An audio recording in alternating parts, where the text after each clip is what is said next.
inclusivity, and best practice. This is not something that can be done in isolation. It has to be done regionally and continentally. We need to create an enabling environment for open data to boost African AI exchange, innovation, and to create markets. We should establish AI data as a public asset and push towards open public sector data to reduce entry barriers and promote AI innovation. This will require our members of parliament to be much more technically literate, something that I will address a little bit later.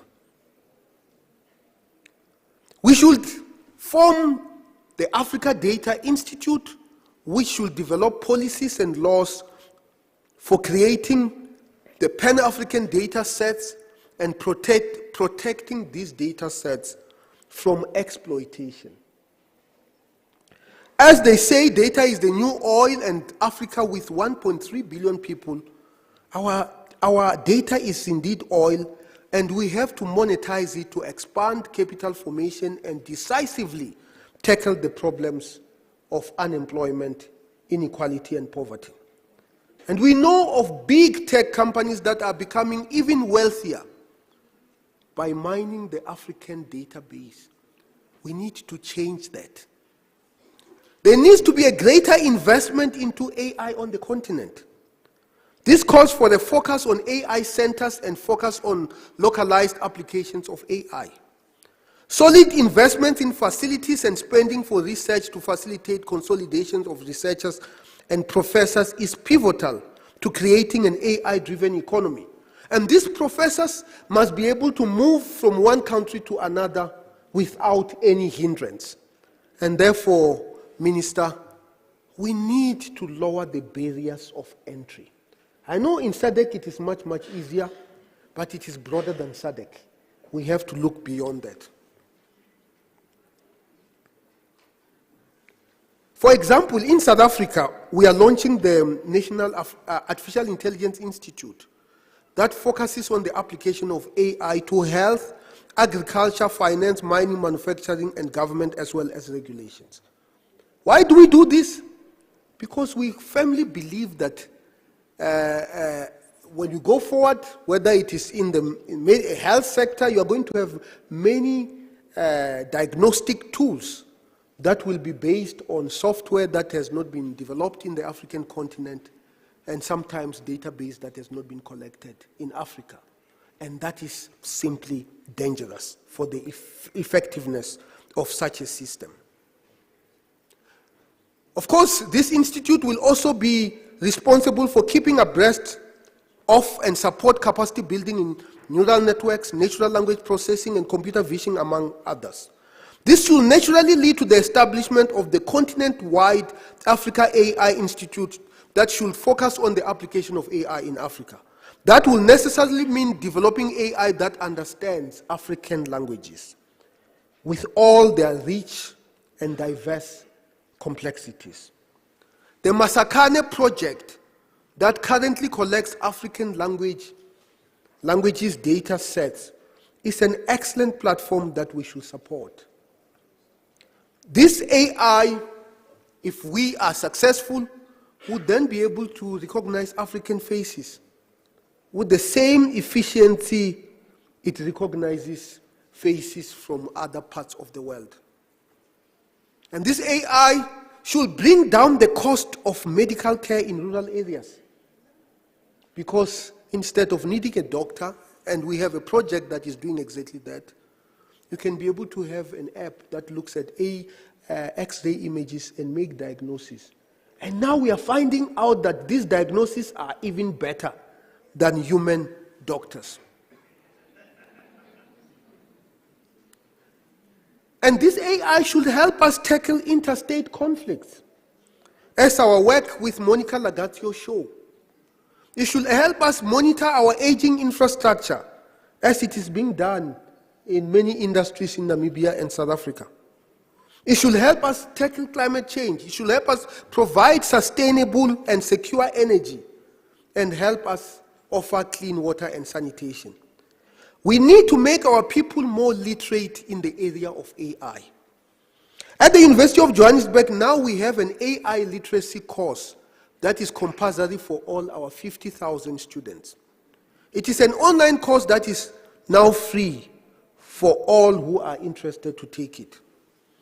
The Deep Learning Indaba, the organization founded by my 2 former graduate students, is driving machine learning in Africa, and it operates in 33 different countries, and last month it had its conference in Tunisia. We need to extend AI literacy to our lawmakers so that they are able to craft laws that will be beneficial for Africa in particular and the world in general. To spur the industrial and research application of AI, we need to make higher performance computing available for widespread use. The Higher Performance Computing Center of South Africa is a good start. We have to regionalize it and extend it to SADC so that we can scale it up. These are but few tangible steps we can take. What is apparent is that this is not a moment for us to rest on our laurels. Innovation is believed to emerge elsewhere with Africa as a receiving agent. In other words, we are, realistically speaking, not innovating in the same way as the rest of the world. And this needs to change, and it needs to start now. Yet, as we take the use of AI in economics, across industries and in society, there are pockets of excellence and opportunities for the African continent that we simply cannot afford to miss. We can use this moment to leapfrog. We certainly have the mobile technology capabilities and the demographics to make this a reality. I leave you with the words of the president of the African Development Bank, Akinwumi Adesina, who said on the Africa 50 meeting in Kigali in 2019, and I quote, "What we need to do as Africa is recognize that it is not oil or gas or minerals that is going to determine our competitiveness in the world. It is knowledge and the ability to innovate and create mega businesses that are going to be the Google and Facebooks of this world," close quote. I thank you very much. Let us go and work hard to develop the African continent.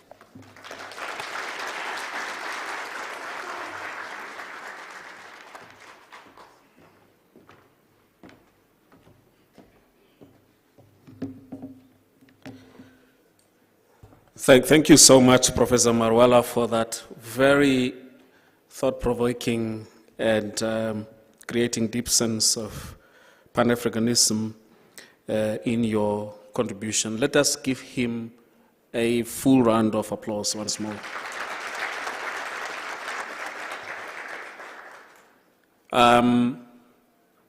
Afro-pessimism, let us change that into Afro-euphoric sense.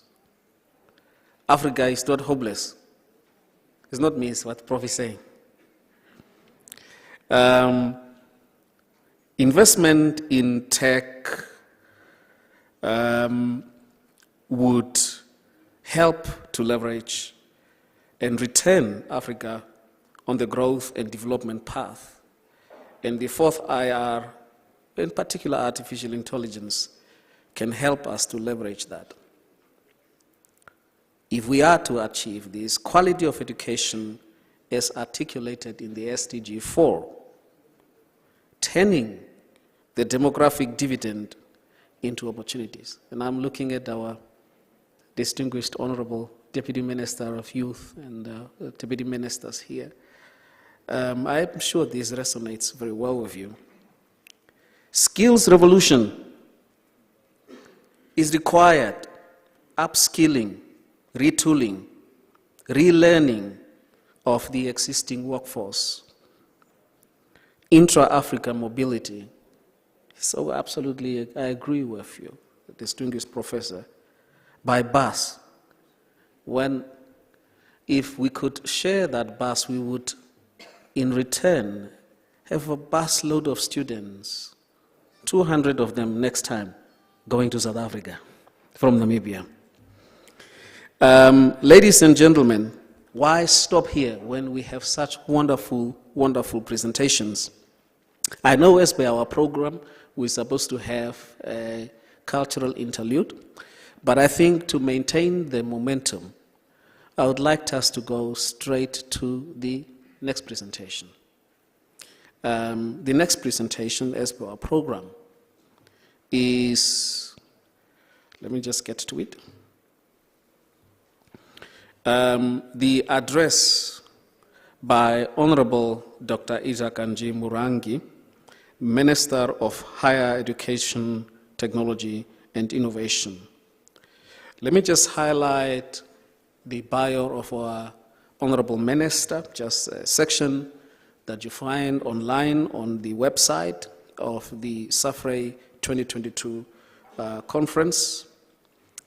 Honorable Dr. Kanji Murangi is Namibia's Minister of Higher Education, Technology and Innovation. She is the first incumbent in this position, established in 2015. She brings to the position a wealth of over 3 decades of academic experience and serving in different university strategic positions. Dr. Kanji Murangi is passionate about the education sector. Her focus since appointment has been on strengthening national regulatory institutions, processes, and systems in the space of higher and technical education. Dr. Kanji Murangi has equally devoted her time as minister to elevating the visibility and importance of TVET as the engine of Namibia's development. The minister strongly advocates for the technology and advancement and says the ever-changing world of technologies and the impending fourth industrial revolution necessitates the adoption and the use of methods and approaches that identify and develop students' creative power and entrench the lifelong learning for retooling as and when needed in life. Before she was appointed the minister, she was UNAM's Dean of Students and Director of International Programs. Ladies and gentlemen, let us give a round of applause to our minister, Dr. Kanji Murangi.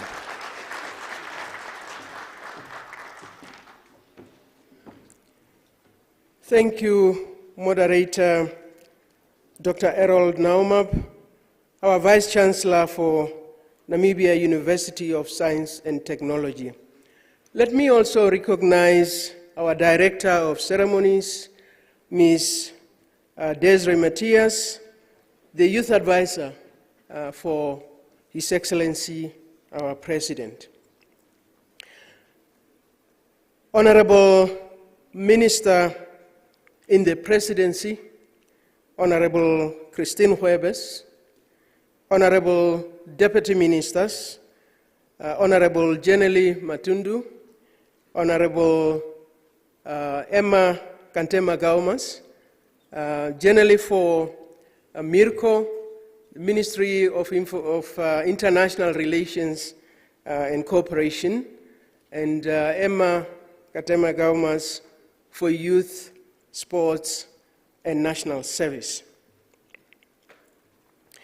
Representatives of the Director General, here I'll recognize the ADG for Science and Human Sciences, Mrs. Ramos, who has just given us address, and also the Director of the UNESCO Regional Office in Southern Africa, Professor Lydia Brito, Professor Tsilesi Marwala, the Vice Chancellor of the University of Johannesburg, the Head of UNESCO Windhoek Office, my dear co-chair, Musa Ed Kalum, Dr. Alfred Van Kent, the ED within our Ministry of Higher Education, Technology and Innovation, members of the Diplomatic Corps, Namibia's Ambassador to France and to UNESCO, Mr. Albertus Ochmab, South Africa's Ambassador to France and UNESCO, Excellency Tebogo Seokulo, the Vice Chancellors and staff from our universities,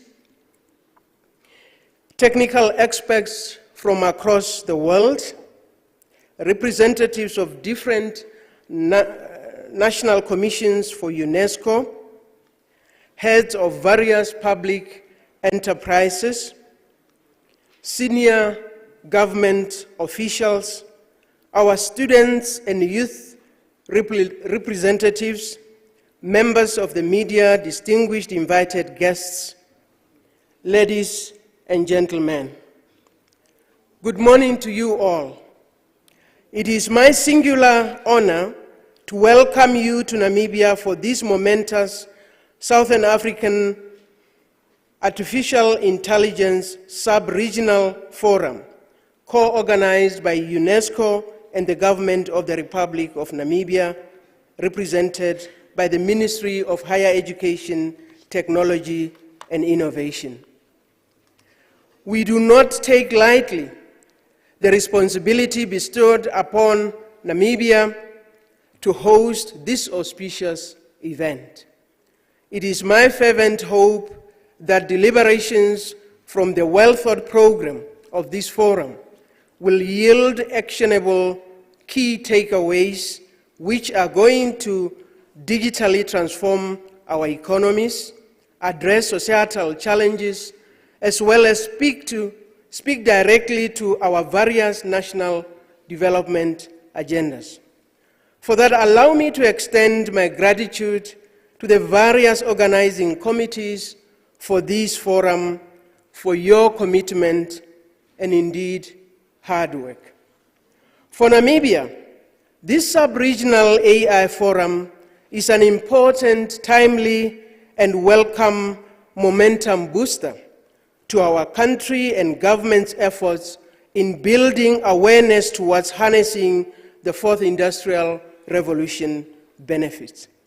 Not long ago, Namibia embarked on a country readiness assessment for the fourth industrial revolution to determine the readiness to leverage the fourth industrial revolution technologies under the theme, the fourth industrial revolution as an enabling of green and inclusive industrialization. As a nation, we have ambitious plans to develop our green and blue economies, as articulated under the Economic Development Pillar of Harambee Prosperity Plan 2.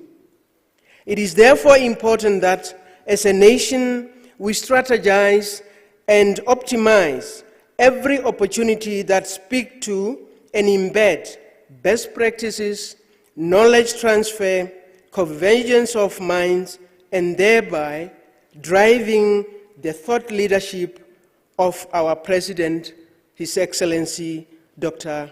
Hage Geingob. Director of Ceremonies, allow me now to give some high-level overview and perspectives towards setting the tone for this timely and much-needed regional AI forum.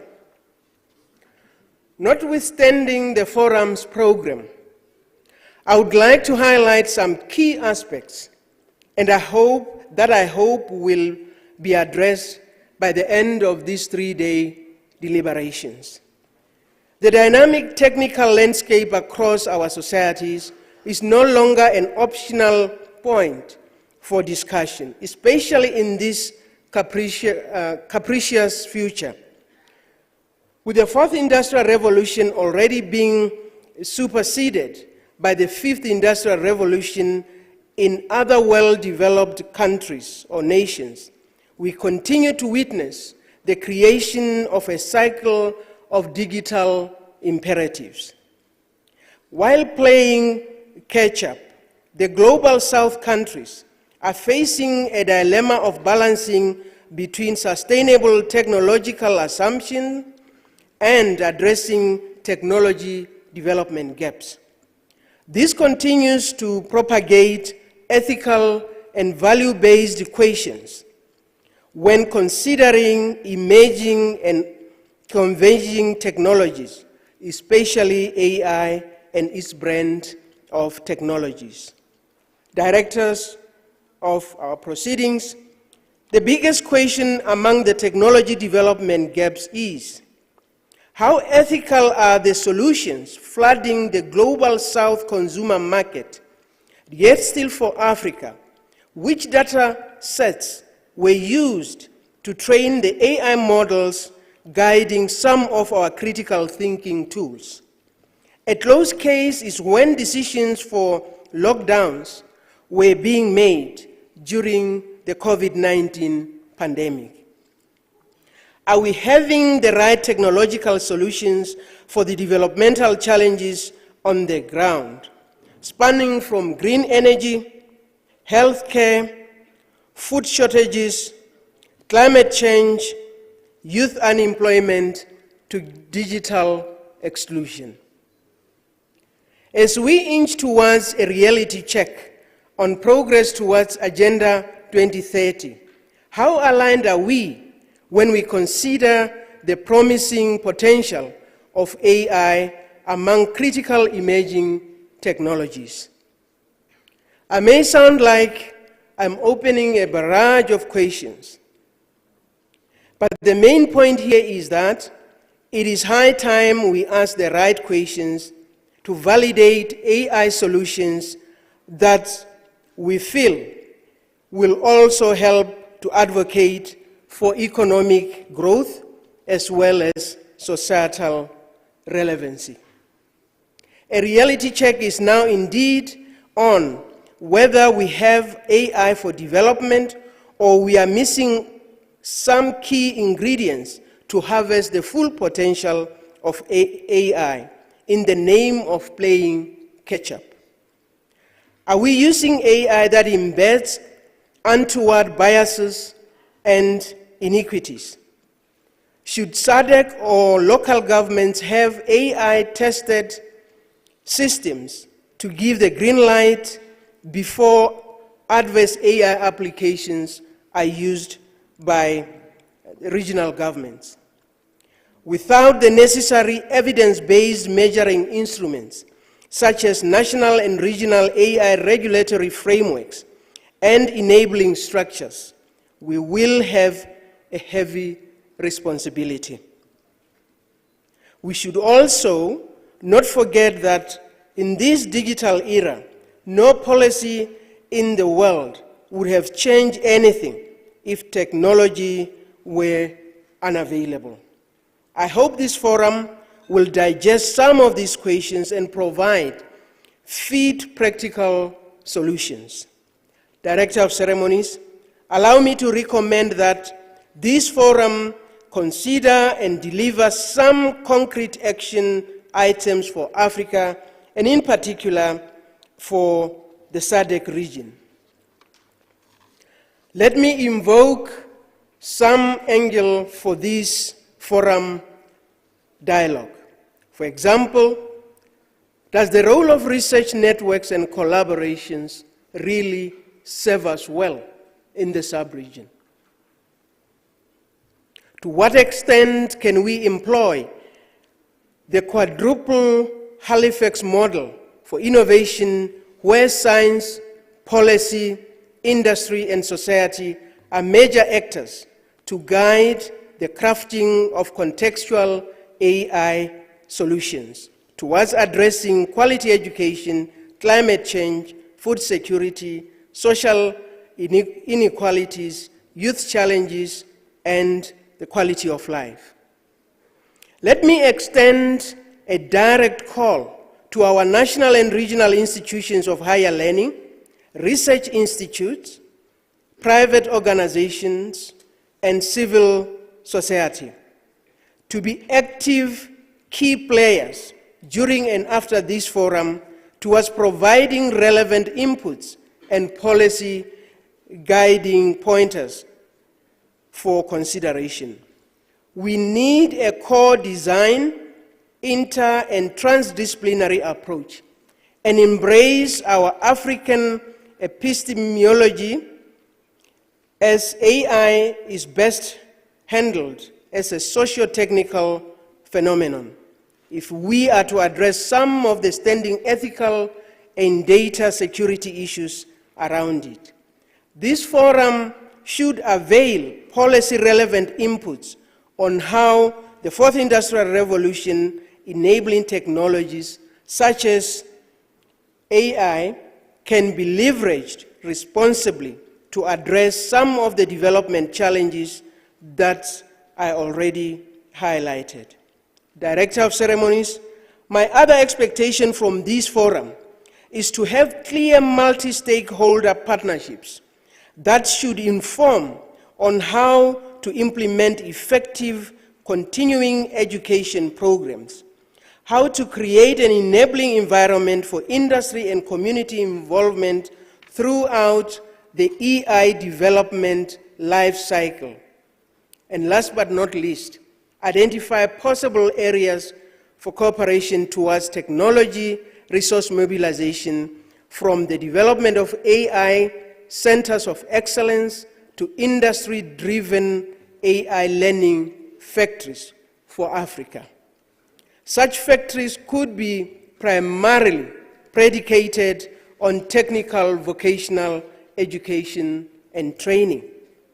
A special call to action during our various deliberations will be continuously recalibrate our inputs to ensure that they are grounded and anchored around the actual challenges on the ground.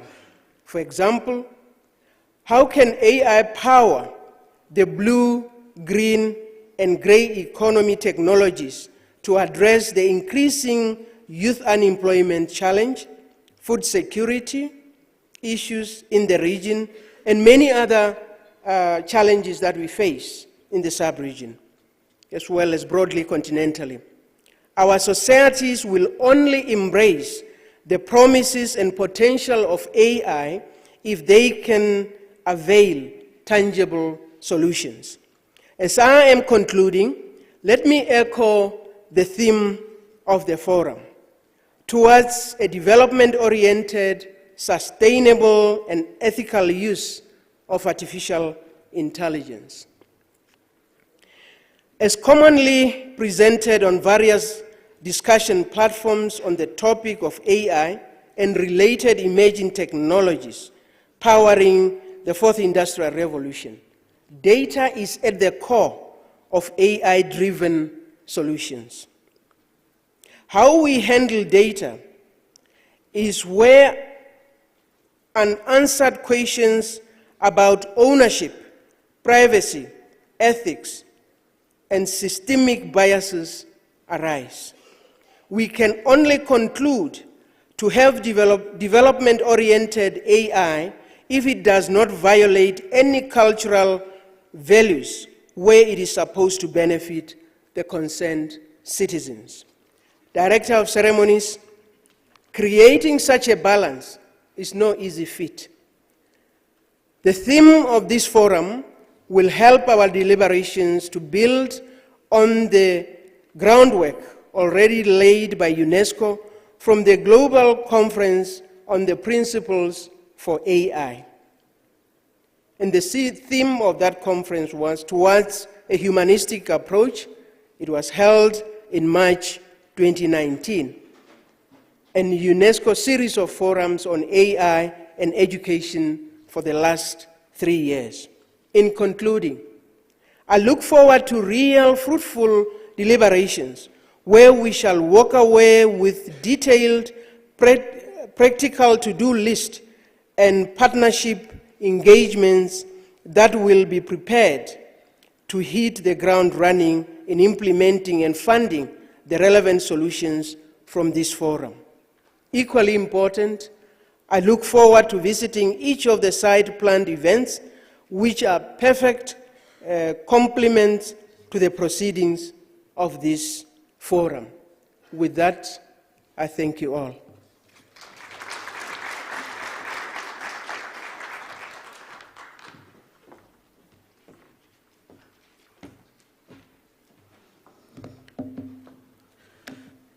Thank you so much, Honorable Minister. Let us give the Honorable Minister one more round of applause, please. Ladies and gentlemen, as per our program, you would notice that we are significantly behind schedule.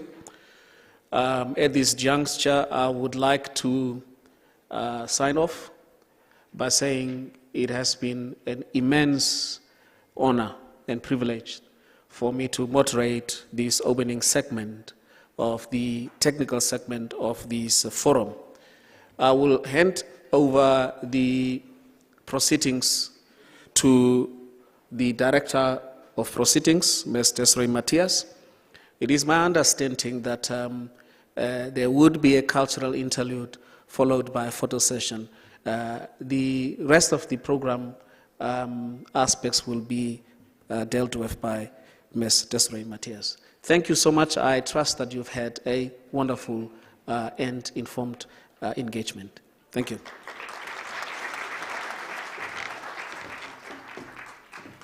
Thank you very much, Dr. Naumab, for your facilitation of this session. Permit me to recognize the presence of our Honorable Minister in the Presidency, Honorable Christine Hoebes. I have many bosses, my other boss in the Presidency. This has brought us to the end of the opening ceremony of the technical segment for today, and it has provided an excellent overview of the status quo and the desired outcomes from our three-day forum. At this juncture, permit me to rather swap and invite to the front for the official photograph of the opening ceremony before we take the cultural interlude. I would like to invite to the front the honorable ministers who are present, led by our Minister of Higher Education, Honorable Itaka Njimurangi, to step down. We'll take the photograph below the stage. She should be joined by the Minister in the Presidency, the two Honorable Deputy Ministers for Youth, Sport, National Service, and International Relations and Cooperation, our two ambassadors to France, and our chairperson of the SADC group of ambassadors, as well as our speakers and presenters who have joined us on stage for this official photograph, including our moderator. Should they be on top? Okay. Pardon me, Honorable Minister, on the stage. I think the concern from the technical colleagues was the chairs, but it should be manageable.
I should inform the delegates that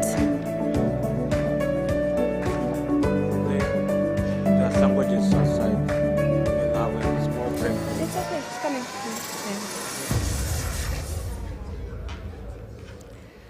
Our president always says that no one should feel left out. I should inform the colleagues.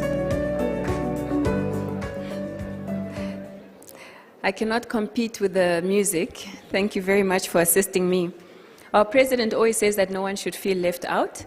This session is only for the opening technical segment. There will be another official portrait taken tomorrow at the political forum for the ministerial roundtable for all our distinguished guests who have not participated in this photo opportunity.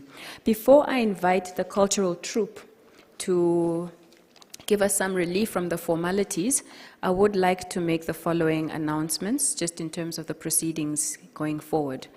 As your timekeeper, we are running slightly behind time, 30 minutes, and we will rely on your cooperation and diligence to catch up with the time that we have lost.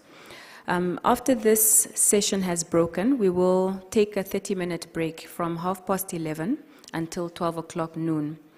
During this break time, you are invited to take a walk through the exhibition stands, which are in the corridor, and this walkthrough will be led by the Honorable Minister of Higher Education. The exhibition comprises of displays from the different participating SADC member state countries, and you are all invited to take a walk through and engage those exhibitors. I'm also reminding and inviting those who require interpretation support to perhaps see the technical colleagues just outside the entry to obtain the devices for interpretation. It's very important that you're able to participate and to follow the discussions, because there is a strong request for you to make some substantive inputs into the outcome statement that will be presented on Friday. And I'm informed that there have been templates included in your folder packs in order to guide your contributions towards that end. Also, to inform the delegates that there are parallel side events that are taking place that are running parallel to this main forum in the plenary. One is a hackathon taking place in Omatako 1 and 3, and one is a STEM workshop that started yesterday taking place in Omatako 2 and 4. I think the venue details are on the program. You are invited to go and visit and see how that work is going. This evening at 6:30, there is also a launch event, a side event that will be taking place, and you are cordially invited to join us for that side event. Let me step off here and invite the cultural troupe to come in and deliver their much anticipated intervention. Thank you.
Thank you for that very entertaining performance. Namibia has 13 different ethnic groups, and what you have witnessed there was an illustration of our cultural diversity. We embrace and we celebrate our diversity. We believe that our strongest weapon is a patriotic Namibian, and that's why you could see from this performance that they were able to dance and to sing in different languages across different cultural lines because we identify as Namibian first. This brings us to the end now, I promise, the real end of the segment that we have just concluded and started all morning. I have been requested to invite Professor Jose Keenum to the podium just to make a quick announcement in preparation for the next segment that will begin at noon at 12 o'clock. I want to indicate that we have 20 minutes remaining for the break and you are standing between the people and their tea. Thank you.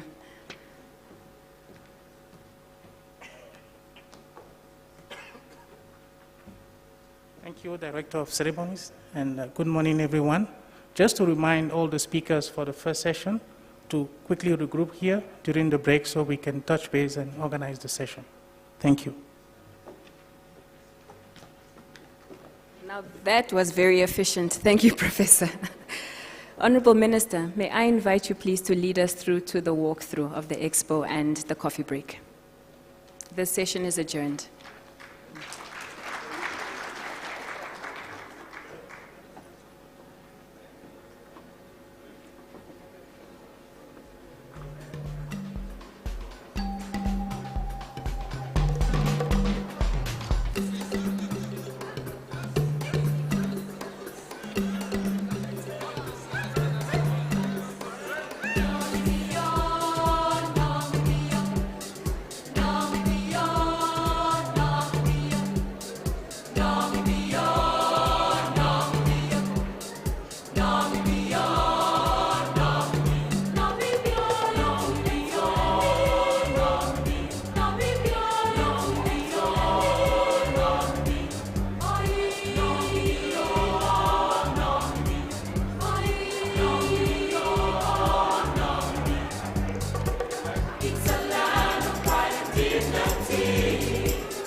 Wonderful, love it. So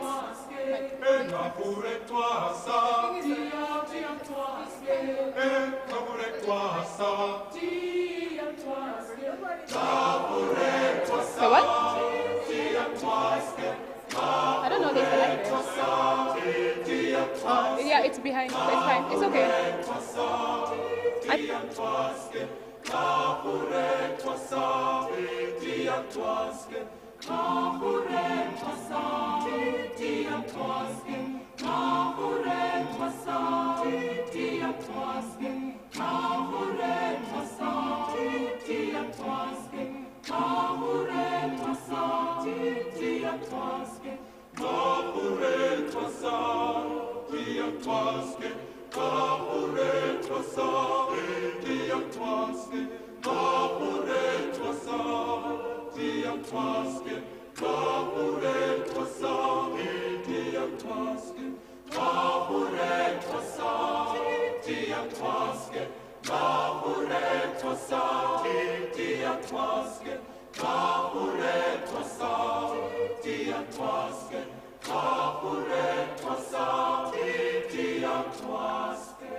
start in 5 minutes.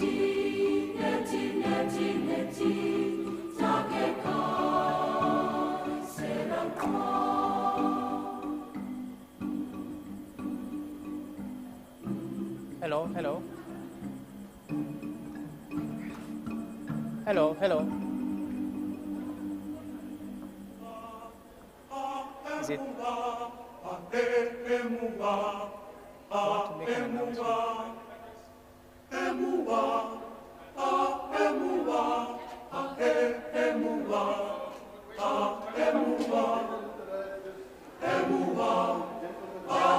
Hello.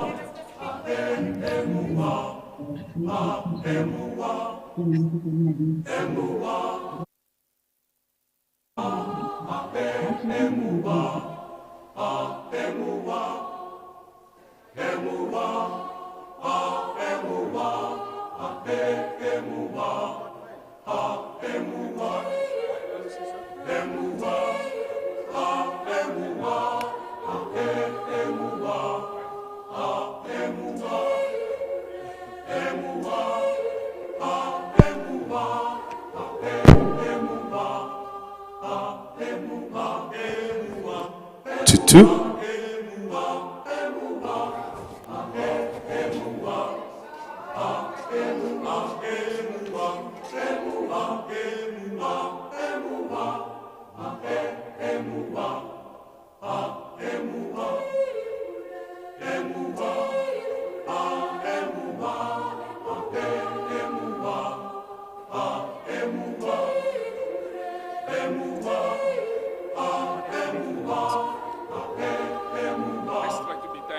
Yeah.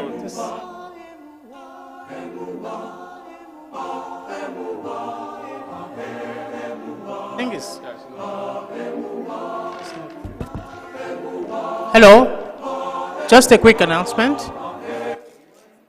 We're about to start the first session, so those who are interested in joining the session, please make your way to the room, so we can get started. How was Thank your you. day? Okay, you can hear me.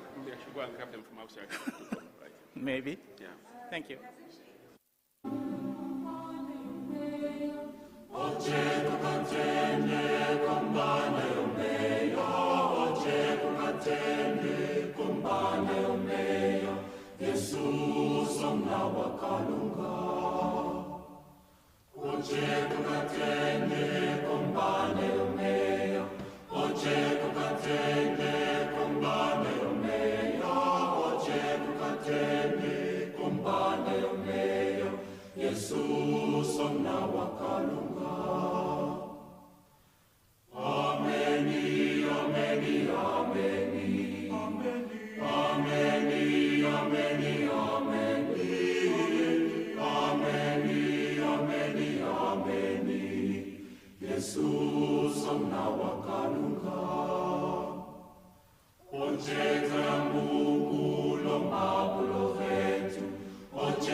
Good morning.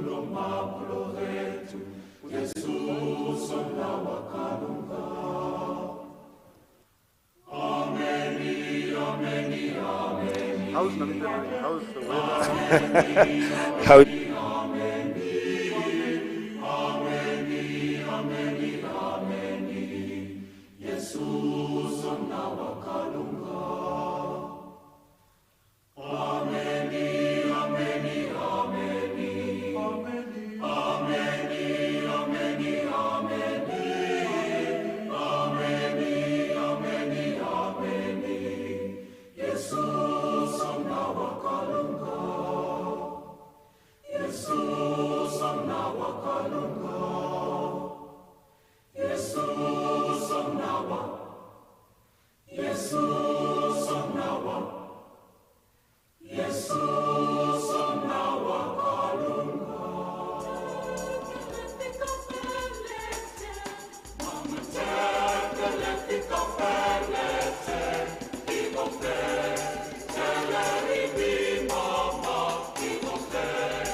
So when it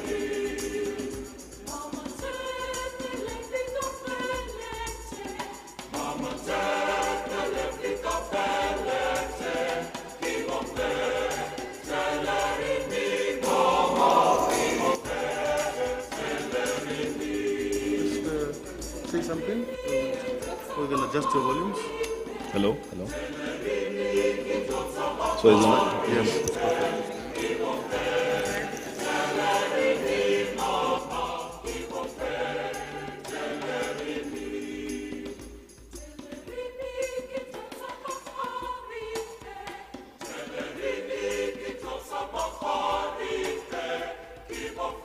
great.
Thank you very much and welcome back from that refreshment break. I think in the interest of time, we should begin with our first session for the afternoon.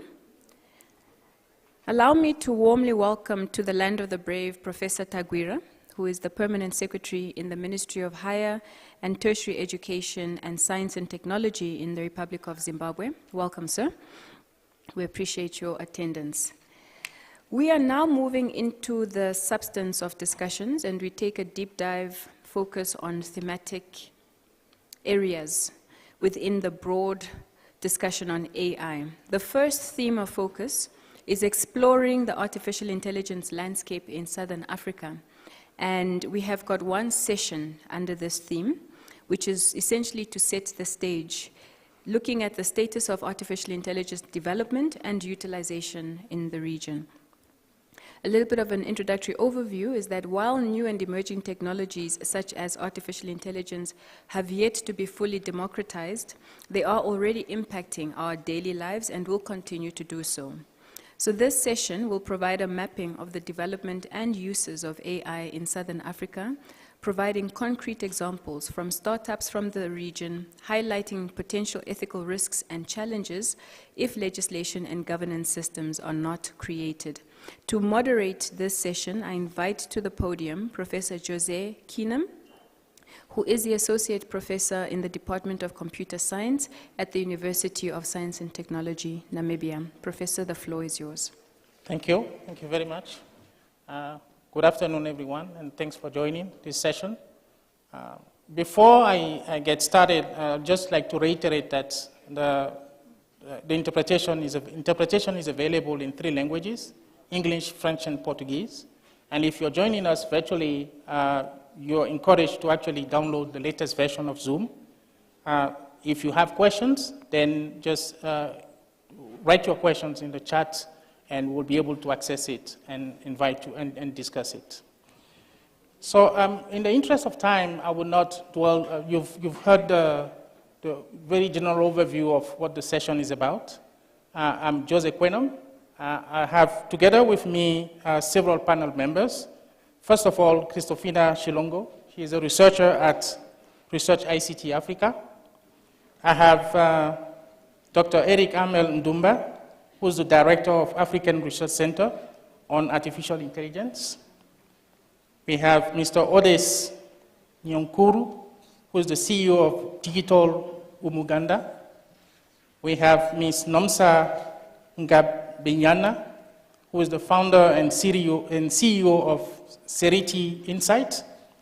And we have online, joining us from South Africa, Dr. Nsibane Ntlatlapa, who is the CEO of World Economic Forum 4IR Center. So the first item that we'll deal with is actually a quick presentation from Ms. Shilongo about the AI landscape, the findings of AI usage in Southern Africa. Please go ahead. Thank you very much. Good afternoon, everyone. Thank you for joining us today, and thank you for everyone who's joining us online.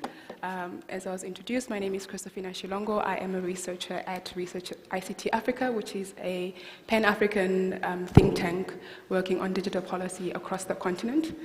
To begin, I just want to say that my brain might be a little bit slow. I've been traveling for 36 hours, so bear with me as I present this very important study of the landscape of AI use and policies in 9 different Southern African countries. So the background of this study was that we just wanted to map AI use, but also to support any discussions and any forthcoming interventions on the implementation of the UNESCO recommendations on the ethics of AI. As we all know, I think there's a global consensus that there are a lot of positives that can emerge from AI. However, they do pose risks, and they pose risks to human rights and local value systems, as the minister alluded to earlier. Our approach was basically just to see the penetration of AI by looking at who uses them, private or public stakeholders, across 4 different policy areas, which were education, health and well-being, labor or the future of work, and climate change and environmental sustainability. We also reviewed existing policies and regulatory frameworks in the region and see how they respond to the use of AI in the region. We looked at 9 countries. They are Botswana, Lesotho, Malawi, Mozambique, Namibia, South Africa, Eswatini, Zambia, and Zimbabwe. So the findings are, that one, there's a growing AI usage in the region.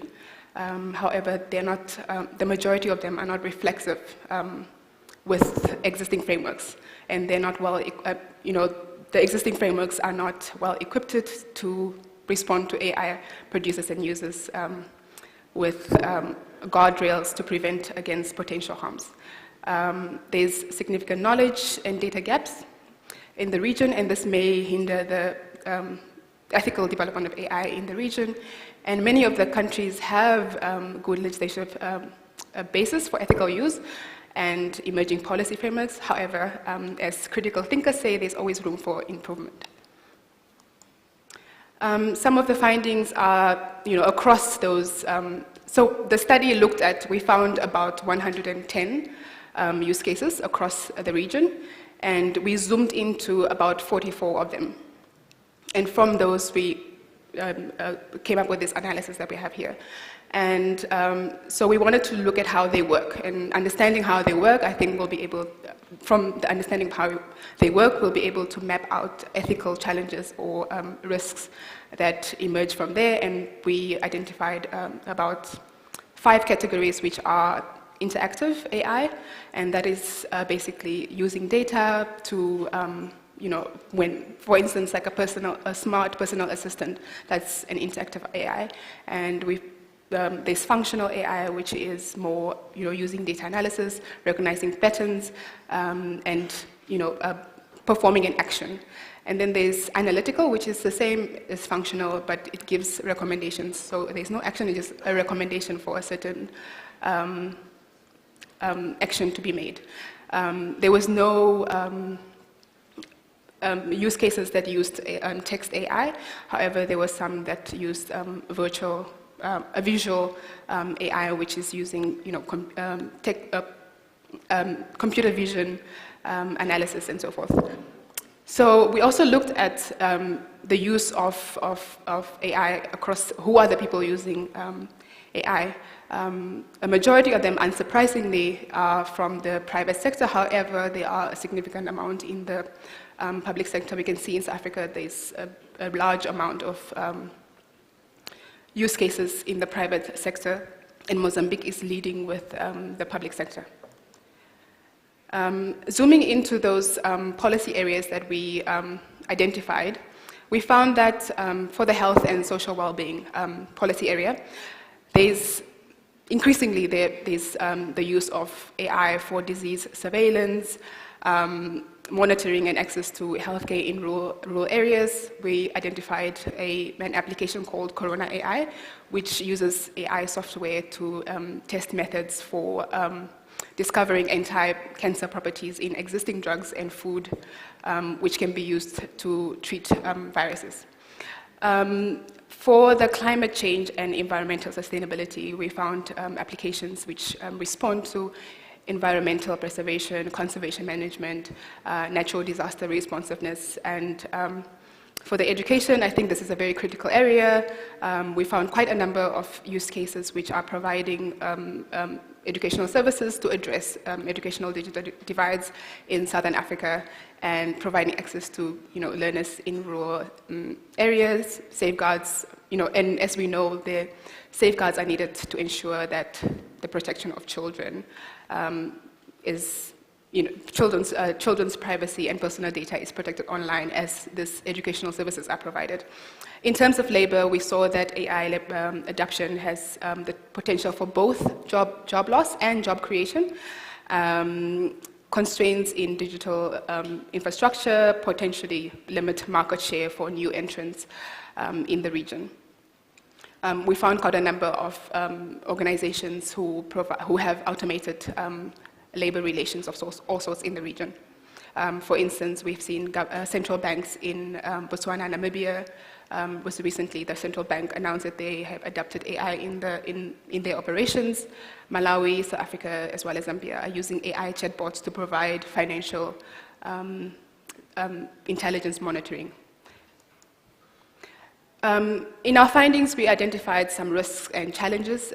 They are linked to the UNESCO recommendations, and I'm just going to speak through some of them in the interest of time.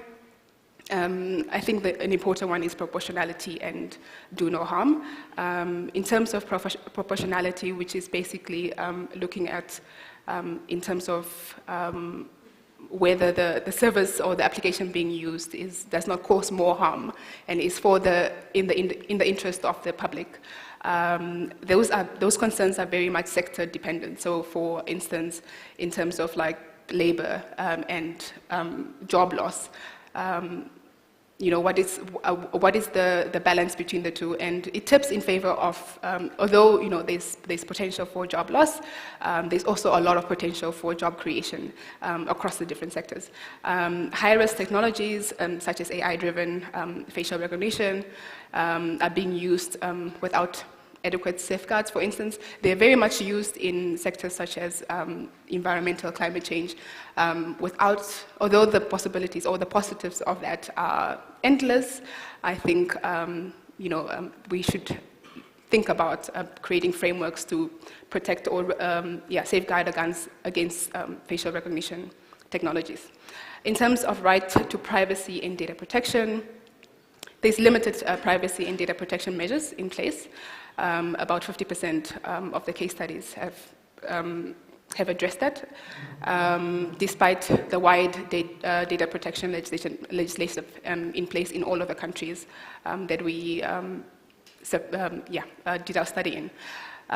Tied to between literacy and awareness, that is also one of the challenges or the risks, one of the challenges that we identified, and that is linked to transparency and explainability. And I think the responsibility of users is that, or developers of AI, is that they should ensure that people understand how, not understand, or just that it's very clear that this technology uses an algorithm to come up with a solution, and how how these algorithms work, and also linked with proprietary rights, undermining potential, transparency, and that is linked to literacy and awareness. In their responsibility, I think it's also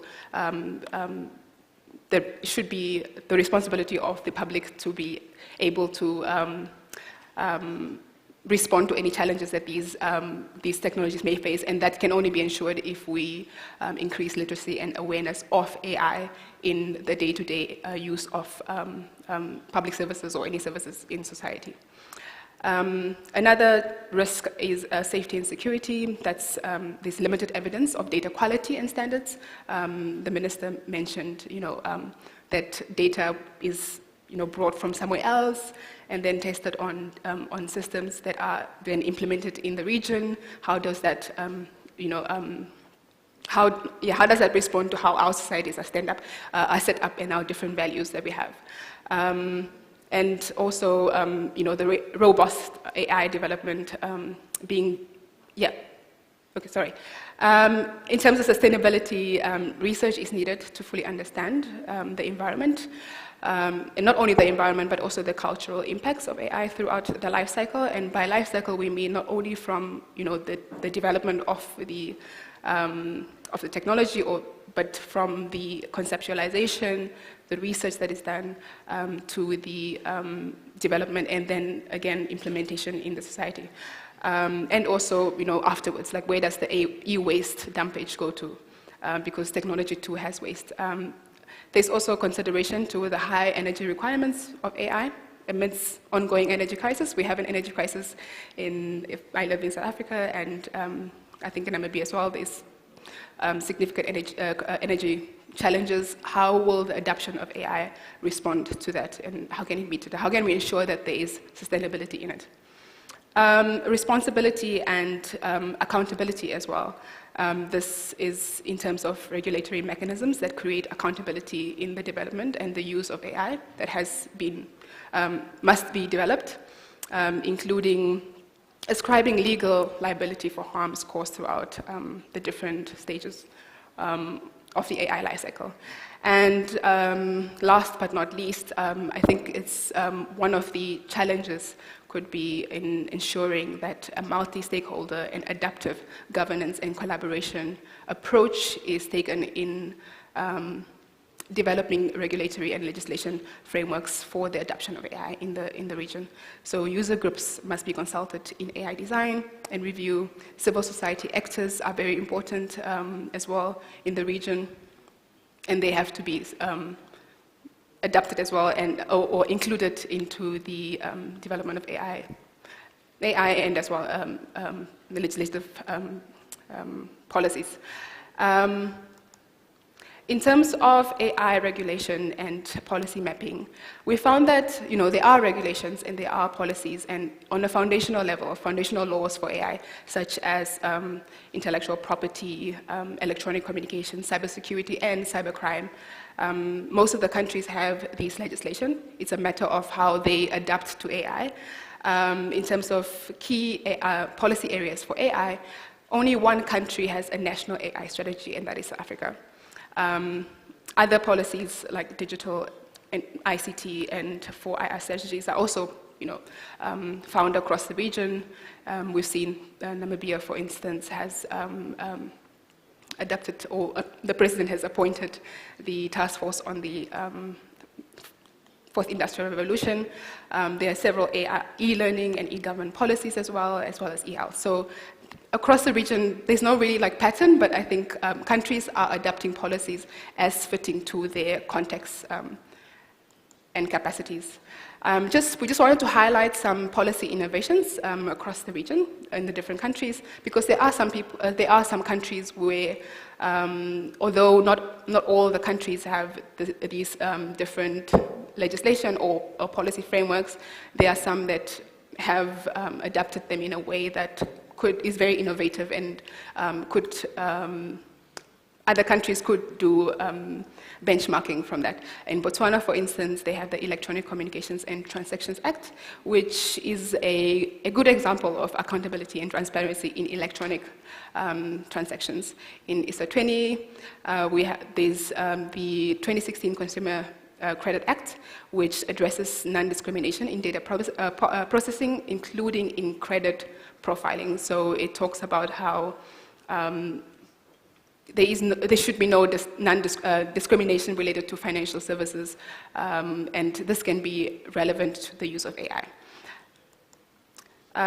In terms of Mozambique, we have an example of capacity building and the capacity building of public officials and women. I think this is very important in terms of responding on a legal and policy level.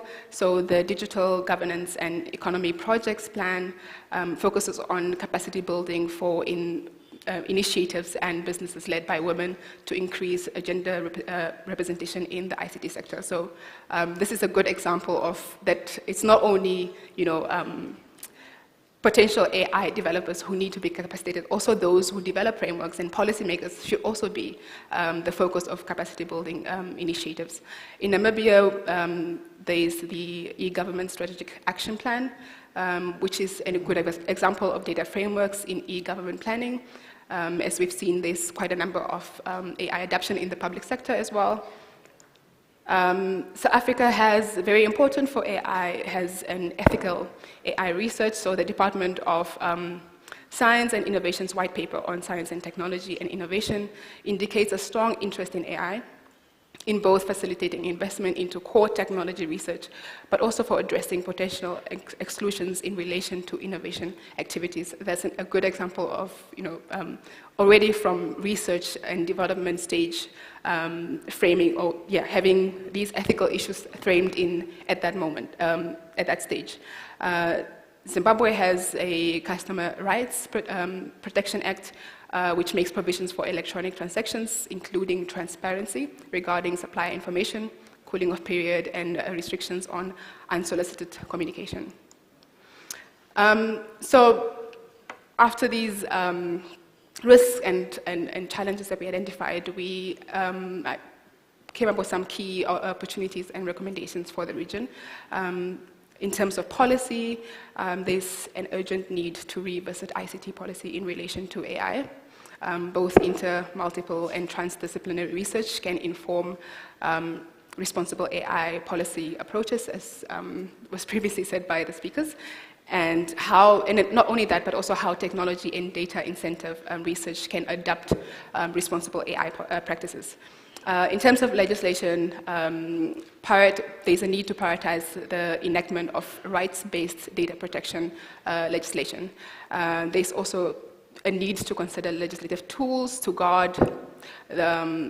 safeguard the use of high-risk AI, including facial recognition technologies. In terms of partnerships, I'm just going to rush through this in the interest of time, sorry. In terms of partnership frameworks and capacity building, stakeholders from all different sectors sectors in society should consider opportunities for attracting and retaining AI skills in the region, advance data sharing agreements to support local AI innovation and strength, and strengthen partnerships with the private sector for responsible AI use and development. And this is not only national-wide, but also inter-regional between the countries. And there's also a need to expand gender-sensitive information or data collection for the broader ICT sector to inform policies. Infrastructure-wise, very important, continue and deepen the process to core digital policy initiatives to support inclusive and transworthy access to and the use of digital technologies and services, including broadband connectivity. I think the easiest way or the widest way that people can participate in AI technologies or advanced technologies is being connected, and the data to be represented in data sets if data is actually collected from them, but also to be able to participate in the data or digital economy. There's a need to be connected to the internet and to different ICTs, and so I think infrastructure is a very important area for the region. Technical AI services, we also came up with recommendations for education and research, such as developing programs to promote public awareness and literacy on AI-related issues, including strengthening the capacity of civil society organizations, developing programs to advance skills for digital age for all levels. And lastly, in terms of research, increase investment in AI-related research and development, including for AI ethics, not only for innovation, although the two are very important. And that is it. So everything that I've just presented now, I had to grasp through it or go through it very quickly, is in a booklet that is available outside. We've summarized the findings or the study there, and the rest of the study or the report will be available at a later stage this month. Thank you very much. Okay. Okay. Thank you very much for your detailed presentation. I can see you've highlighted the achievements, the challenges, and the risks.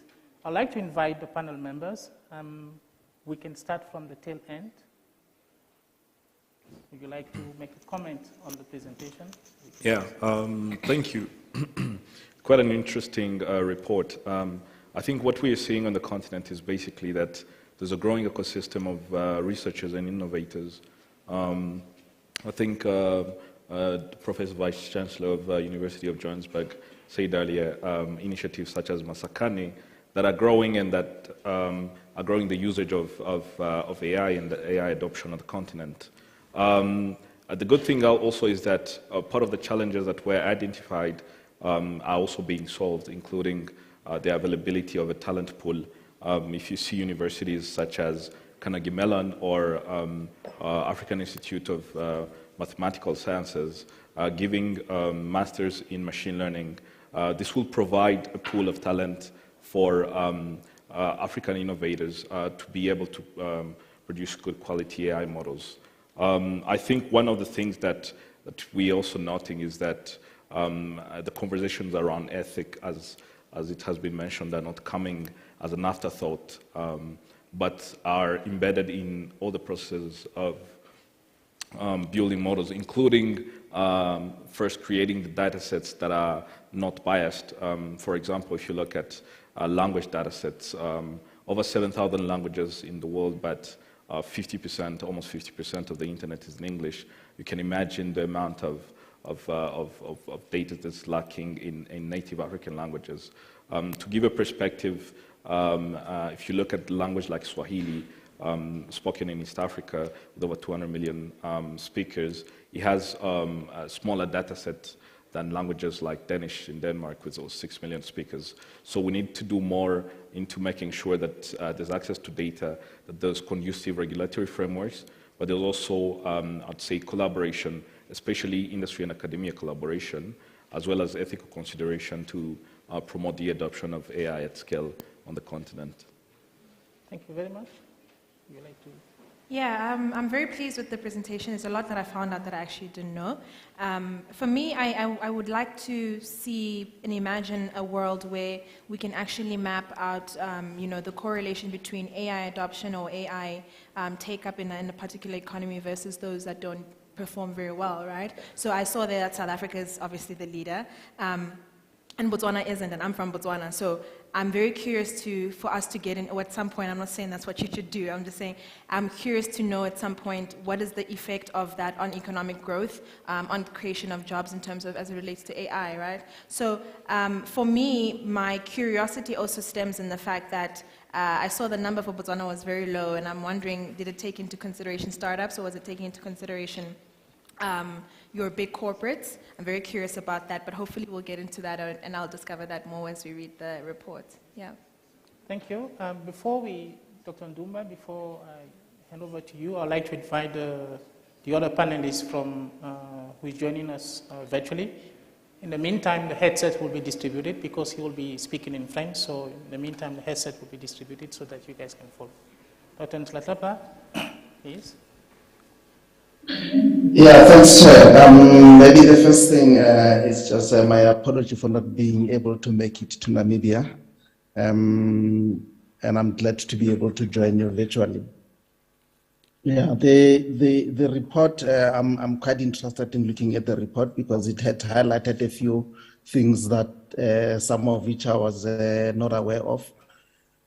But also some of which I was actually quite aware of in terms of the AI use, particularly in South Africa, in terms of the balance between the public and the private sector.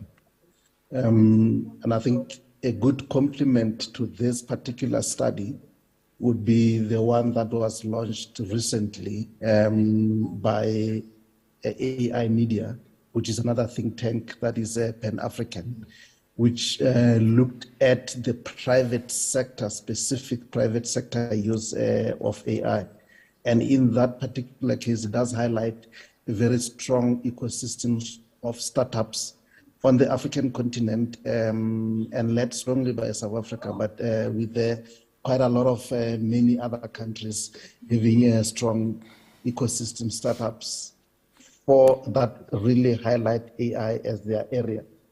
So that's quite interesting to look at. I think the one area that I had actually noted most of the African countries lack is around the strategy in terms of the AI strategy. And I think this is one area where this particular kind of forum could actually assist in getting more and more countries having AI strategy as well.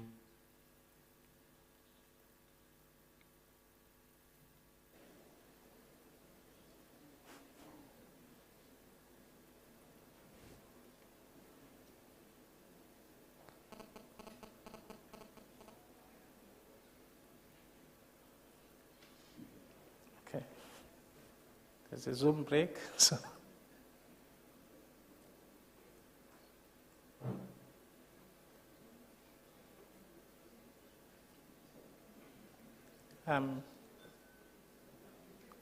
Maybe in the meantime, I could invite you to make a comment.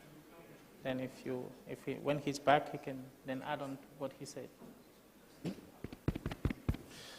Merci. Je vais faire mon intervention en français. Mais avant, je voudrais premièrement remercier le gouvernement de la Namibie et l'UNESCO de l'honneur qu'ils nous ont fait d'être ici présents pour débattre cette question assez cruciale qui n'est autre que l'intelligence artificielle. Et comme vous le savez, nous le vivons tous les jours, notre rencontre ici c'est un droit et l'accès à l'intelligence.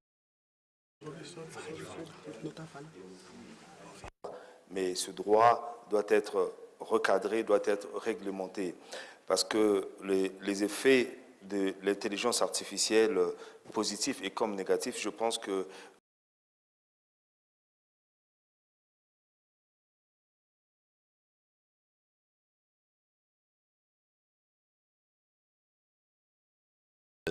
African strategy in terms of AI, and this issue has been taken into the African Union is busy working on that about artificial intelligence case by case in agriculture field, environment, and so on. The other issue is the one of public-private partnership in order to promote the issue, the development of AI on African continent. And another issue, we need to add to the evaluation which was made.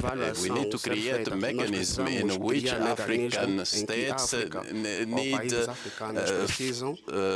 a funding to create a fund for AI. We are talking about today about African intelligence. We don't know tomorrow what type of technology will be created. So there is a need for each African state at the continental level to contribute to this fund about AI and other issues. The algorithm, we need data for that to function. When we are talking about data, we need legal framework and a regulatory framework. How many African countries have ratified the Malabo Convention, which is called the Convention on the Protection of Data? Because today, when we talk about AI, somehow we need to check the legal framework at Pan-African level and at the level of states. That's why it is important for states to adjust their legal framework and the regulatory framework for everything linked to AI. As I have just said, it is about stakes on the data. Today we are talking about this framework on AI. We don't need to miss this revolution, the fourth revolution, which is based on data. Our lack today is to use AI to bridge the gap. And in line with evaluation done by UNESCO, a lot of issues have been summarized in this evaluation, and I thank you for that. For me, in terms of recommendation for what I have said, my colleague spoke about it also. We need to put in place a collaboration framework which should be very active between our universities, our education institutions, which should be focused on training and on value of African talents and to support them. I would like here, as UNESCO has done this evaluation, taking into account the existence of African Center for Research in AI. And this center, as I could say very quickly, this is a center which was started with the support with UNECA, and this center is operational, which is based in Congo, Brazzaville, within the Nisa Sungeso University. It is an African center. It's not only Congolese center. It welcomes all the African students. This year, we will start with a program in master on data science, let's say, in artificial intelligence on data science. The other issue which we need to deal with about ecosystems, about UNESCO, to know about the evolution of ecosystems at the level of states, at continental levels. What are the resources we need very quickly?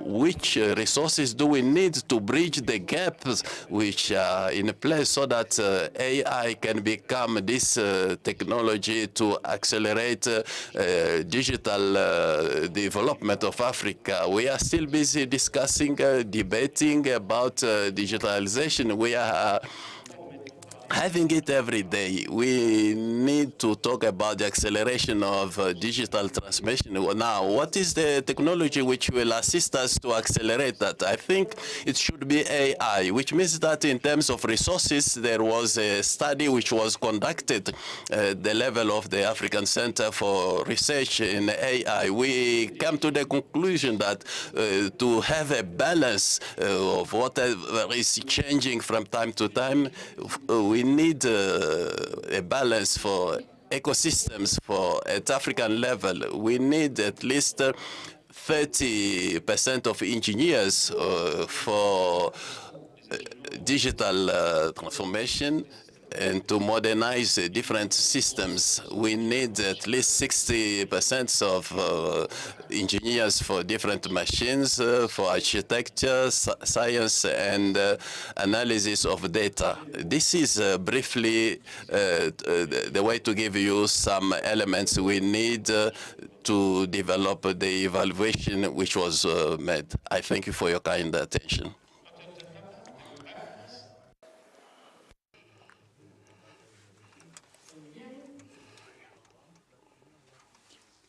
Zoom is not very favorable today.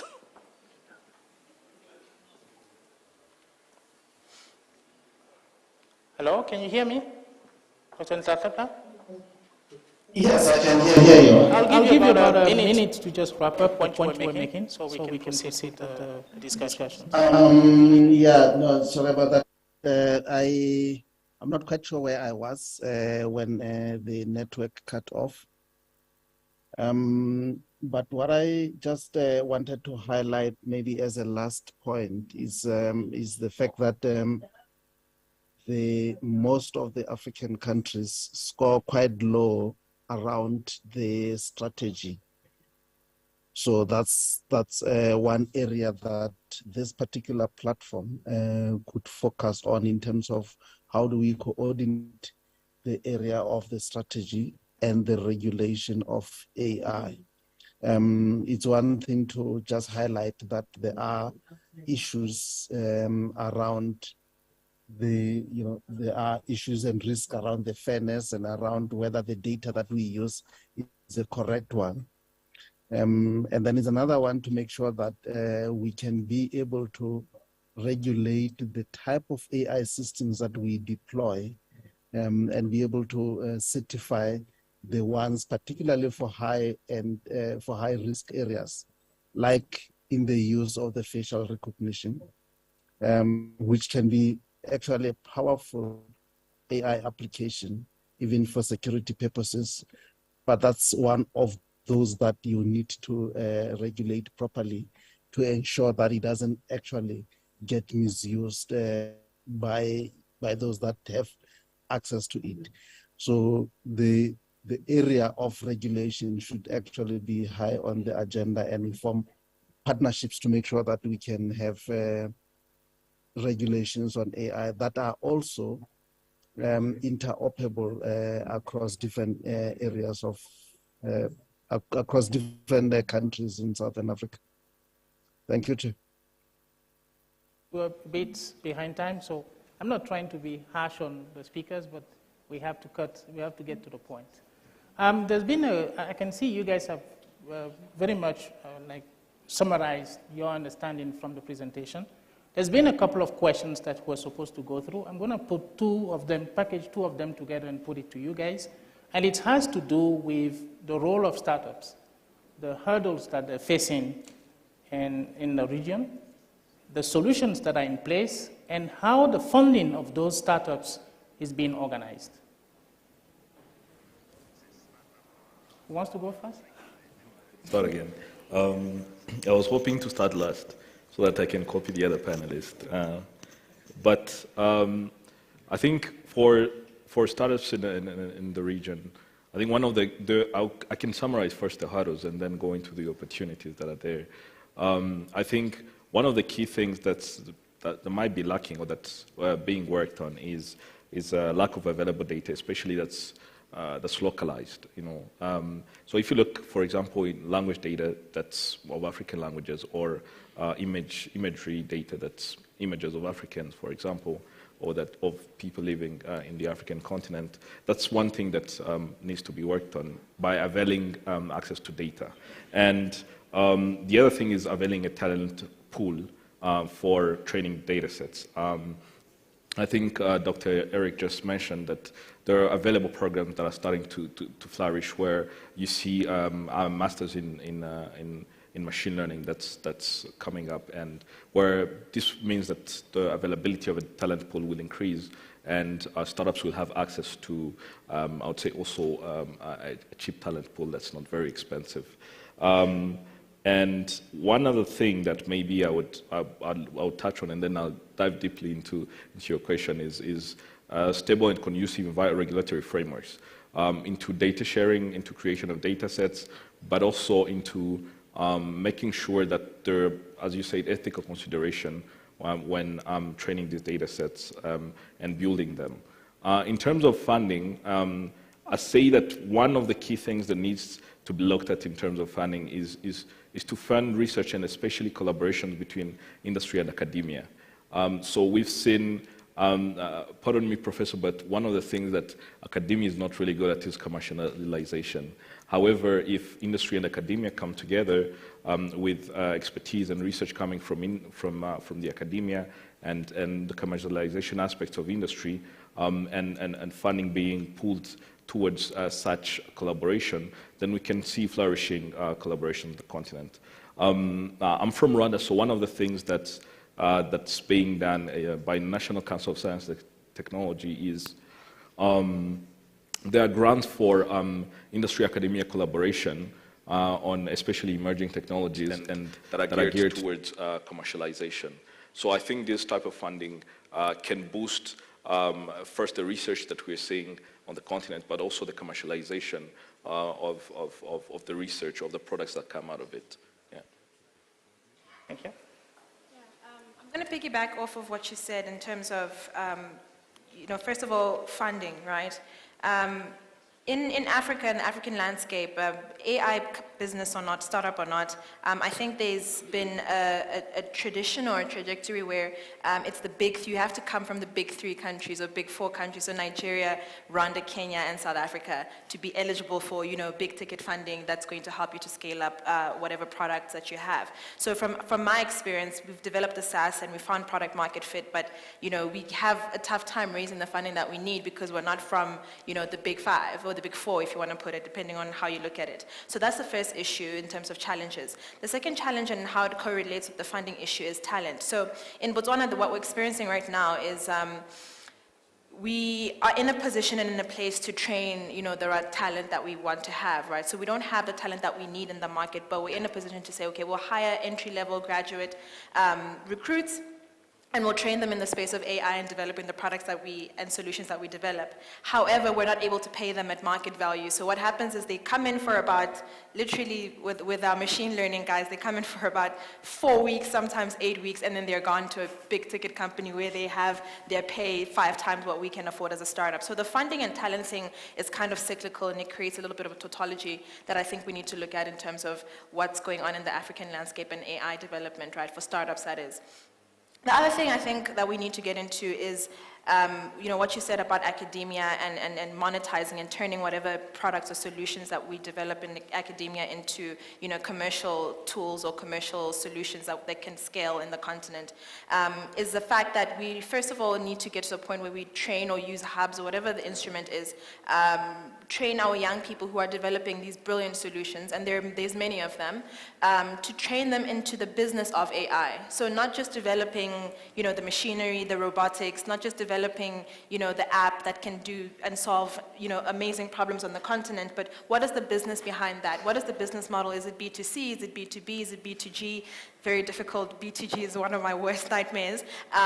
So developing teams and young people into the mindset of we need to build a team. We can't all just be technical. It's another thing that I think we're seeing a lot is young people coming together and they form these heavy technical teams, but there's very little business or operational presence within those teams. So those are some of the challenges that I think we need to focus on and look at. In terms of solving them, I think what's really been beneficial, at least from my perspective as Siriti Insights, and since we've developed Siponi AI, our SaaS, what's really been beneficial is competition funding.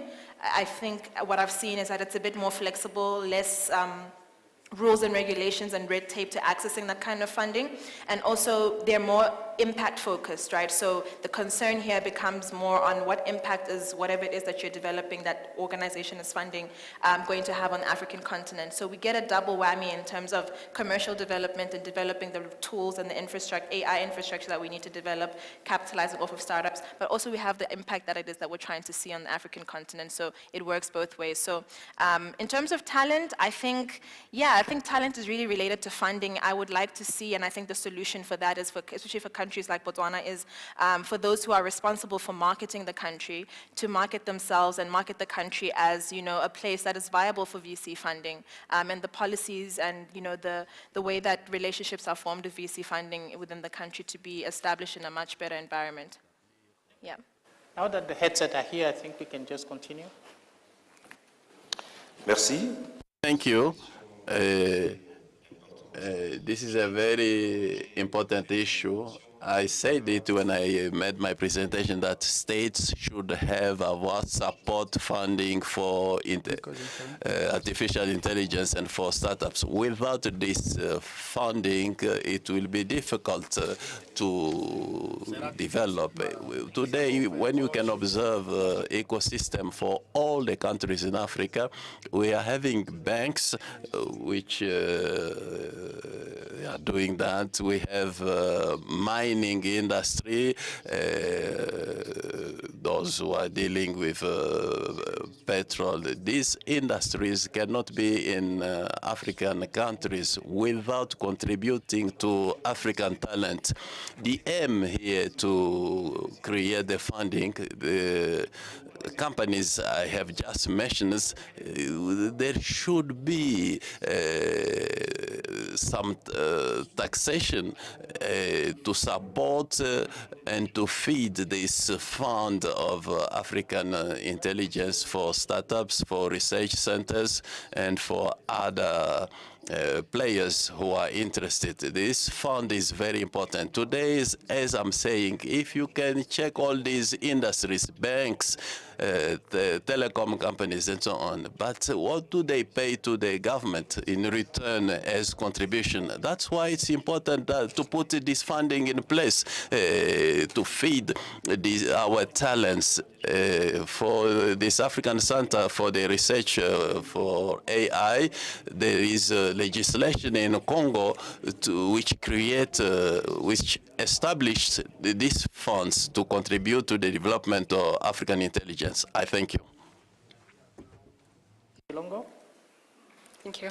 I think from the study that we've done, we've seen that many of the startups that we've identified really address socio-economic and cultural challenges in the region. We've seen people, provide education or certain curriculums in different local languages in South Africa, for instance. We've seen people use WhatsApp so that people can access internet and they do their research for school. So there have been, and in terms of environmental preservation, for instance, many organizations, and I must say, I know there's a lot of skepticism or critic about academia, but in terms of environmental and climate change, I think that sector specifically has really done a great job in terms of commercializing their products or research and development. And so there's the role of startups is quite significant in the region, and it's important that, of course, they are equipped with for instance, with funding is the most obvious one.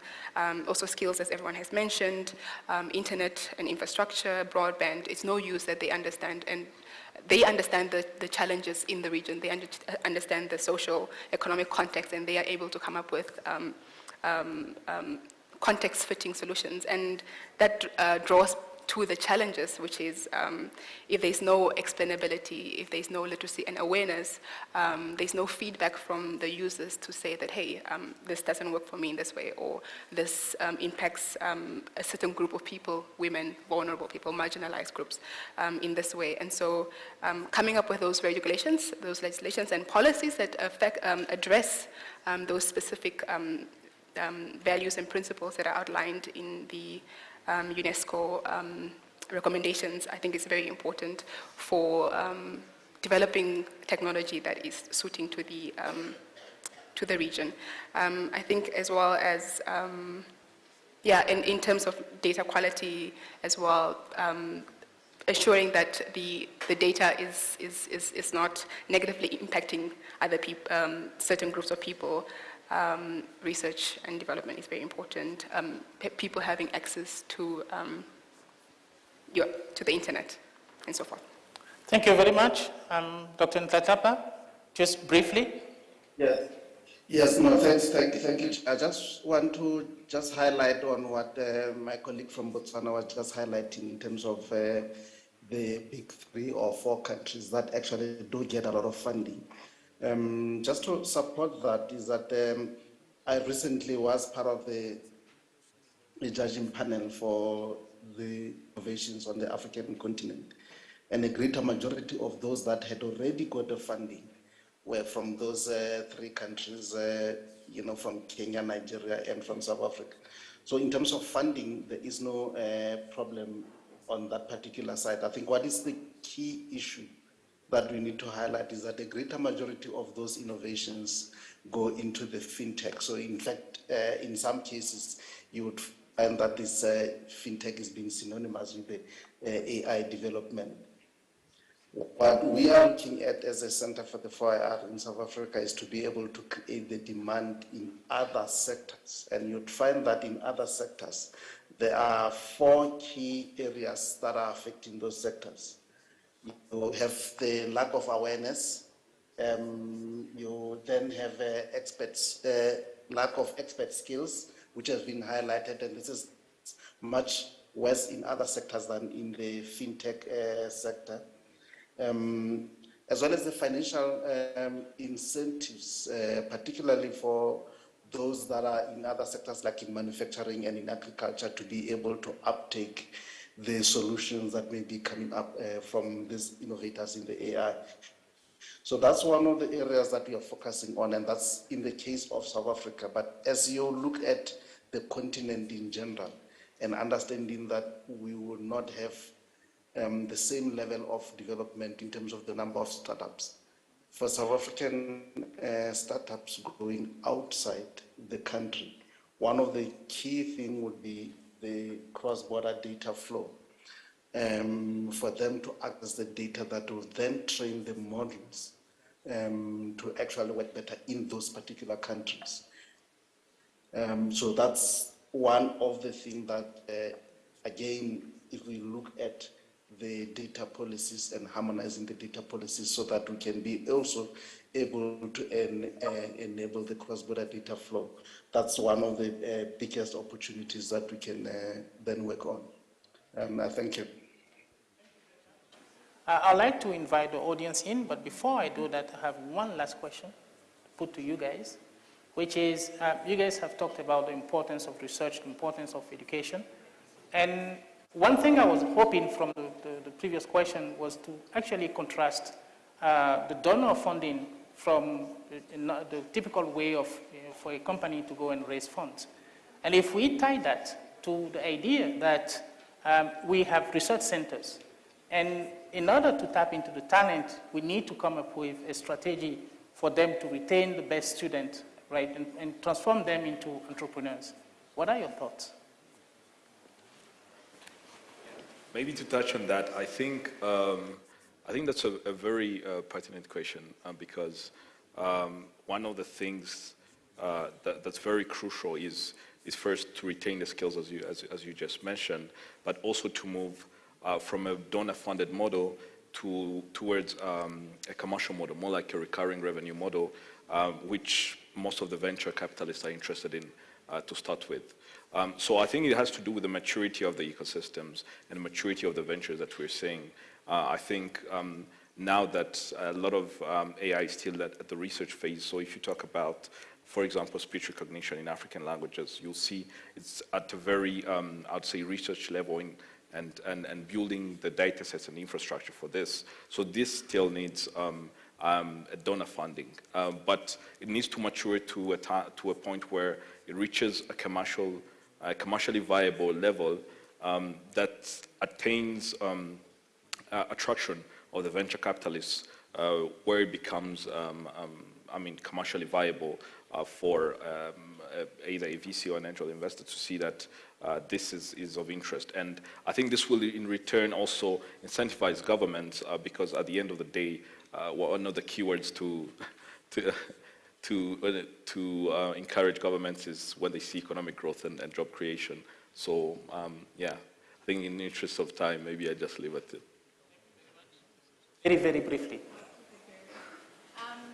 I want to say this one thing about donor funding versus VC funding. I think the important thing that we need to ask ourselves, and that we had to ask ourselves, our first round of funding was from Japan International Cooperation Agency, I hope I got that right, to develop the SaaS that we have now put out to market.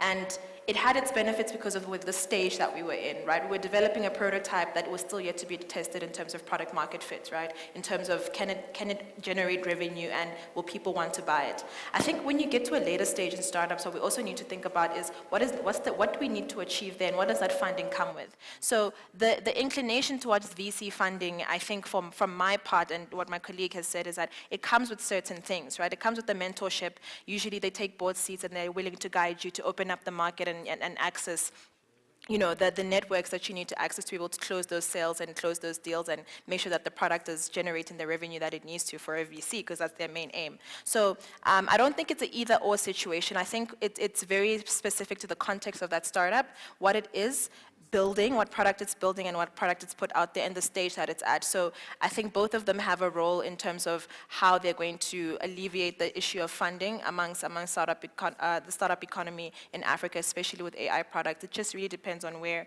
the stage is. I don't think it has to be one thing that we say donor funding or VC funding. I'll just leave it there. Yeah. Lumba? Merci. Thank you. I think that my colleagues have said everything, even what I said already about funding, what we are busy looking for. First of all, we need support to ecosystems, support to startups, to the research center, because research is very important when it comes to the development of AI. AI brings negative and positive effects. On the other hand, it helps for research so that we can check macroeconomic impacts which are linked to the funding for startups. We need to balance everything, and on the other hand, we need to see how startups are organized in this field. What are we busy targeting when it comes to training? This is very important. On our end, I think it's very important in terms of donor funding, for instance, to really tap into the developers of AI and highlighting, ethical issues and issues of non-discrimination and all these things that we bring up all the time as researchers, as people working in the critical space. So I think for my contribution, that's it. Excellent. I like people keeping time. Dr. Ntatapa, just very, very briefly. Yes, no, thanks. I think the donor funding is critical and could be critical in opening up new markets. So I won't repeat what other colleagues have said, but in terms of creating more of the demand in different sectors that are not necessarily at this particular point uptaking the AI. So creating the awareness, that can be really critical element in opening that, and of course making sure that they can have access to the resources, the data resources. Thanks. Now let me open the floor for 1 or 2 questions from the audience so that you don't feel left out. Yes, please. There are no questions from this side. Please go. There's a gentleman behind.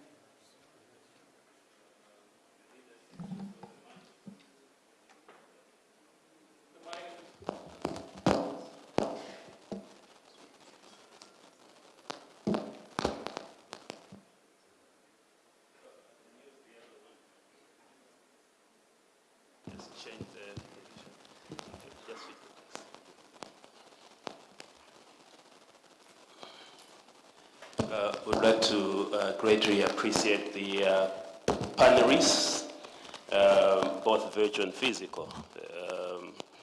I would like to appreciate also the study report that has been presented by UNESCO, maybe consultants or team, which we will read the report in detail. We understand that 9 countries have been in the study, but also Thank you. We understand that 9 countries have been in the study, but also that 4 sectors, education, health, labor, and environment, as sectors have been investigated, and we saw the data, part of the data. I wanted to highlight that SADC does support in terms of research ethics, but also inclusion of AI.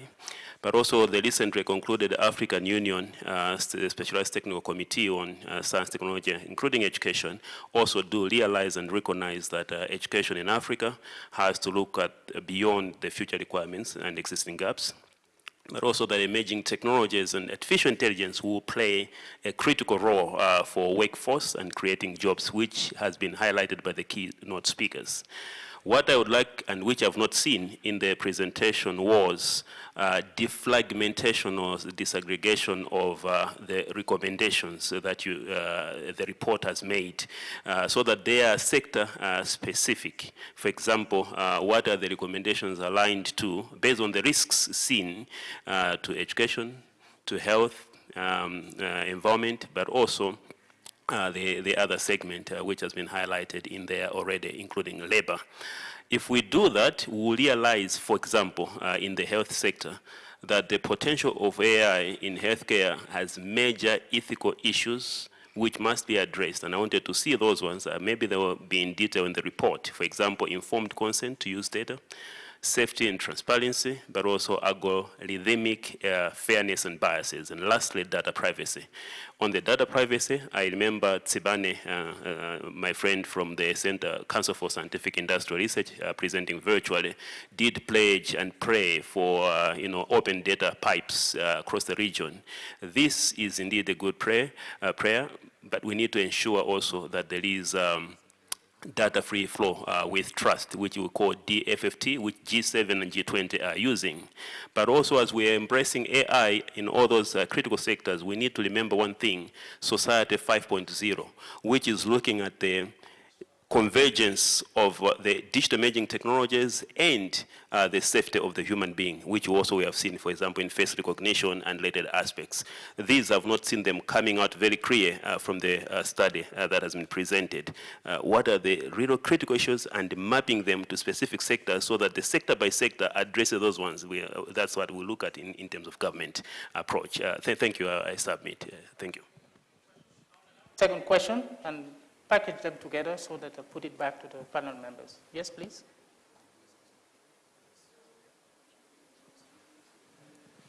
Thank you very much, Chair. Mine is really not a question, but I would like to first thank the presenter for what I thought was a very good presentation, and also for the panelists who made very significant contribution. One of the issues that kept on coming up is the issue of donor funding. I am a higher education administrator, and I want to urge my colleagues from across Africa that if we think something is important, let us put money into it ourselves first, and then let the donors come and complement what we have already put there. If you don't put your money, you're not going to check to see that the results you get are useful. So I want to urge administrators across the African continent, we believe AI is very important. Let's put it in our budget so that we can support the many young people who have got very important projects that they are carrying out, which have got significant economic potential. I think that is the first step that we must take. And then secondly, I also want to say that a lot of our institutions don't know that they can actually be helped through the application of AI. So there's a lot of awareness creation that is necessary.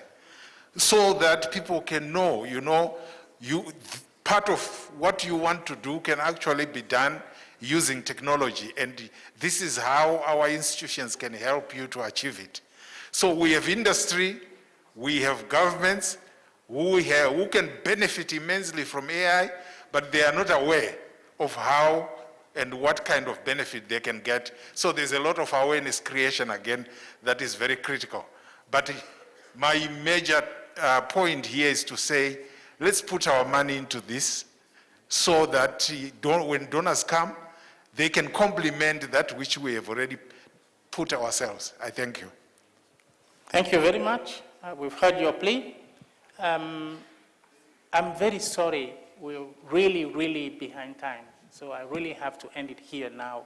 I'll put the two questions, or the question and the comment, back to my panel members and ask each one of them for 30 seconds maximum to just give us a wrap-up of the session, please.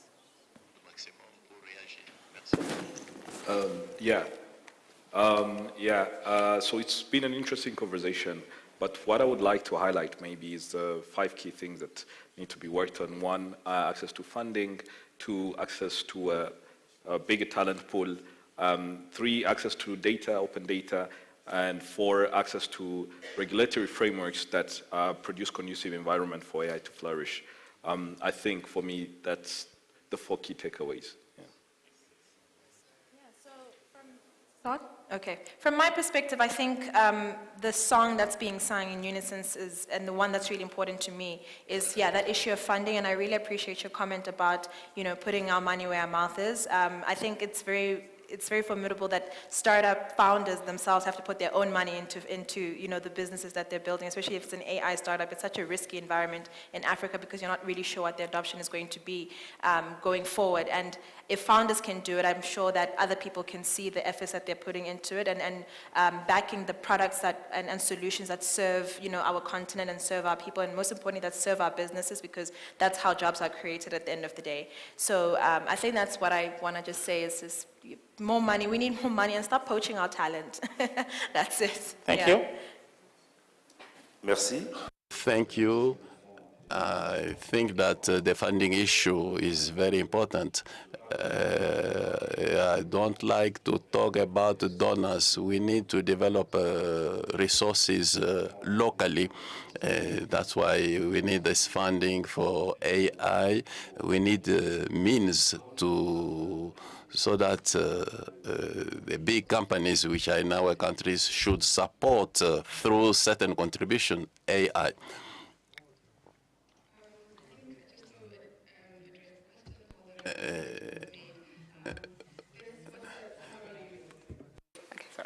This was a summary. Thank you very much for those recommendations. What we presented was really a summary of a very intensive study, and we've only included recommendations for governments and policymakers.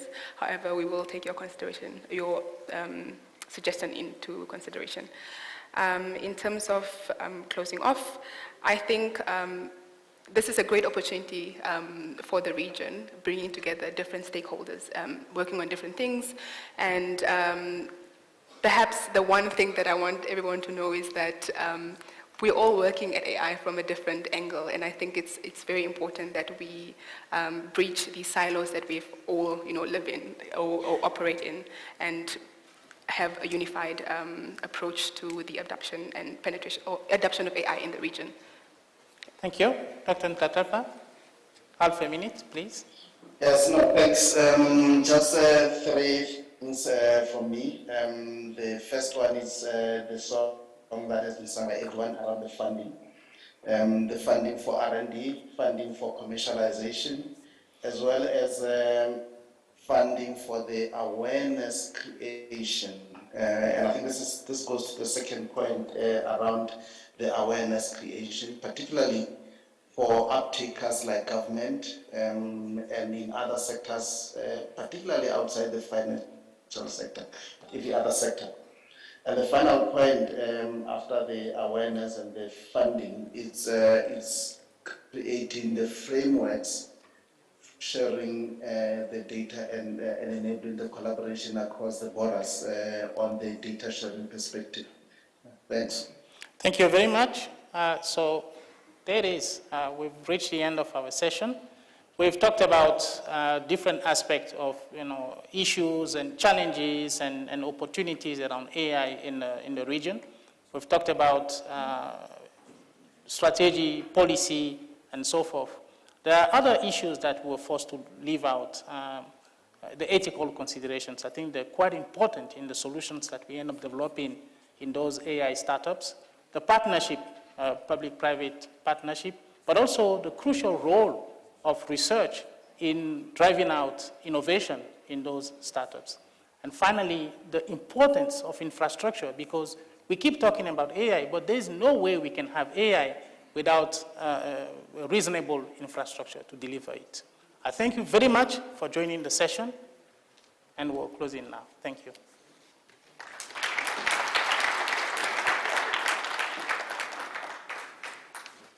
Thank you very much, Professor Jose. Please give himself and the panel another round of applause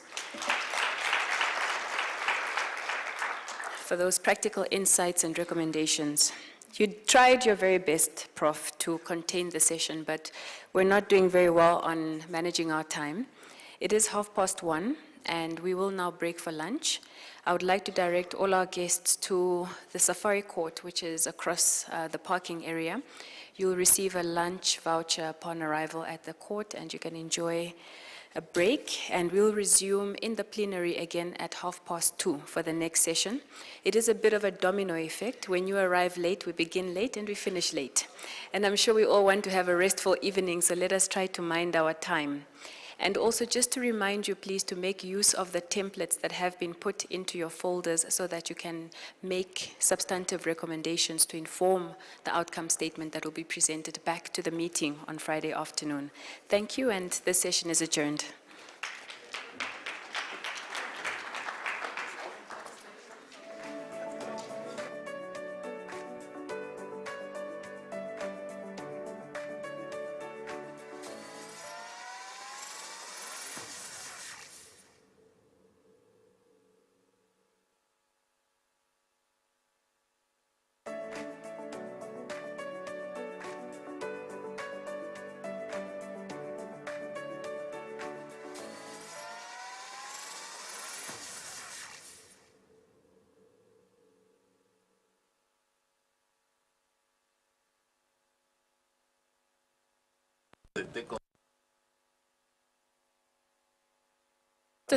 Just a small logistical announcement. If you can please assist us to carry your interpretation gadget outside and drop it at the table where the colleagues are. Thank you.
Scuba,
Imbono ndo bambo. Njo pele ne bika skomake. Minister of Ceremony.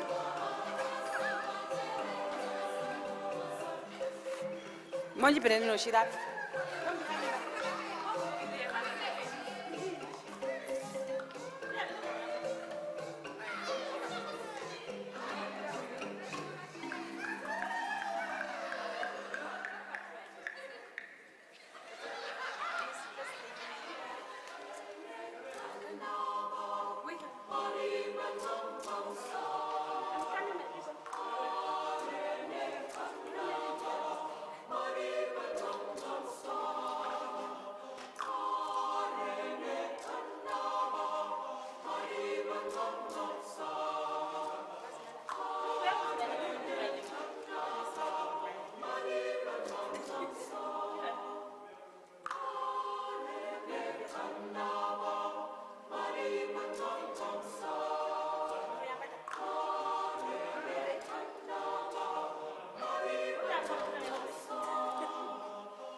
Omoga brama. Hala.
Imazawana, twena mazawana, imazawana, imazawana, imazawana, twena mazawana, imazawana, imazawana, imazawana, twena mazawana, imazawana, imazawana, imazawana, twena mazawana. Haina mabili, iskoro skoro. Haina mabili, iskoro skoro. Push, push. Haina mabili, push, push. Iskoro skoro. Push, push. Haina mabili, push, push. Iskoro skoro. Haina mabili, iskoro skoro. Haina mabili, iskoro skoro. Push, push. Haina mabili, push, push. Iskoro skoro. Push, push. Haina mabili, push, push. Iskoro skoro. Push, push. Haina mabili, push, push. Iskoro skoro. Push, push. Haina mabili, push, push. Iskoro skoro.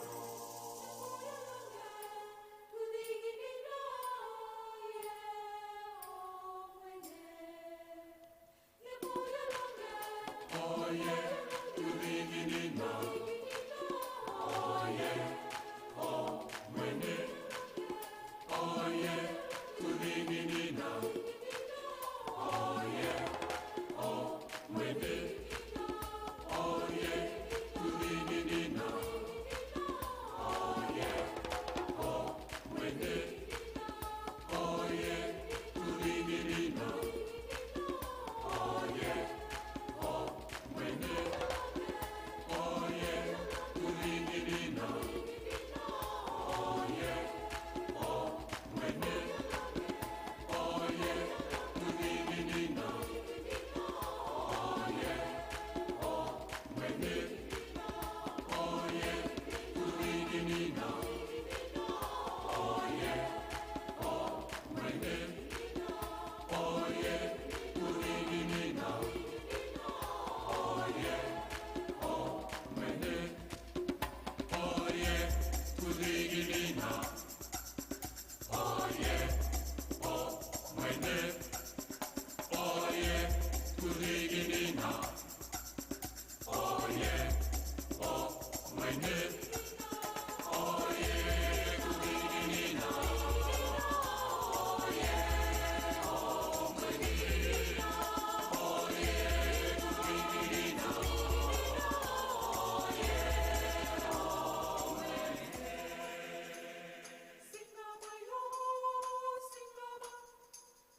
Singaba yo, singaba. Singaba yo, singaba. Singaba ambayo tina pulonshaba. Siekaya, Namibia. Singaba ambayo tina pulonshaba. Siekaya, Namibia. Namibia, Namibia. Namibia, Namibia, Namibia. Namibia, Namibia. Namibia, Namibia, Namibia. Singaba yo, singaba. Singaba yo, singaba. Singaba yo, singaba. Singaba yo, singaba. Ambayo tina pulonshaba. Siekaya, Namibia. Singaba ambayo tina pulonshaba. Siekaya, Namibia. Namibia, Namibia. Namibia, Namibia, Namibia. Namibia, Namibia. Namibia, Namibia, Namibia. Singaba yo, singaba, singaba. Singaba yo, singaba, singaba. Singaba yo, singaba, singaba.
Twas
Hello, mic.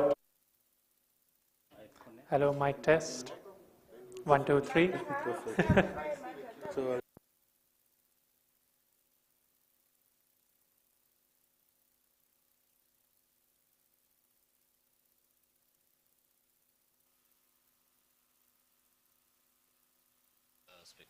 2 seconds. Then you can speak. Coming on. And then.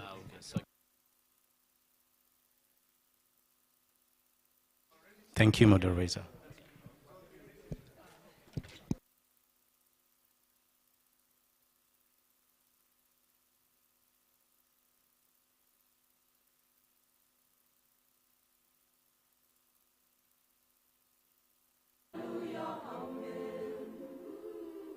Yodike ye menara Yesusu nashal. Eye omashe watatenja meya menyami. Mesia omunashal. Tonja ule kongutu kirowe. Hallelujah Mesia. Amen. Hallelujah. Amen. Hallelujah. Amen.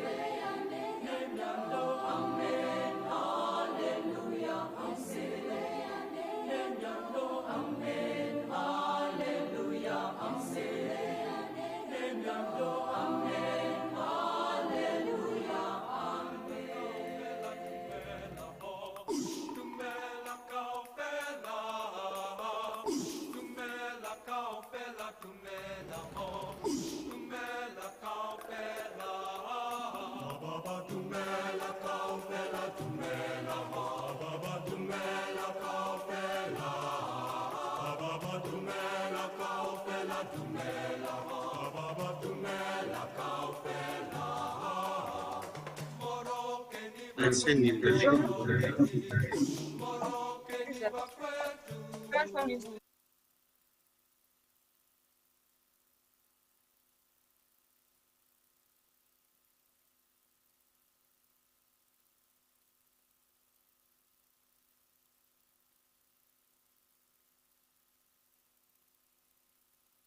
Hello, Bridget, can you hear me?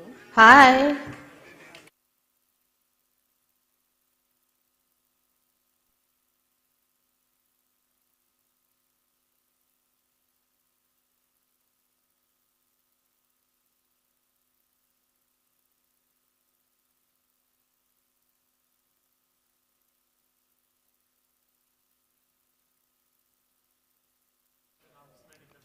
everything's working.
Hello? Yeah.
Hello?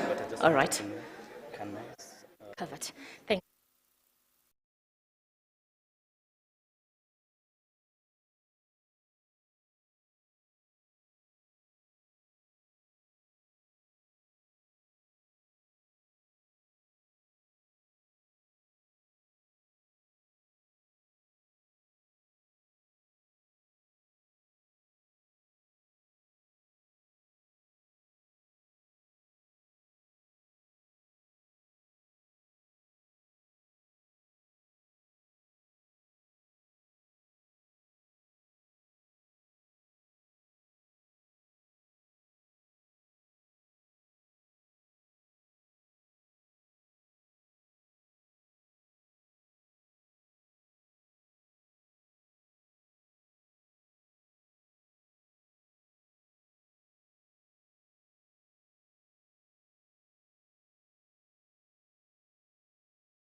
test. So perhaps we'll start with our colleague online, Bridget. Bridget, the floor is yours.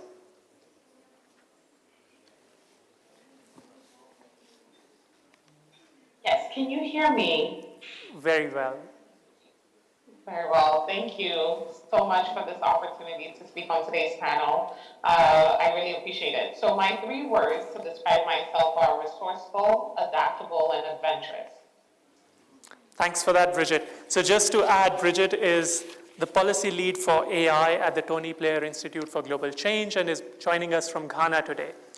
Next, we have Dr. Makaziwe Makamba. Over to you, Makaziwe. Thank you so much, Chairperson, and good afternoon once again, colleagues.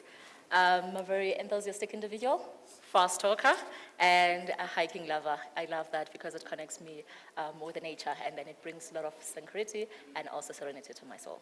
Well, thank you so much. We definitely need fast talkers because we are a bit running behind time today. Next, we have Onika. Also, just to mention that Dr. Makaziwe is a 4th Industrial Revolution expert at the Department of Telecommunication and Digital Technologies in South Africa. Next, we have Onika Makwakwa.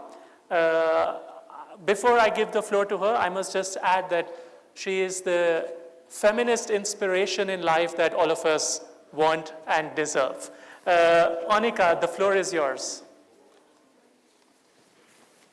Well, thank you. So I actually have 3 phrases: tech enthusiast, social justice champion, and feminist. Thank you. Thanks, Onika. So Onika is the head of Africa at Alliance for Affordable Internet at the World Wide Web Foundation, also joining us online from South Africa. Next, we have Nashilongo Gervais. The floor is yours. Thank you very much. 3 words about me. I'm a lifelong learner, I'm a tech advocate, and I'm pretty focused. Thank you. Thanks so much, Nashilongo. And Nashilongo is a lecturer for digital communications at Namibia University of Science and Technology. Next, we have Seno. Joining us, Seno Namvandi. Floor is yours. Thank you. The 3 words I would use to describe myself is a disciplined reader, learner, a fitness junkie, and a music lover.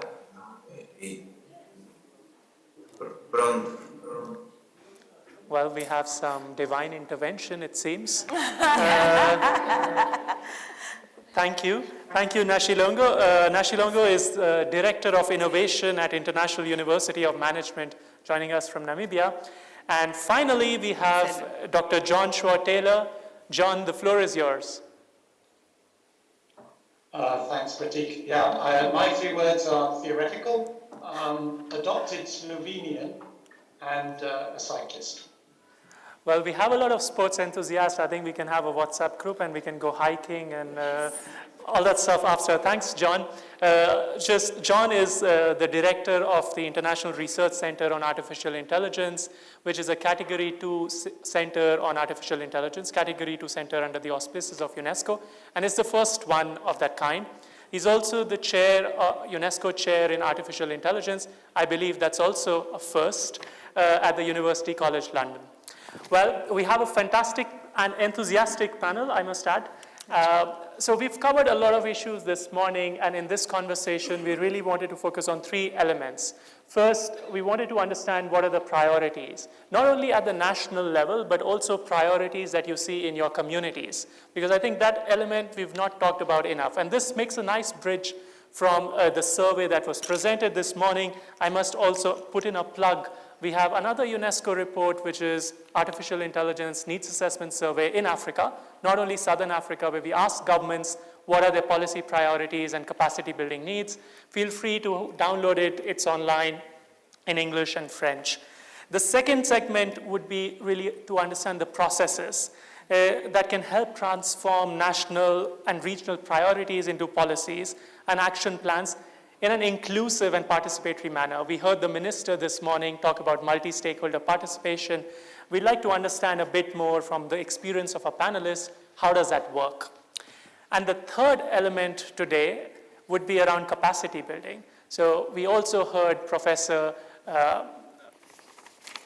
Marvala from Johannesburg talk about capacity building for policymakers. He mentioned parliamentarians, he mentioned governments and how they need to understand the need for these technologies and how they can use it. So we'll spend some time on that element. This would be our program. It's 1.5 hours, but it's quite packed. So I'm looking forward to the discussion. I'll quickly start with my first provocation, which is first to Bridget, perhaps. What are some of the priorities related to artificial intelligence in Southern Africa and in your country and in your community? And you have 3 minutes, Bridget. Thank you, Priti.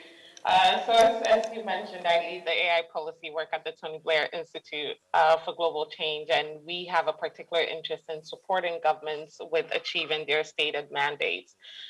So from where I sit within tech policy, and especially with governments as our primary clients, there are two priorities related to AI, and I think you identified one of them in your overview, which is how do we get governments to understand the opportunity that AI presents at this time? And that the priority for us there is that we need to define AI use cases that are relevant and impactful for the local context, for country-specific needs and for regional specific needs as well. We know that there's tremendous opportunity for artificial intelligence in the region, and governments in collaboration with the ecosystem will need to define the AI use cases. One of the examples we like to give is in thinking about recently there's been a lot of excitement about an AI fruit picking robot that seems to be getting some attraction and pickup from people around the world. And while this may be globally relevant for the agricultural sector, it's important for us to define what that means within the context of various African countries and what the impact will be. So that'll be the first thing from our side, defining use cases that are aligned with the current state of the technology, not the hype, and that will drive impact that are aligned with government initiatives or government priorities. The second bit, or the second priority I'll mention is, I would say we call it uncovering what the critical factors are for AI readiness. We can define the use cases which will get governments buy-in, which will get governments to prioritize AI policy and activities. But we need to help governments to also understand their capabilities. Having the use cases without understanding how we implement or how we materialize those use cases is not complete.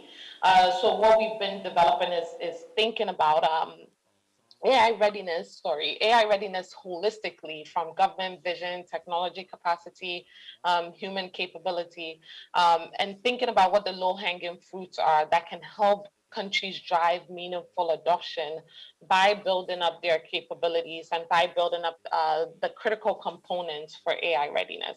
So I'll stop there. Back over to you, Priti. I think it's important to underline the use cases and what you emphasize, the context. There's a lot of times a lot of hype around AI technologies, but we really need to have localized AI systems which serve the needs of people. Over to you, Makaziba. What do you think are the priorities in your region, in your communities? Thank you so much, Chairperson. Chairperson, you would remember that in South Africa, we had a Presidential Commissioner's report that was gazetted in 2020. So a lot of our priorities actually emanate from that report, where it's actually quite clear in terms of establishing an AI institute.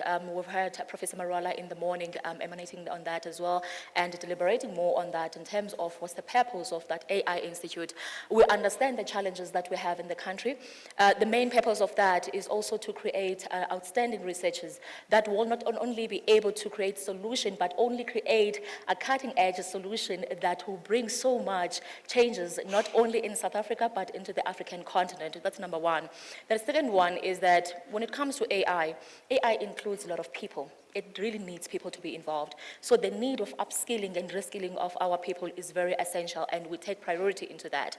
So the third one, we understand also that we live in the continent that is very unequal. So in order for us to make sure that everyone is included as a part of informative society, we need to ensure that we go and reach the underrepresented areas to create opportunity awareness program so that people can be aware of what is 4IR, what is AI, how can they use AI in order order to actually produce whatever that they want to do. We know that around the COVID-19, we were actually motivating people to be more innovative and create businesses, but then we have a technology that can assist people. But then if people, they don't really have a knowledge of how can they use these technologies, they will always be afraid and be reluctant in terms of tapping into that. So we also aim on actually going to the rural communities, create those opportunity awareness programs to ensure that everyone is feeling part of the society. So those are the three major ones that we do have. Thanks so much. I think it's really comes around frequently in conversations around AI awareness. And I was talking to a colleague of UNESCO.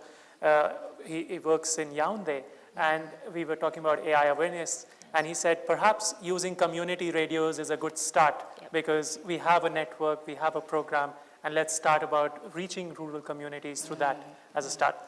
Seno, what are your thoughts around priorities with respect to AI? Thank you. I don't know if I'm, okay. I think for me, as representing university, which I think my colleague Nashilongo will agree with, is beyond awareness, it's education. Understanding that we need to inculcate the themes of artificial intelligence into education curriculums, starting from pre-primary all the way up to tertiary. It's very important if we are looking at growing a population that is in and around AI, that we take a step further from awareness to actually educate. Because I find that when people limit it to education, to awareness, what we do is we know of AI, but we do not know what to do with it or how to use it and how to work in it. So my biggest priority when I look at the themes of AI and governance is how are we reviewing the education curricula, especially in the tertiary institutions and vocational institutions, to actually meet the needs of AI. A second part is beyond policy.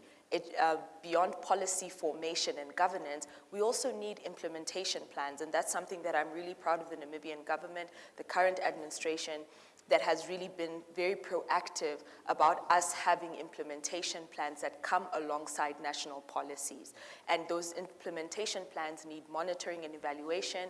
They need to have time-bound goals about where we are going to be when it comes to the actual operationalization of AI. The third, the previous speaker already touched on it, which is talent acquisition. I recently read a report on blockchain technology and how we're struggling to find an uptake of actual talent within the blockchain industry, and worse yet, female blockchain technology experts. And so I think one of the priorities that we're going to look at beyond education is how to actually fast track the paths of employment within artificial intelligence. That's something that I think we need to look at. Thanks a lot for those insights. Next we have Onika. Onika, the floor is yours. What are the priorities related to AI as per you in different communities and in the region? Great. I think for us, working as a multi-stakeholder coalition, we recognize the existence of what I may call a trust deficit with regards to an uptake in digital technologies and especially artificial intelligence. So as we look at policy making in this area, it's really important that it's done in a way that, in an approach that is inclusive of not just government and private sector, but also civil society. You know, one of the phrases we hear a lot among civil society is nothing for us without us. It's really important for us to include the people whom these developments are meant for in the process of thinking around policies and regulations for deploying them. So we can work towards closing this trust deficit that exists since AI is actually quite data heavy, right? You know, and in order for us to be able to get participation from communities, it's important that there's transparency and inclusion in how we are developing those. So for me, those are really important things. And some of the things that some of the panelists have touched on is this notion of how we have introduced the 4IR in our communities, that we need to really look at how we are encouraging and supporting innovation that is rooted in Africa's realities. I think that for a long time now, I'm really pleased this conversation is happening, because for the first time, I feel like I'm in a conversation where we are not talking about 4IR as an event that is coming to Africa, but as a reality that is here, and that we need to also invest in innovation that is focused and rooted in solving our problems, not mimicking what we are seeing in the West as the next iteration for Africa of developments that we are seeing elsewhere. So I'll pause there for now. Thank you. Thanks a lot, Onika. And I really love the statement that you made. Nothing for us without us. I think that's at the core of participative, inclusive processes. Coming back over here, Nashilongo, what are your thoughts on this? I think for Namibia in particular, but also for the larger Southern African region, there's a need for deep learning AI activities that are already happening within communities. I think for us in Namibia, we had that opportunity when the president has set up the 4IR task force, and we were able to dig deeper and get into the grassroots level and understand what is happening. But even if at platforms or institutions with the Internet Society and the Internet Governance Forum, we learning that these activities are happening. So then the next level is to ask, as digital transformation happens so rapidly and AI becomes sort of the leading force that will be determining the next stages of life as we speak about metaverses and others, do citizens trust that the data that they own, that are owned by both private and public institutions, is protected? There are a number of countries within the Southern African region that doesn't have those kind of laws, for instance, including our own. So we could start from there, making sure that protection of personal data is key, and so is data governance. But there's also a need for us to prioritize AI for economic growth and realize the potential that AI could unlock for economies that were set back by COVID, but for years also has been suffering from inflation and others. And that goes with the supporting of the startup and innovation sector. We're seeing a lot of activities within the Southern African region where robust innovation is taking place, especially at grassroots level. I think one of my colleagues here have mentioned about the opportunities that education could provide in unlocking the usage of AI. But there are a lot of youth, young people, even older people, or old people who had never had an access to a formal education, but they're innovating and they're solving community problems, but also national problems. So where do we, how do we make sure that they're supported to offset their projects so that they could respond to economic and social needs within the countries? I think I will, before I stop there, I think key is also to realizing the potential that AI has on human rights. And so it's very important that we get together as stakeholders within the internet governance processes, that not just the business communities makes the decisions, or not just government makes the decisions and the regulator, or the academia sets forth the knowledge that we produces. But it's important that we all get together within those processes that has been happening already since 1983 and make those decisions together, and to even to an extent where we are able to say we do not necessarily have to set regulations in so, but how do we create regulatory sandboxes as we test out innovations as we go? Thank you. I'll end here for now. Hold on to that thought because we're going to come back to what all is happening since 1983, yes. and we'll love to listen to you. John, you've been working with several academic networks globally. You've been involved with deep learning in Daba before. What are some of the priorities that you've seen come across in academia from the region? Yeah, I think, first I would like to say I fully support all of the initiatives that have been mentioned, and in a way, I feel part of what I was hoping to say, has already been said. But I think that point you've raised there, Pratik, is very important. I think things like deep learning in Daba are hugely impressive in terms of that bottom-up development of a skilled workforce. And that is something that's happening, almost independently of the formal educational sector. It's connected, but not through necessarily the actual introduction of new courses in universities, but through these bottom-up organized events and summer schools, training camps, and so on, that I think we've also helped to support, and I think they're extraordinarily productive and impressive, and I think bode very positively for the development of AI, a skilled workforce of AI in Africa. I think, setting that aside, I agree fully with what was said about introducing more AI into the formal education system. But that is a process which will take obviously some time, but I think initiating that is great. I think the other thing I want to bring forward is the separate issue of educating both entrepreneurs. So there's one thing we've been talking about, educating the skilled workforce, the people who actually understand AI as a technical discipline and can implement AI solutions.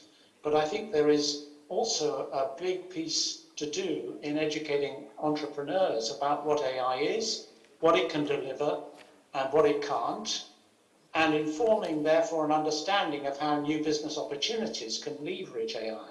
And I agree completely that these should be thinking about local challenges and local opportunities, and that is something that can happen on the ground. And those people don't need to understand how the AI works in detail, but they need to understand what it is and what it can deliver and what it can't. And that's, I think, an important skill that is not necessarily fully voiced or delineated. So I think that's very important. And then I think for policymakers to understand what AI can do for society, but also particularly how it can be misused and can actually exacerbate inequalities and biases in society. And so we need to understand that bias, fairness, and more generally the impact on human rights. And finally, I will say also, which I think has already been mentioned, demystifying AI for the general public and put it in the right context so that they can understand its value, but also its dangers. Thank you. Thanks, John. By the way, we are launching a comic strip this evening, so you're most welcome. So when we're talking about demystifying AI, it's a new approach. We've never done it, so we thought let's try to do it this way to reach out to a wider audience. I hold these thoughts a bit. I just wanted to come back. So we just heard John saying about entrepreneurs and how to involve them in these processes. And in the previous panel discussion, there was a strong focus both from Audace and from the panelists from Botswana on supporting innovation. How are there any examples that you've seen where entrepreneurs, what are the mechanisms in which they are being considered and being part of these processes? And how are we upskilling them? Just on the entrepreneurs, not in general. Quick thoughts before we move to the next segment. Any one of you who would like to take the floor? I don't know if could try.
need to be rooted in problems that communities or countries are facing, instead of focusing on some fancy examples and saying, hey, this is great, but really to root and understand the problems and where the demands are, and not just work on the supply side of things, but also matching that supply and demand in terms of technology development.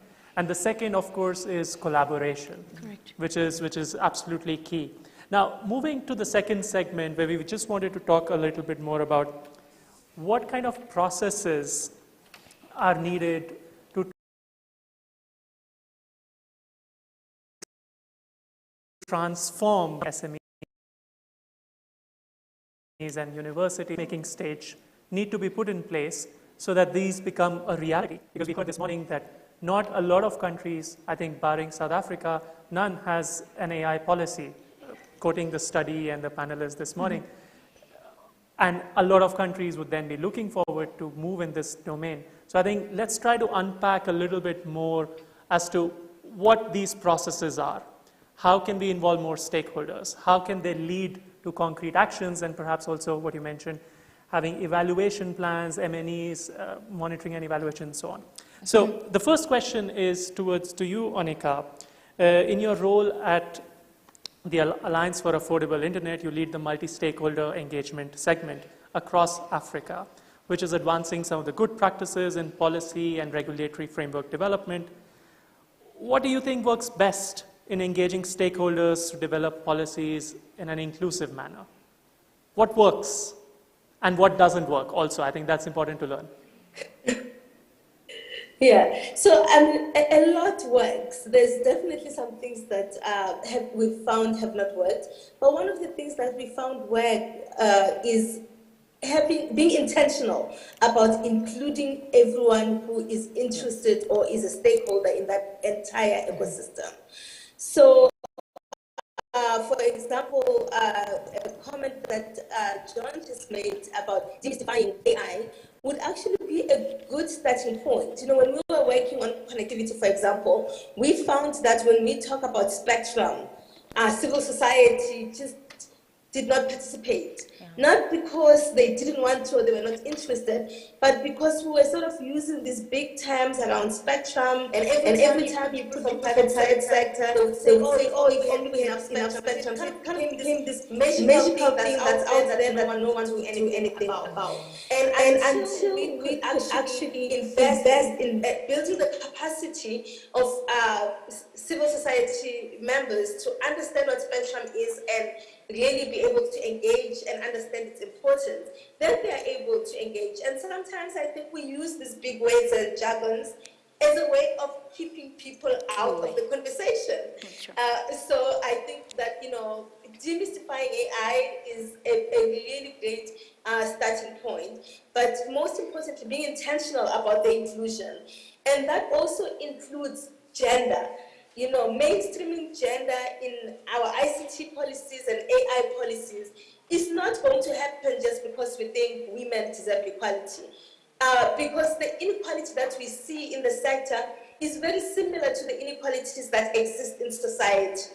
So it's not going to just all of a sudden not be reflected because we are dealing with technology. It's going to be there.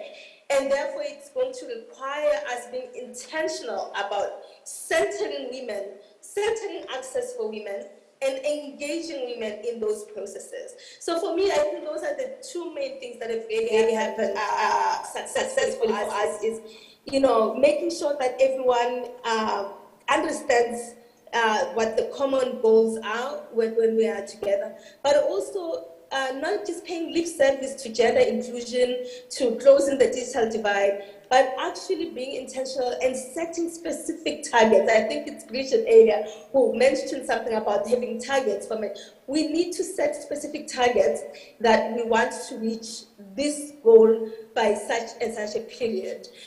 Because as we can see now on the connectivity side, we are finding ourselves having invested on connectivity even though we are not fully there, but we already have a 53% usage gap, meaning that more than half of the people who live within a mobile broadband connection are actually not using it. And so there's a new gap that's emerging. We were closing a connectivity gap, and all of a sudden, there's a usage gap.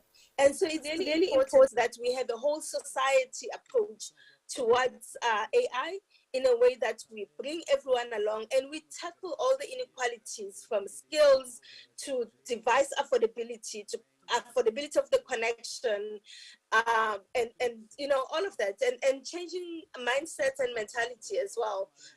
Really, really important, and bring stakeholders as equals, both government, private sector, civil society, and academia. Really, really important that we bring civil society along in these conversations. Thank you. Thanks a lot for that, Onika. I do want to press you on one point, which is you mentioned about connectivity and how this kind of conversation around spectrum and so on becomes kind of abstract for civil society sometimes to be involved. How did you go ahead and demystify this? What did you do? Yes, so actually we had we hosted workshops to help everyone, including myself, by the way. I'm a policy expert who's a tech enthusiast, but when I came into this, I had no clue what spectrum, you know, was about, and actually it was a conversation stopper. And interestingly, I had one instance where I was on a panel at Transform Africa with one of the major mobile operator CEOs in the continent. And I said to him, while we were in the green room, I said, can we not whine about spectrum today? Because I know the minister is sitting here and, you know, mobile operators always want to get more spectrum. We understand that. But can we truly peel through and have a real conversation? Because this thing of mentioning spectrum had sort of become a conversation stopper. I was really surprised and taken aback by his response. And he basically said, you know what, you are correct. It actually irritates me that all my talking points say that, you know, I must respond with complaining about spectrum. And it was a great opportunity for us to start, you know, having a real conversation about what's happening. Yes, we acknowledge that spectrum is an issue, but how do we have conversations beyond that? But also, how do we, you know, have sessions, webinars? I think COVID in many ways helped, right? That we now can host webinars on pretty much anything that we feel that there's a need to have further conversation on this, where people can be able to have information and learn more about why spectrum is important and why, you know, it's an issue, but it should not be where the conversation ends. You know, if there's an issue that we don't understand, we can park. We have a parking lot. I do this in all my meetings. So I have a parking lot chat where when we get stuck, we agree to park the item and revisit it from a capacity building and learning point of view so that we can move the conversation forward. So great facilitation of these conversations and a willingness to be vulnerable. You know, I think that we've learned through the issues on digital taxation, for example, where the perception is that companies don't usually want to pay taxes. So, of course, they complain a lot about taxation. However, most of these taxes also affect consumers. Being able to have a multi-stakeholder approach enables us to bring them together to support each other's position on, you know, ensuring that we are minding the digital taxation that is actually making access very unaffordable, both for small businesses, but especially for consumers. So it's okay for them to support private sector's resistance to further taxation in the sector. And it's only through having all of these multi-sectors in one place that we are able to do that. Thanks a lot for that.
SADC level, we haven't been having conversation in a long time, I think since 2019. But we see those conversations happening elsewhere, for instance, West Africa, East Africa, and everywhere else.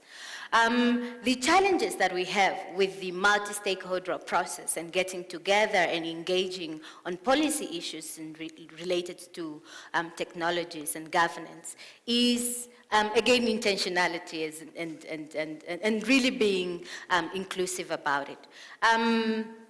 For instance, in our experience, in our 5-year experience, we found that the private sector is happy to support financially that the conversation takes place. But they're not like forthcoming in being part of the conversation and stipulate clearly that this is our key these are our issues that we think policies must consider. Why do you think they are not so forthcoming? We're particularly not sure, possibly on issues of competition, because when you are in the room and you're putting your key concerns, for instance, on AI, your competitor will be in the same room and you'll be wanting to copy what you thinking of. That could be the only reason, really, because if you've got the money to support the processes and taking place, we do not understand why you're not being intentional and putting forward your position. For instance, this year we've got a SIM registration in our country that has become mandatory. I mean, it's a practice that is happening everywhere else. And that is happening so much in silos, and maybe also just to reflect on the 4IR assessment and activities, this is also what we found out, that there's so much activities, there's so much policies, activities, and discussions happening, but in silo, very, very isolated. So there's a need for us to come together. And as a result, for instance, I cannot say that our internet governance processes is one of the strongest, because every year we produce reports, and because of the UNDESA and the UN requirements, those reports are immediately produced and hosted on the websites, and we also share that with government as the the maker of this process, but we're not seeing those processes and those discussions being streamlined into the policy-making processes. Just to mention a few. But also public consultations in the policies.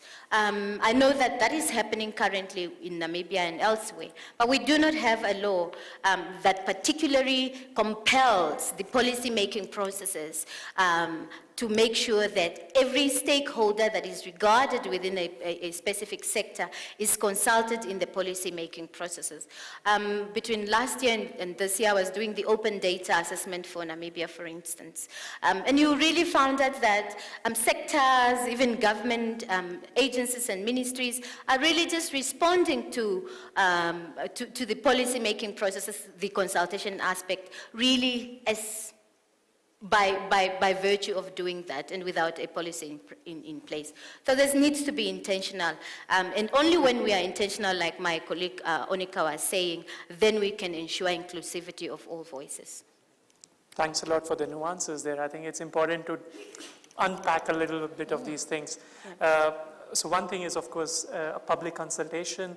Then again, it links with whether it's something where public is informed enough and how to encourage their participation, but also not to just have participation, but also to have ownership over the results of this policy. So that it's just not instrumentalizing public for policy development. Thanks for that. Just for the technical team, if we can have the timer on, because I am losing track of time. It's off. So Bridget, over to you. You've been involved in advising the government of Ghana on AI policy development. And I understand this was done through a multi-stakeholder process. How did you go about building consensus? And what was the process like? Can you share us briefly, how did it work? Sure. So for context, we've developed an AI policy toolkit to support governments generally in Africa with AI policy adoption. And sitting in Ghana, we've had the opportunity to be a part of and participate in the Ghanaian government's consultation processes on the development of its ethical AI framework, as well as its upcoming national AI strategy. I think the important thing here, from your earlier comment about national AI strategies and policies in Africa, there's certainly a gap there, whereby we see that a lot of African countries don't have national AI strategies, but we don't think that should keep these countries from being able to explore and to harness the opportunities that AI affords responsibly on the continent. So in that context, we're developing a set of tools and systems to help governments create opportunity from AI. And the tools include an assessment of readiness and identifying potential partners in the international and national community, as well as a framework for delivery. So with that context, and to your question about how you build consensus and process, even though our policy toolkit is targeted towards policymakers, we've consulted with a broad range of stakeholders in the AI community, as Onika said, from academia, civil society, industry, to the youth, etc., to really understand and to make sure that the toolkit is aligned with what the community generally wants, as opposed to just what would be beneficial for a certain category of people in the AI community. And the other bit of it is, we've also built in consultation and multi-stakeholderism into the toolkit itself, whereby, for example, in our readiness framework, we are asking countries to assess themselves on whether they're tracking metrics around inclusion inclusion in their data metrics and their open data initiatives, whether they're accounting for the digital gender divide, whether they're accounting for the rural-urban divide in some of these metrics. So in short, I think to summarize all of this, we know that policy plays a huge role in AI adoption. As you said, there's a long way for us to go in Africa in terms of driving AI policy. But in the absence of countries developing national strategies, given sort of the resource constraints and things of that nature, we don't think that should keep the continent from being able to participate in this opportunity. So the toolkit and its embedded sort of consensus building structures and factors allows us to kind of get to implementation, to pilot ideas, and to begin bringing in, to begin helping governments understand the AI opportunity within their context without having to have national AI strategies in place if their resources don't allow them to do so at this time. Thanks so much for that, Bridget. I think it's over to John now, which is, what are the incentives? You've been working with the private sector, and in your introductory remarks also you mentioned that it's important to build those collaborations. When we talk about multi-stakeholder processes, we heard from Nashilongo also that the private sector sometimes shies away from stating or being forthright. How does it work in your context, in your experience? What are the incentives? How to bring the private sector on board in a more participatory, inclusive manner? Over to you, John. Yeah, thanks. I mean, I should preface what I say by saying I'm more sort of an amateur when it comes to dealing with business and policy. I'm sort of, my background is on the tech side, the nerd side. But nonetheless, I have worked and been in contact with a number of companies, as you say, particularly the big tech companies, partly through colleagues who've gone to work in those companies, and partly through looking for funding to support activities, including activities in Africa. I think the key incentives for companies are, in some sense, to future-proof their business. So they need to keep abreast and, to some extent, try to influence new regulations so that they can be prepared or even offer services to other companies struggling to meet the new requirements. So in a sense, they have an interest. Now, you might say they have an interest to minimize the regulation, but not necessarily. I think the one thing they really want is clarity. If they can have clarity, then they know where they stand, and they know the period they need in which to develop the new technologies that they might have to develop. And that then creates future opportunities, that they can develop those technologies that will be required in order to support other companies in meeting regulatory requirements. And that's been said explicitly to me by people working in different companies. I think the other factors that are important, particularly in big tech companies, they're very keen to bolster their public image and guard against bad publicity. And they like to have a positive story to tell. So supporting positive policy initiatives is something they can highlight to their customers and can sell themselves as a positive company. I think there's one other incentive that is worth not overlooking, and that is that businesses are run by people, and they can be committed to a positive agenda individually that they can encourage their company to adopt. And I'm always inspired by the appetite among young people for a positive action. It's something that I think, perhaps our generation didn't have to the extent that the new generation does have. And I don't think we should underestimate the pressure on businesses to attract talent. And again, something they need to do to attract talent is to sell a positive narrative about the company's engagement with development challenges. So I think all of these are things that we should be aware of and should to some extent exploit in dealing and working with companies. Thanks, John. Just for the audience here, I'll be opening the floor also for questions after this segment, because we want to not leave it to the end and not have enough time. So please feel ready. I'll go to Makaziwe and then we'll come to the audience to take some questions before we move to the final segment, which is on capacity building. So Makaziwe, you've been also involved quite actively in different multi-stakeholder fora. What has been your experience? What are some of the lessons that you learned? How does the South African, I remember I was part of the ICT Ministers Forum, which was also organized by Namibia last year. And the minister from South Africa mentioned something very interesting.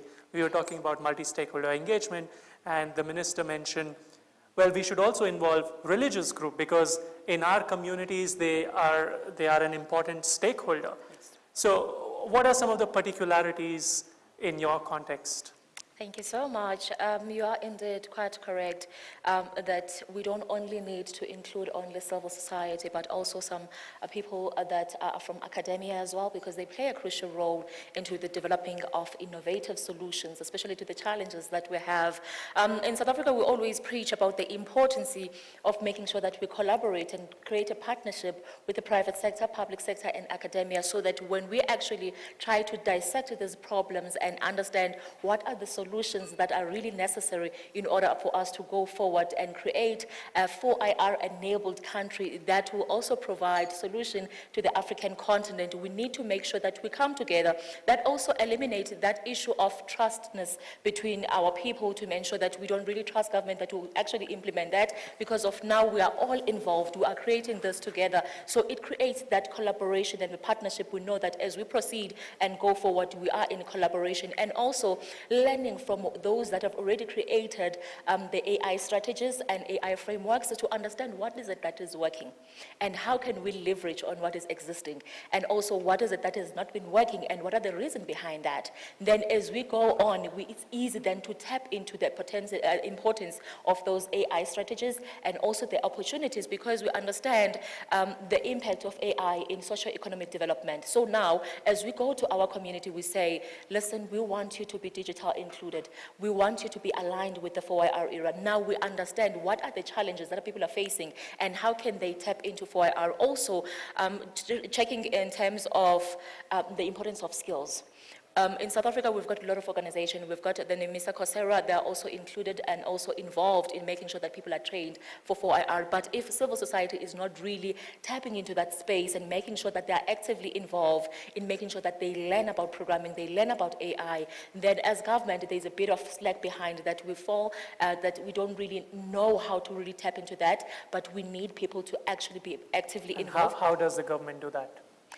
We always create an awareness. We always go to people, and then we always create those. And what is that means of creating awareness at this level? At this level, it means that we go to the schools. We go to preach about 4IR. We go and preach about the digital skills. What is a digital skill? What is the importance of digital skills? How can people learn from digital skills? Because some of the people, they always come to say, I have a degree in economics. Does that mean that I need to go and have a degree in IT? And the answer into that is that no, there are micro-credential skills that you really need to tap into that. You don't really need to go and do a new degree in AI or in actually IoT. You can have the actually micro skills where you actually learn about the AI and other 4IR programs. Exactly how Onika was mentioning, that being a technology enthusiast doesn't mean that you need to be an AI professor like John. So that's important. I want to come to a very interesting segment with Seno on innovation, but first I want to open the floor if there are any questions from some of our participants here. Yes, sir, please.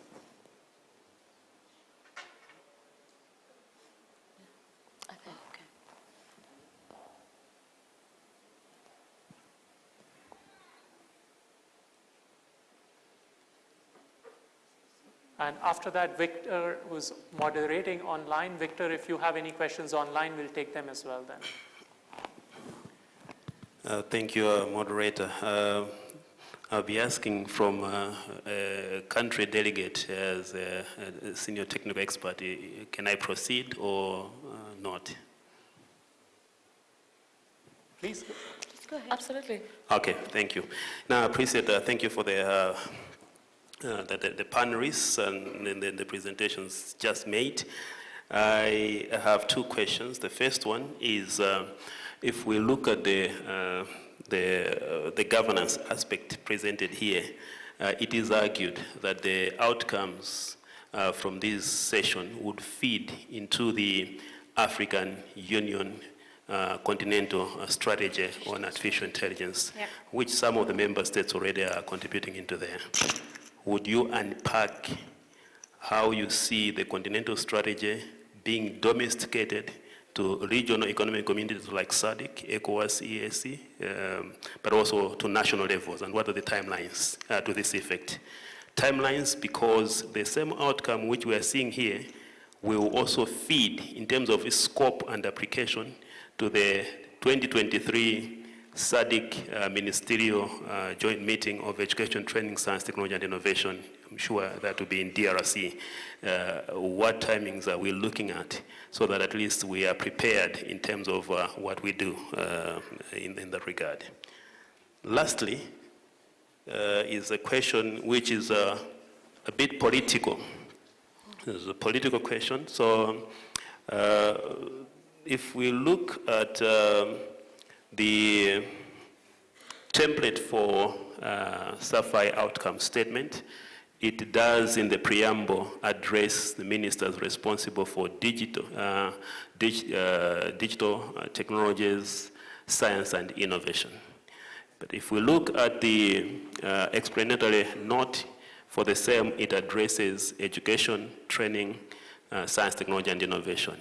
Is there a standard nomenclature regarding which are the target ministers in charge of, what are the themes being in charge of? I, for one, am the director of science, technology and innovation. I want that to be kept as is, STI, So if something misses out, I get to be hasty. So that was in line in what I was asking about that.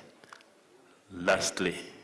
Thank you so much for those questions. No, just lastly, allow me, if we look at the landscape study of AI policies and use in Southern Africa, which was presented in the morning session 1, section 5 of it, where the key outcomes are in terms of recommendations, part 15 and 16 only proposes aspect of programs for awareness, but also advancing skills. There's no aspect of curriculum, which is critical for AI in our member states. Only, I think one of the panelists highlighted that. How can that go into a very important document like this one? Curriculum is missing in this document. Thank you, I submit. Thank you. Well, those are fantastic questions which deserve a panel of its own. But I think we'll try to address. First, I can quickly speak on the education part because we have a special session on education and skills. And UNESCO, I think the minister mentioned this morning with the Beijing consensus on AI, there is a lot of work which is happening. A curriculum has also been launched. My colleague Luisa is here. Perhaps she'll be able to tell more on that. But on the first two questions, what are your thoughts around how do we contextualize the AU continental strategy to the regional level, while at the same time, if I understood well, using the outcomes of this one to feed that, which is great. It's a two-way street then. So any thoughts on that? Anyone can Anyone, all right. So I could start. So during our recent assessment, the national assessment for the 4IR, our policy work stream has produced a toolkit for 4IR. During that process, we had to rely on expertise, obviously, on the region to sort of inform that formation process. But it would be very good if the strategy, if the AU on top of this strategy could also produce what they have been very good at, some model laws or some model regulatory framework or model policies that could help nations to fast track the policy formation process. We know that, for instance, the AU has those already in different areas, such as access to information, which is also very key in AI. In saying that, we find the digital strategy to be very sound. I think it binds or it helps member nations to look at digital transformation and digital development within the countries, within key parameters. For us, during our assessment, it also served as one of our big bone in checking what is it that we are doing, what is it that we are missing. I think the next step is to domesticate, even at a regional level, and where we come to a point where SADC decides what are the key issues, what are the most relevant issues, because again, nations have very different priorities, but they are also very, very diverse in terms of how innovation or even how technology is developing there. I mean, that's why we have, like we've mentioned, Lesotho, Zambia, Zimbabwe, Angola, and South Africa, just among some of the countries within the Southern African region who have already set up AI policies or AI regulation to a certain extent.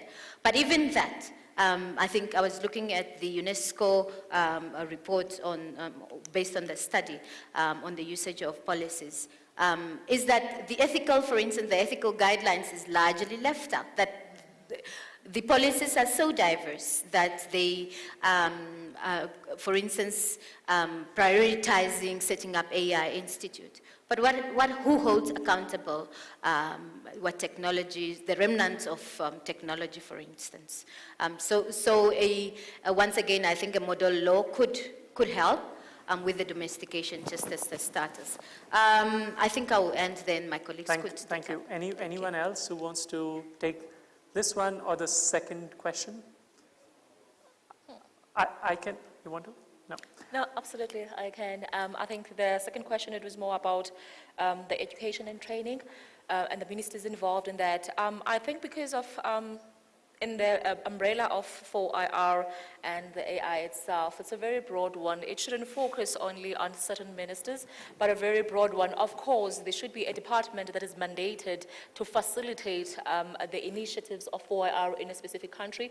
However, because of the cross-cutting edge of these technologies under this 4IR umbrella, you will notice also that the impact of AI, IoT in agricultural sector, also you would look at at that how can we tap into that? So it needs a broader collaboration between different ministries so that they can understand also to do the training. You will also look at the things that we've discussed in the morning as well regarding to the training and the digital skills and AI skills that the Minister of Department of Education, together with the Department of Communications, they need to actually form that collaboration and the partnership to know how do we therefore make sure we proceed so that by the time those students, they reach higher universities, at least they understand what is AI, how to develop innovative and cutting-edge solutions that will address the problems that we have. So we really need a collaboration instead of actually putting it to different areas and components. I think that's a classic problem in government when everyone has their own silos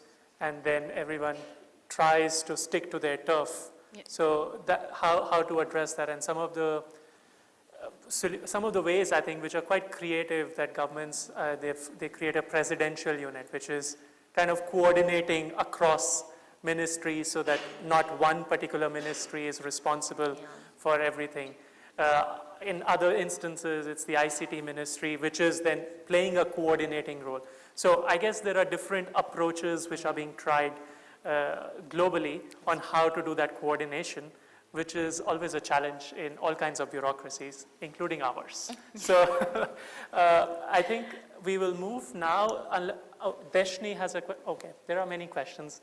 Okay, I think we'll focus on the questions first. So first we go to Deshni and then to you, sir. So this question is open to the panel. And the question is, so the panel has made several points on, and this is known that we do need to upskill and we need to reskill. We do need to create awareness. We also simultaneously need to ensure that private sector understands and harnesses the power of AI and use that. But we find ourselves in a situation where upskilling and reskilling takes time. But private sector is not going to wait for things to happen. They're not going to take the time to say, cool, let's take the time to invest in people for 2 to 3 years, or like the point was made, we don't have to go and change degrees. So the issue we find ourselves in, and these are not mutually exclusive concepts, right? We want to ensure that we know we have a skills shortage. We don't have a competency shortage. I want to make that clear. We are very competent. I think what we're lacking is the opportunity to put it into practice. And I think that's where the partnerships come in. But the issue we find ourselves in is that how do we move forward with private sector, but simultaneously ensure that the skills are developed? We want to ensure that we retain talent, but we also don't want to have a proliferation of brain drain and then foreign talent import. And these are not mutually exclusive concepts. They're all running in parallel. So I think the situation, and maybe to clarify the question, is how do we ensure that we upskill and reskill, but still ensure that private sector continues and we're continuing with the economy and AI and trying to find that balance? Where is that balance and what can we do at the moment for that? Wow, that's a great question. And perhaps we take your question, sir, as well, and then go back to the panelists. Yes, thank you very much. My name is Franz. I think for me, perhaps, the concern I have, if you look into the global market of artificial intelligence or the global market of technology, I'm really trying to understand how best are we positioning ourselves, especially in the sub-Sahara. When you think of data ownership, companies that are running the show in that space on the other side of the world. Now the issue of governance is a bit, we are a bit compromised, and I think a very strong decision need to be taken by governments in the sub-Sahara region. The digital sovereignty of our people is compromised. So I'm trying to say, think of a space like crowd.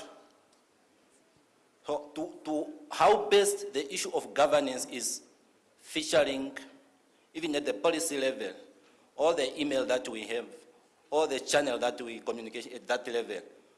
The storage, basically, at cloud storage. So I think we really have to ask ourselves tough questions in terms of trying to have ownership at those space, at those channels. So we have relegated those responsibilities to other entities, and I think we are very comfortable to be talking just a discussion at the micro level. So we need to cascade the discussion to open up the space of digital market in totality. I think for me, maybe if we can really challenge ourselves to be tough and enter that space. Thank you. Thank you so much. I have a hard time refusing audience questions. So your last question, and then we move back to the panel. And I've been told we have 10 minutes. Thank you for the opportunity I give, and I'm really sorry to be the last one asking and pushing the time of the panel. My comment is somehow a follow-up of the previous speaker. It's related to the aspect that we've been discussing. It is my impression that we are not covering the dimension, the international dimension.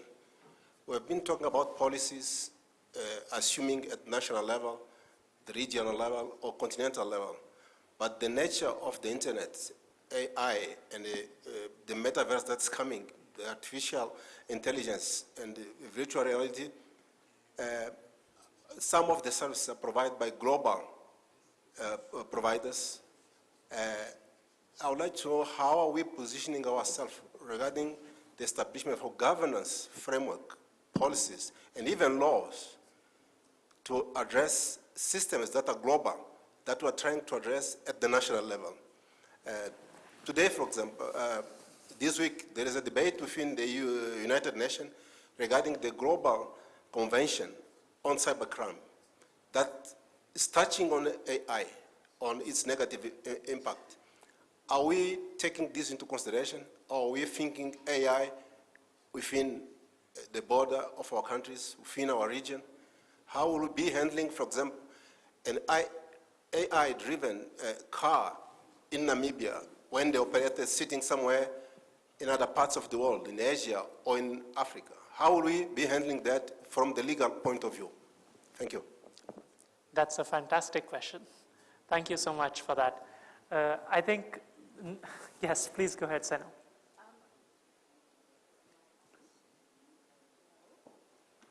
It takes, I think, 2 seconds, they said, for the microphone to be activated. Maybe you can try now. Hello.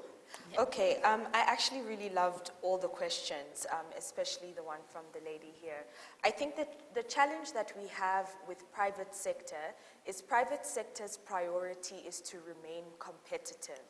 That is the main issue we have, is that the competitive drives the bottom line engagement that private sector will want to have with upskilling and reskilling of any society. So if that upskilling and reskilling is going to hinder the bottom line, obviously this is something that is not going to be a priority for them. So I think one of the things that I've noted in Namibia is our small economy makes it comfortable for monopolies to exist, oligopolies to exist, and that decreases the competitive nature of the environment, which then reduces the incentive for private sector to be involved in upskilling and reskilling. So I think one of the major things we need to look at is how do we incentivize private sector in a manner that is linked to their bottom line? And that has to do with certain tax breaks, etc., that the government could potentially create to show them that they are a partner in this journey.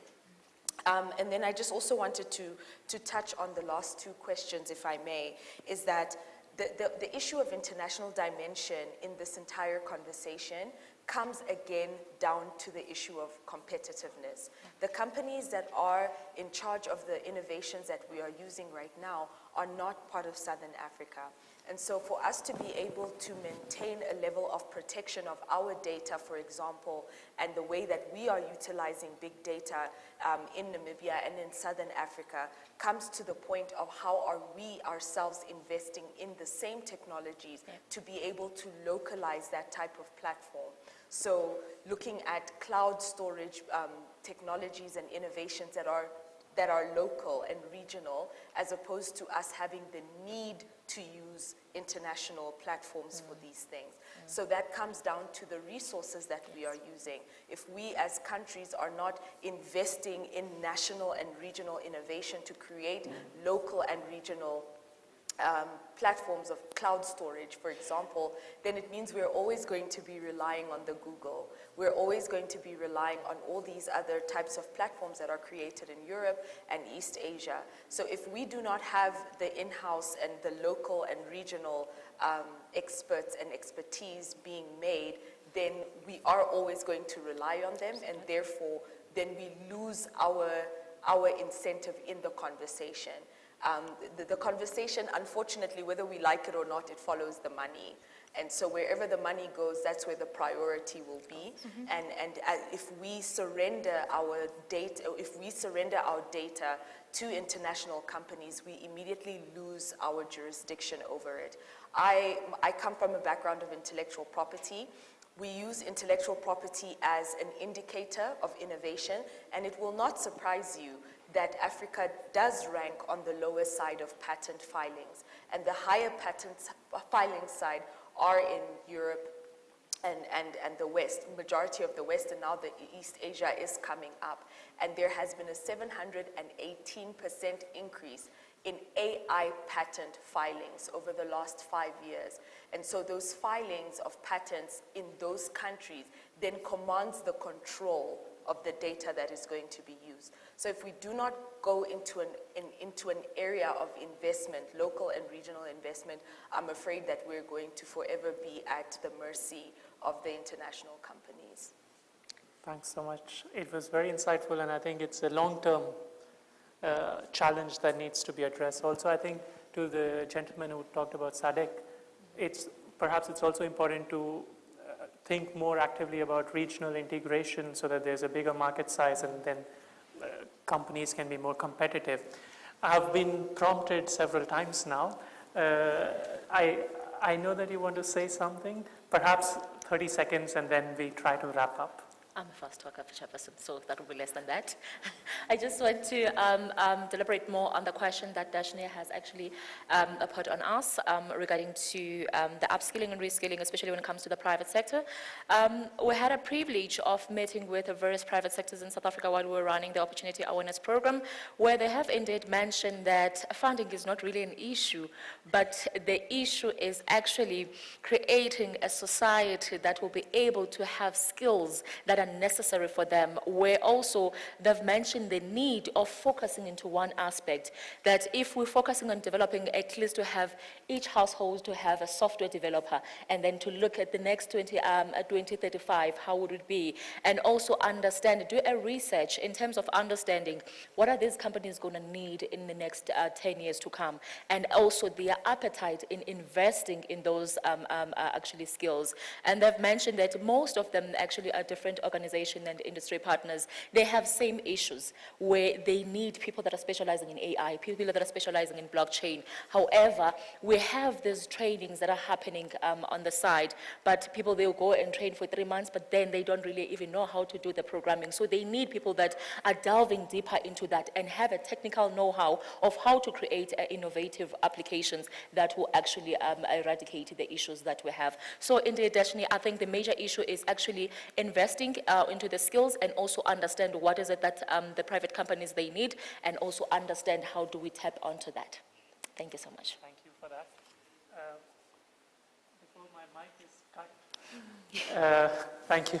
So I think we have to now really wrap up. And I would like to offer the floor to our panelists first online.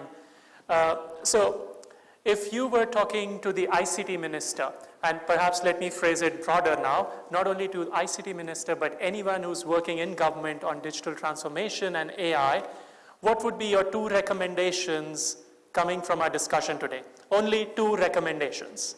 Over to you. Onika, we start with you perhaps. Yeah, I would actually just only make one, and that is a digital development vision and strategy for our countries that seeks to create innovators and not just digital consumers, because I think that would take care of a whole lot of other issues that were raised in the questions today. Thanks, Onika. Thank you. Over to you, Bridget. Thanks, Pratik. So I think on my side, the 2 I would say is going back to an earlier point I made around identifying and designing use cases. There was a question about digital sovereignty, and really for Africa to own its AI narrative, it needs to develop its narrative around what AI priorities are important to it as determined by the local context, as we keep on saying, and as determined by the community. So if we want to ensure that Africa is digitally sovereign in this AI, this AI ecosystem and global community, then it needs to define for itself what its AI priorities are by deciding what use cases it wants to focus on, whether at the regional or country level. The second priority I would say is for policymakers to not think of responsible AI as has been alluded to in various parts, whether ethics, data governance, etc., should not be an afterthought, because our research shows that responsible innovation or responsible AI is actually what unlocks the social and economic benefits of AI. And there are a lot of definitions thrown around about responsible AI or ethical AI, but for us it simply means putting the people first. And a lot of the things we've talked about in terms of training, in terms of capacity building, all fall into those when countries are considering how to procure or how to develop in-house AI applications that respond to the needs and capabilities of the technology at this time. So 2 points. One is on mainstreaming and not ethics as an afterthought. And second is around building use cases. And the UNESCO study, which will be launched in full, I think was mentioning there are about 100 use cases that they've collaborated. So that's a great start already from Southern Africa. John, 2 succinct recommendations from your side. Sure, thank you. So I think my first is really just a reiteration of the education aspect, but both emphasizing the ethical, but also education in the broadest sense, giving much broader opportunities for people to learn about AI than just through the classical educational system. That will enable them to understand it and also potentially see ways in which it can be exploited in the local context in which they are operating. The second is very much building on this question of the access to data, control of data, and I think it's policies around open data and ensuring the access to data and the security of data. And that is, I think, vital to build transparency and trust among all stakeholders, but as has been pointed out, also to bring back the control, the ownership of the data to Africans, that is African data, and also guarding against both misinformation and conspiracy theories. If things are there that can be objectively verified, then there is far less opportunity for misinformation to be promoted and shared. So just those 2 points. Thanks, John. We start with Nashilongo. 2 recommendations to the ministers dealing with AI and digital transformation based on what we've talked about today. Thank you. I will go with the digital strategy. For us, with the 4IR task force, that's also something that we put it out as a recommendation, that the country needs a strategy, a common vision that brings everybody to see where we are going as a country. But with that should also come guaranteed funding to a certain extent. I think a lot of issues here raised is awareness, is skills. So how do we bridge on that when, like we've mentioned, that countries have so many priorities? But for instance, common practice is the Universal Service and Access Fund that in many countries is laying around with a lot of money. But in countries like ours, it's not operational. So how do we use funding, a fund like that with collections and contributions, for instance, in the private sector, to make sure that we meet everyone else, to make sure that the curriculums are responsive, to make sure that the awareness is out there, to make sure that infrastructure is reaching everyone else. So I think that's it. And then, of course, to ensure that privacy, I mean, the strategy needs to speak onto privacy to ensure the users and the owners of the data that the information is secure and if it's to be used, it's for nation building and innovation, for instance. Thank you. Thank you. Seno, your two recommendations. Two recommendations is, as my previous panelists have already said, is just a focus on education, specifically on curriculum development.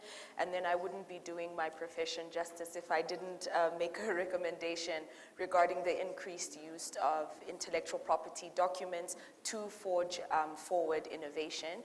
Patents are rich documents with information that can guide AI innovation. And I think that if we look at using patents as guiding documents, we could see quite a bit of innovation coming forward. Thank you. Thank you. Makazive. Thank you so much, Chairperson. I think from my side, the major two priorities that I would advise is on the prioritization of the underrepresented areas. We don't want to solve a problem by also creating another problem of a digital divide.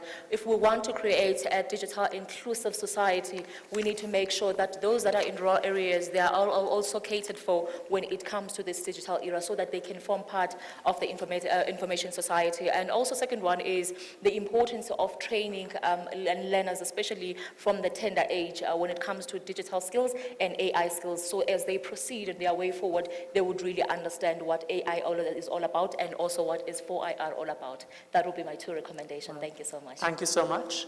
I just have two short announcements. One, we have launched a UNESCO publication on multi-stakeholder approaches to AI policy development.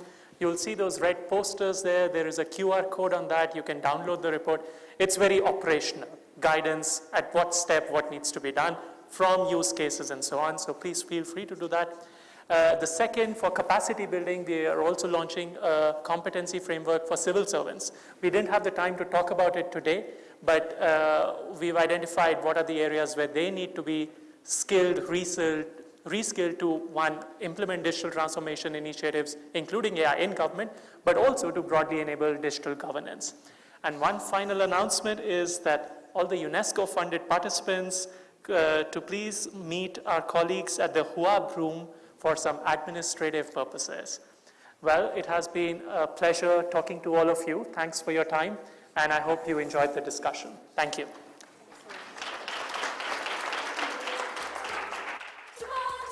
Thank you.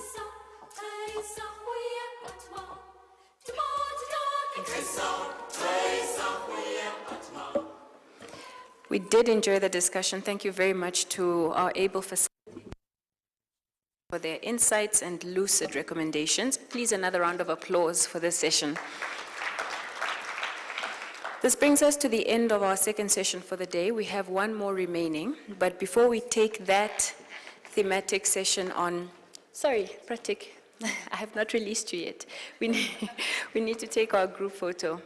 I just wanted to give an indication of what will happen next. It is 4 o'clock. We will take a tea break for 20 minutes, please. And I request you humbly to make your way back into plenary at 4:20 so that we can have an early start at 4:20. Sorry, yes, 4:20. We can have an early start by 4:30. And that will take us into session number 3, which is the second session on this thematic focus on governance and standard setting. Session 3 will look at delivering on UNESCO's global standards on the ethics of AI, exploring applications within the region. And now, if I can humbly request the discussants to take their place for the group photo. And to invite our colleagues in the media to capture the moment.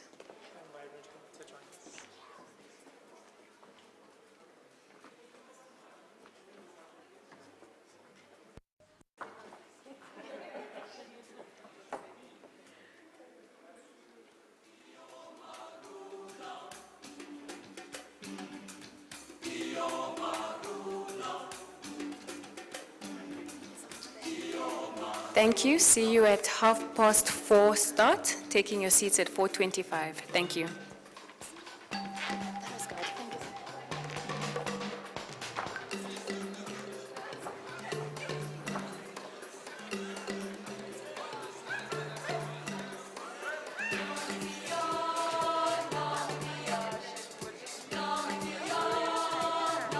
There's so much.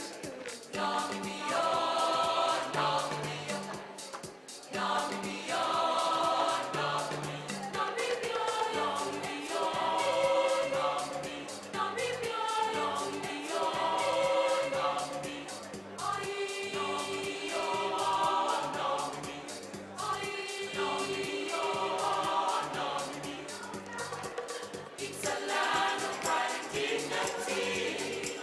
Namibia, we love thee.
Because when I was talking, I was saying it's not on speaker.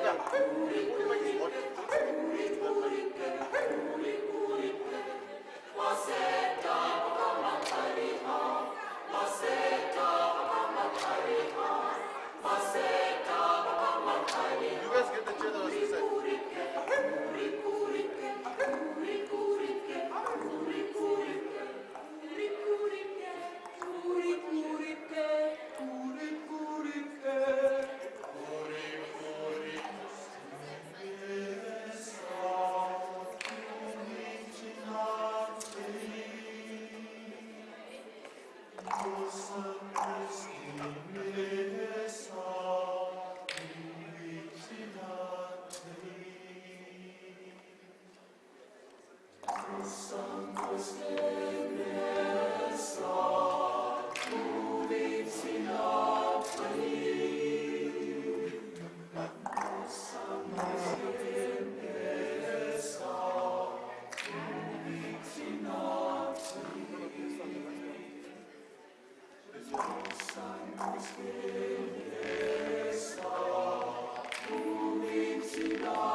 Michael?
Dear delegates, dear participants, ladies and gentlemen, dear friends, I know this is the last session, but would like to release you not too late, but also share to discuss with you. So I'd like to invite all of us to join the room, and we can start with our panelists. Thank you.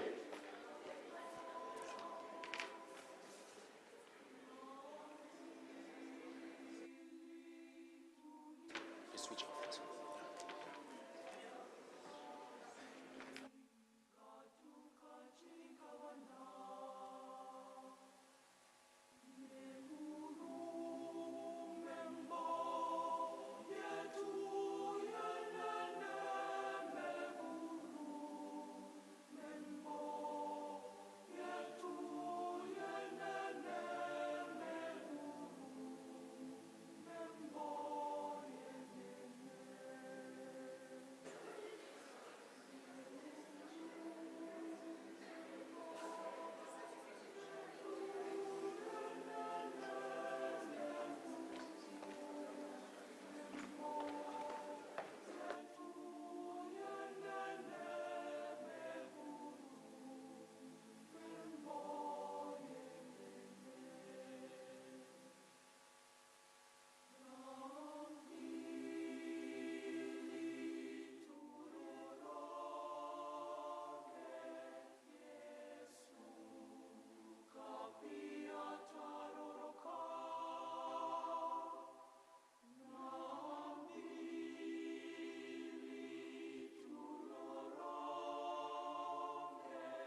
Yes. So this is functioning. All right. Ladies and gentlemen, please join us. Take a seat. We're ready to start.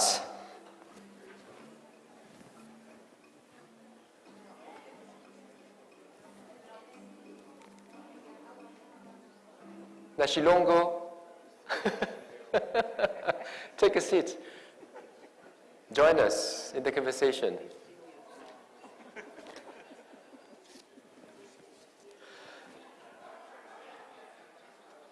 Oops.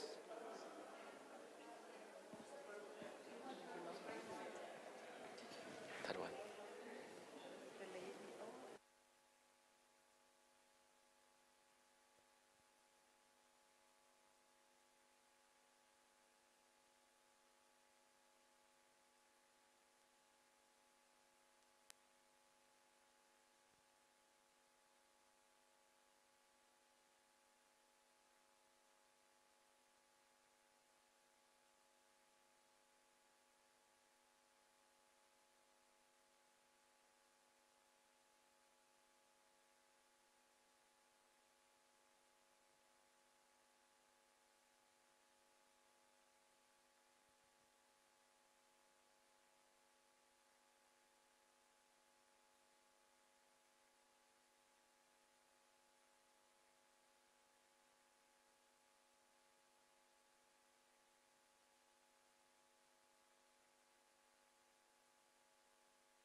All right. Welcome back, ladies and gentlemen. Welcome back, participants, to the last session of our SAFI forum for the first day. So I know that you might be a bit tired, but I'm sure that after this discussion, you will be energized again to enjoy the cocktail that we are offering tonight. Welcome to this third panel, which is really now focusing on the ethical dimensions. And what we want to discuss with the amazing panel that we have with us here is to really see how UNESCO and partners could support us, support the country, the member states, to deliver on the recommendation on the ethics of AI that was adopted by member states of UNESCO unanimously in November last year. So I'd like to greet and welcome my panelists, Imolatrix, Atli, Barbara, Lamek, and Emma. And I will leave the suspense. I will not introduce them now. I will introduce them as they speak so that we can, get to know them better. So let us start the conversation, and I'd like to share just one simple kind of, not joke, but at the end of the day, I think AI cannot understand. AI can calculate, AI can process information, but AI doesn't understand. And this is where we have to be very critical in the way we understand AI to make use of it. If you think about AI as a system that can process massive information to perform a certain task or even to take a decision, then we have a very explicit, direct, ethical question.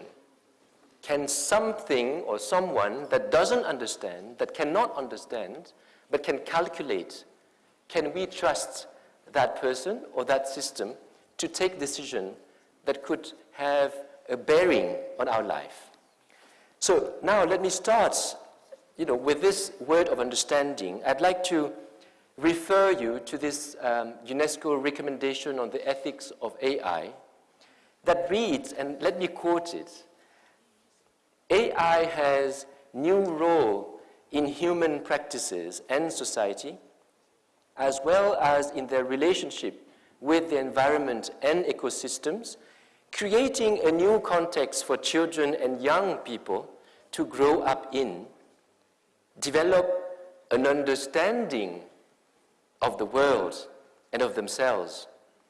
In the long term, AI systems could challenge human special sense of experience and agency, raising additional concerns about inter alia, human self-understanding, social, cultural, environmental interaction, autonomy, agency again, worth and dignity. This is word by word one of the elements of the preamble of the recommendation. And you can see that the word understanding is coming up twice. The problem is that AI doesn't understand. It can calculate, it can process information, but how can we make sure that we are understood in our vulnerability, in our context, in our gender, in our need as an individual in a society? That is the framing of our panel this evening. And of course, the framing of this discussion will be the application of the ethical principles that are enshrined in this recommendation. I'd like to start with the first question, and we are very lucky to have Dr. Imolatrix Gengos with us from Namibia.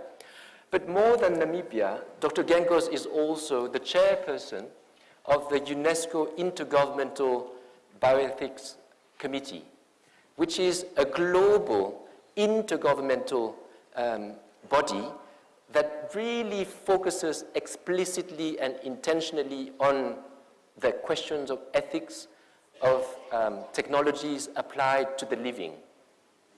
I'm mentioning this because IGBC, this Intergovernmental Bioethics Committee, has been also behind the scene in elaborating this recommendation. So today we are very lucky and fortunate to have the chairperson of this intergovernmental body with us. And I'd like to prompt Imolatrix on how can Namibia, but also how can Southern African countries benefit from the advice, the insight, the support, but also maybe the capacity building that IGBC, this global body, could offer on ethics. So you can maybe explain to us what this body is doing and how it can support us to understand better and to apply the recommendations that has been adopted last year. The floor is yours. Thank you very much. I'll speak from the podium.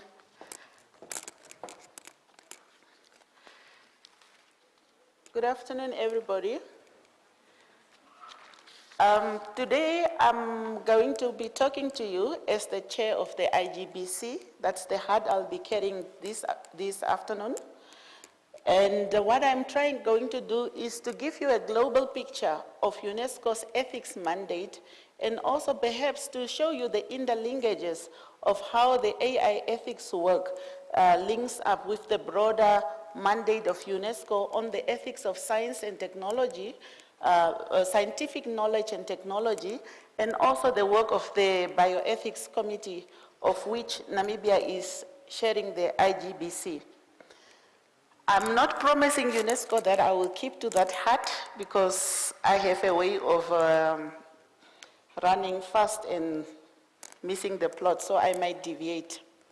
But let me start by emphasizing that ethics is an indispensable and all-encompassing notion, and should be viewed as the foundation for any progress that we make as countries and societies in science and technology. Ethics is what helps us channel this progress towards equitable benefits for all, and help us to protect human rights, human dignity, and fundamental freedoms that may arise from the application of new technologies, including the technologies of artificial intelligence. And whether we talk about my country, Namibia, Southern African region, or the entire world, ethics should be our guiding beacon as we advance towards a sustainable development-oriented use of artificial intelligence, to quote the title of this forum. UNESCO's Intergovernmental Bioethics Committee, shortly abbreviated as IGBC, which plays a critical role in delivering on the fundamental mandate of UNESCO, which is to be at the forefront of reflection on the scientific and technological developments, and to follow the emerging ethical issues, and to act to channel these developments towards the benefits of all humanity. Chairing this unique committee, it's indeed a great honor to Namibia. Let me remind the audience that UNESCO is the only agency with the mandate and the legitimacy to carry out global reflections on ethical issues through its independent consultative bodies, such as the Intergovernmental Bioethics Committee and the World Commission on the Ethics of Scientific Knowledge and Technology, shortly abbreviated as COMEST. And we, the member states of UNESCO, coming together as an Intergovernmental Bioethics Committee, ensures that the work of these committees counts by providing constructive inputs as they elaborate their reports, and by linking their outputs to policy making. For Namibia, and in fact the entire continent of Africa, ethics of science and technology is not a matter of abstract theoretical reflection, as we will see as we have already starting to see throughout this conference. It is a domain with practical application that has the tangible impacts on the lives of our people. It is ethics that will determine how the rapid advances in science and technology will impact our people and our societies, whether we will be able to harness the benefits of these advancements towards accelerating the achievements of sustainable development goals and improve our lives, or whether the new technologies will cause erosion of values and principles that we hold dear to our hearts, which are principles of peace and security, solidarity, cooperation, and the principles of human rights, and importantly, human dignity and fundamental freedoms. The recommendation on ethics of AI adopted by member states of UNESCO last November is the first and ever global normative instrument in this important domain. The IGBC has the privilege of being in the unique position where it sits at the interface of UNESCO, the ethical advisory committees, and the member states. As such, a key part of what we have to do with regards to the recommendation entails serving as a bridge between the UNESCO Secretariat, the policy makers at both national and regional level. That's one of the functions of the IGBC. It is our responsibility as the member states of UNESCO and as members of the IGBC to make sure that the work of the Secretariat and its committees are productive by providing constructive input. We aim to direct our efforts both ways, providing guidance to UNESCO on the implementation of this ambitious agenda, while ensuring that member states are kept abreast and are engaged in best practices. Another key role of the IGBC is the linking of UNESCO's policy outputs with the policy making in member states. A significant feature of the recommendation is that it does not simply discuss the values and principles that we should consider with regards to AI, but also puts forward policy recommendations in 11 different policy areas, such as data policy, gender and environment, as well as ecosystems. Among the IGC members, we recognize the importance of foresight in anticipating not only potential ethical risks, but how to combat them. This ensures that principles are put into practice. The work of UNESCO on this recommendation complements this by providing avenues for policy development.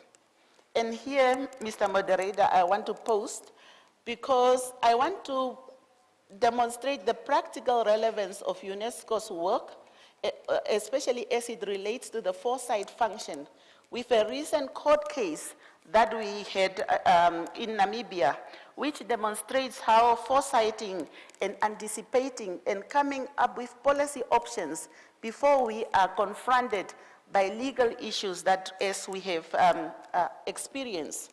Although not directly related to this, it relates to the important policy functions in the domain of science and technology. We all know, especially my Namibian colleagues, that we had a court case between Home Affairs and some same-sex couple that went to South Africa and adopted a child through surrogacy. One of the fathers was a legitimate father of the child, but when they applied for citizenship or entry into Namibia, Home Affairs denied because they were asking where is the mother. And then the mother is another person of the same sex. So on that grounds, they were denied entry. This case for me demonstrates the important conversations that we have left out as a country of what is personhood and what is parenthood. And then in the context of providing citizenships. Now, why am I bringing up this case? It's a missed opportunity that we have to always be proactive. How do I see science and technology in this scenario, playing the policy role and guidance that could have advised our Ministry of Home Affairs and the courts, because the courts eventually had to relate to outdated laws that does not provide for the contemporary challenges that we are faced, like the scenario that was on the table arising from the advances in science and technology.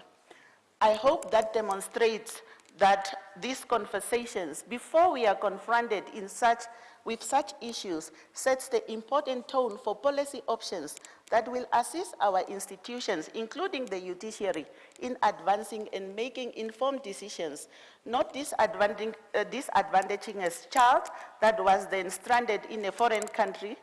But the question was, who owns the child, who is the mother, what is a person, what is a parent? And those are within the domain of science, because it's the application of the technology that brought the issue up outside the traditional domain of conception and having a child. I hope that demonstrates the importance of foresight. Now I get back to what I'm supposed to talk about. The recommendation, the AI recommendation of UNESCO with its extensive policy chapters is a real goldmine for policymakers. As African countries, we should hence seize this opportunity and leverage these policy imperatives as a means to create robust regulations, take policy actions, and ultimately ensure the ethical, sustainable, and fair use of AI in our communities. In closing, the IGPC is fully committed to helping member states maximize their potential by guiding them in the use of such resources, informing the domestic policy processes. And linked to that is also the issue of capacity building, which I will touch on in my other interventions. Thank you. Thank you so much, Dr. Gengos. I think it has been very useful to hear indeed the practicality of such a global body that is offering a platform of discussion, including on very, very complex and sometimes contentious issues, such as the ones that you mentioned, but there are so many of them that need to be discussed, unpacked, but also analyzed and build consensus around. So I think it's important that you emphasize on the function of IGPC, for instance, to build a global narrative. Now, talking about narrative, I'd like to also continue a bit the discussion. I would prompt Professor Emma Roetkamp-Bloem on one important narrative that we keep hearing as well when it comes to AI and its use in particular, and more particularly the ethical dimension of the use of AI. I'd like to ask you, Professor Emma Roetkamp, so you are from South Africa, you are head of department of the philosophy department in University of Pretoria, but most importantly, you are also, you have been the chairperson of the expert group, the international expert group that developed the first draft and the different iteration of this particular framework. I'd like to ask you, Emma, to reflect with us. How do you react when somebody, just tells you, well, ethics of AI in Southern Africa, ethics of AI in Namibia, or in South Africa sometimes, well, it is not important yet because we are not there yet. We are still a developing country. We are not, at that level. We have to prioritize, and ethics of AI, frankly, is not our priority at the moment. It is not relevant. It is not timely. How do you respond to that kind of argument or narrative here again? Thank you, Bennett. I'll answer that question. I just want to say a few things about what responsible AI is so that we know what is it that we're talking about when we talk about the ethics of AI.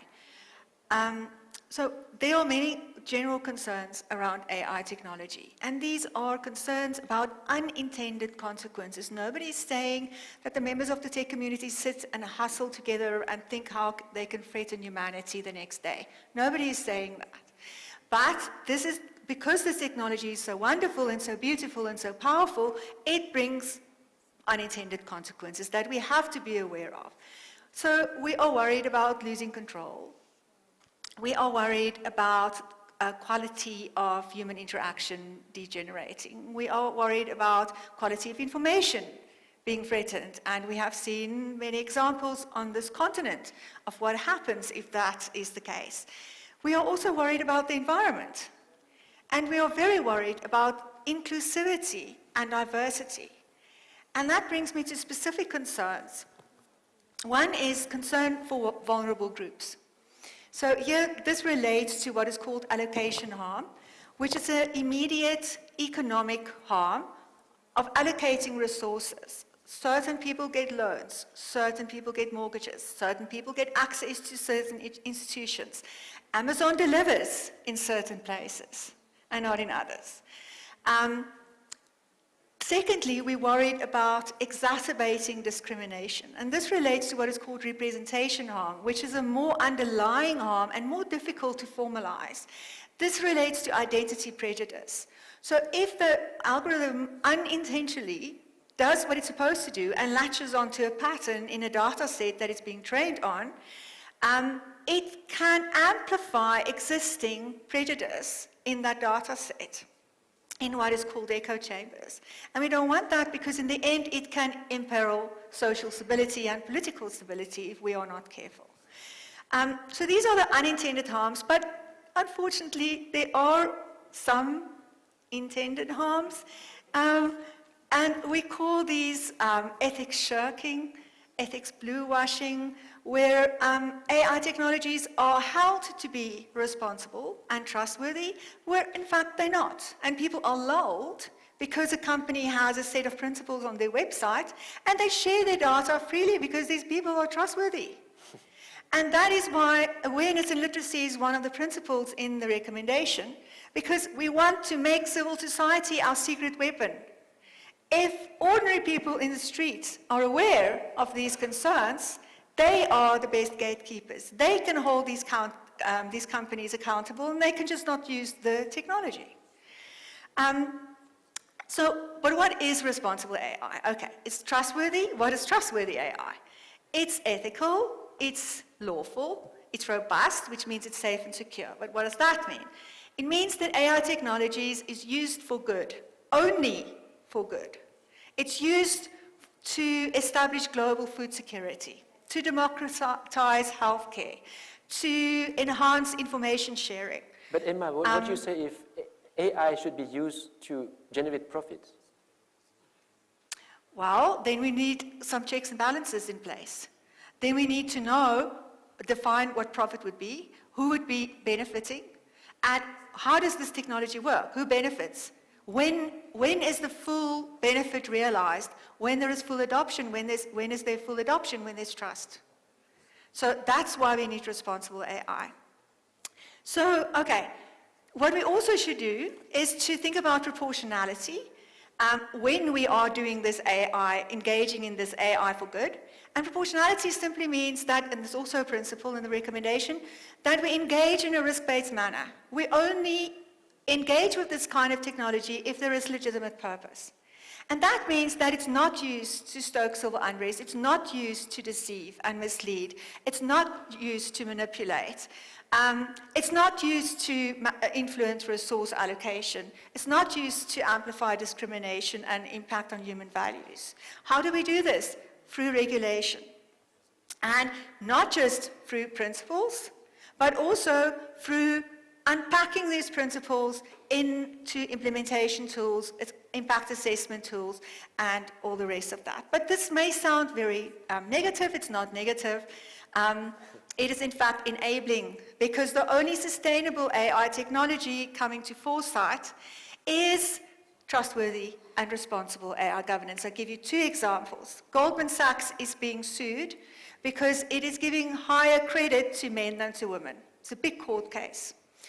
The company Clearview has multiple court cases against it and has been fined £7.5 million because it has scraped 20 billion images from the web without permission and without people knowing that it was happening, to create a global database for facial recognition.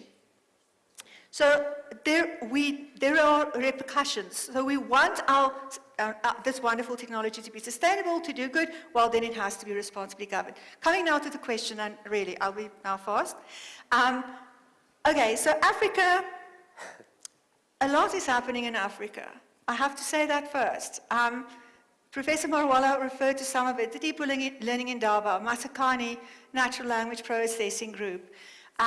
RAIN Africa, the Responsible AI Network Africa, I have colleagues sitting here who's joining me from that very, very important network that very few people know about. A host of centers and labs, the Fab Lab at NUST, that is new. There is a new data science lab in Lagos. It's not just in South Africa. We do have the Center for AI Research, of which I'm a part, and we have other institutes, but it's happening across Africa. It's not also only in this region that it's happening. Okay, why should we care? So firstly, we should care because we do have the technology, okay? But we should also care if people use imported technology, because there are vulnerable groups that are going to be harmed. We should care because we maybe have more vulnerable groups than other continents, especially the North. And we should care because this is a human harm, harm to humanity. One person is harmed, all of humanity is harmed. One aspect of the environment is harmed, all the environment is harmed. But that means that everybody must come to the table. And the table by definition, belongs to everyone, because at UNESCO, nobody is left behind. So there's no invitation to Africa to come to the table. The table belongs to Africa as well. And we should be very, very strong about that. UNESCO take this very seriously.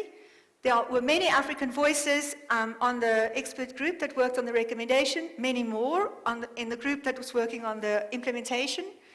And UNESCO had a needs assessment done in 2021 in Africa. There was help asked in terms of policy making, regulatory and legal, almost said lethal frameworks. I mean legal, no pun intended. And it is, and also for capacity building. But UNESCO is there, Africa is a focus area of UNESCO anyway. And that brings me to just two last comments. We should actionalize, this is timely, but this is also the time to actionalize our principles. We should scale the principles. We should concretize them in policy areas. We should unpack policy actions. We should have our implementation tools in place, and we should think about ethical reasoning. And I want to make two recommendations. One is that we work together to build capacity in this region. There will be a number of workshops, hopefully. It's in the incubation phase to work through the UNESCO recommendation in terms of policy areas, and we will invite people from the region to work together. But we should also think about, if we say things like coding should be taught in schools in Africa, beware that coding is not taught in vacuums, that everybody doesn't want to become Elon Musk, completely blind. So what do people want to become? A responsible Elon Musk. An Elon Musk that understands the consequences of what is happening. So we need information and communication and AI ethics literacy as well, and we need ethical reasoning skills. If I say to you, sorry, I don't want to look at you because I'm going maybe over time, but if I say to you, I can cure your cancer, but I can't guarantee your privacy, is that a true dilemma? Must we now compromise? Or is it maybe a practical one? Must the technology maybe just mature before I can cure your cancer? Or is it a false dilemma? Am I just saying that because I don't want to protect your privacy, it's going to cost me money, and I rather want to develop the technology? So we need also ethical reasoning skills. So we need to work together in this. And then secondly, African technology created by Africans for Africa. It's a really important data ownership. We don't own our own data. What is the story about that? We have to fix it.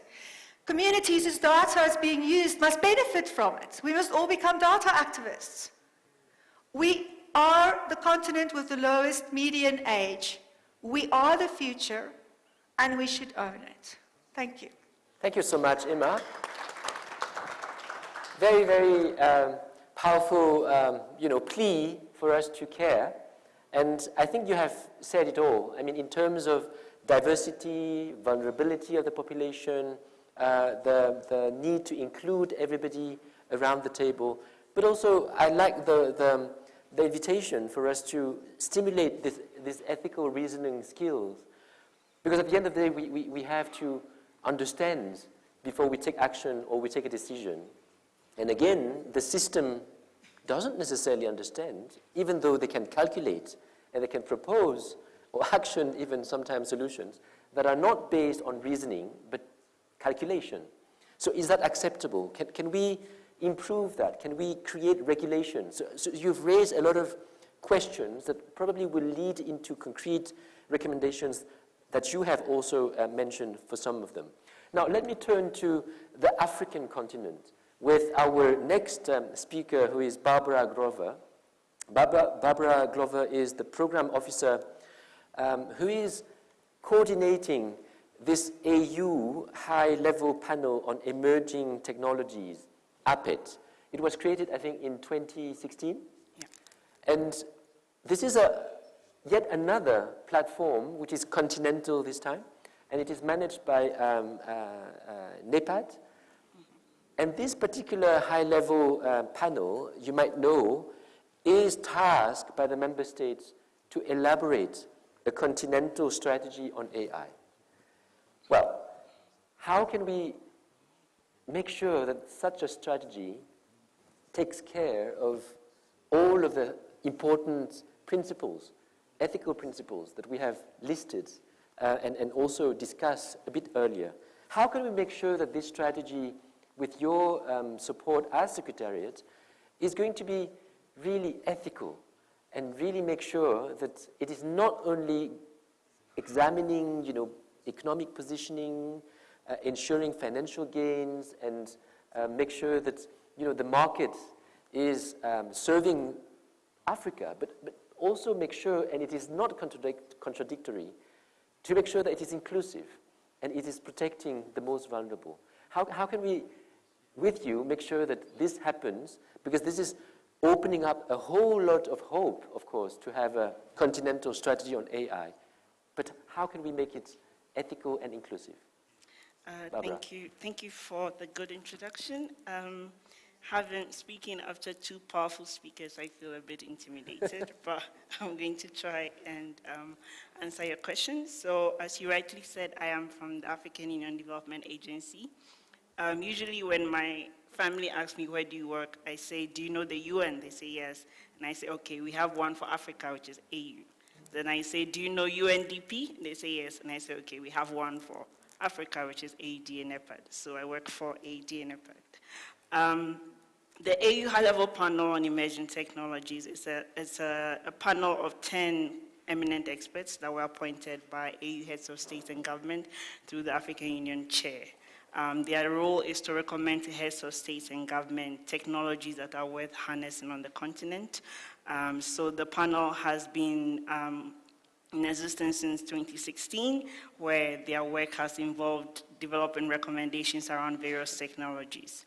We have reports on drones for agriculture, we have gene drives for malaria elimination, we have 3D printing, artificial intelligence, next generation batteries. Through those reports, we usually give recommendations that are then adopted at the level of the heads of state and government.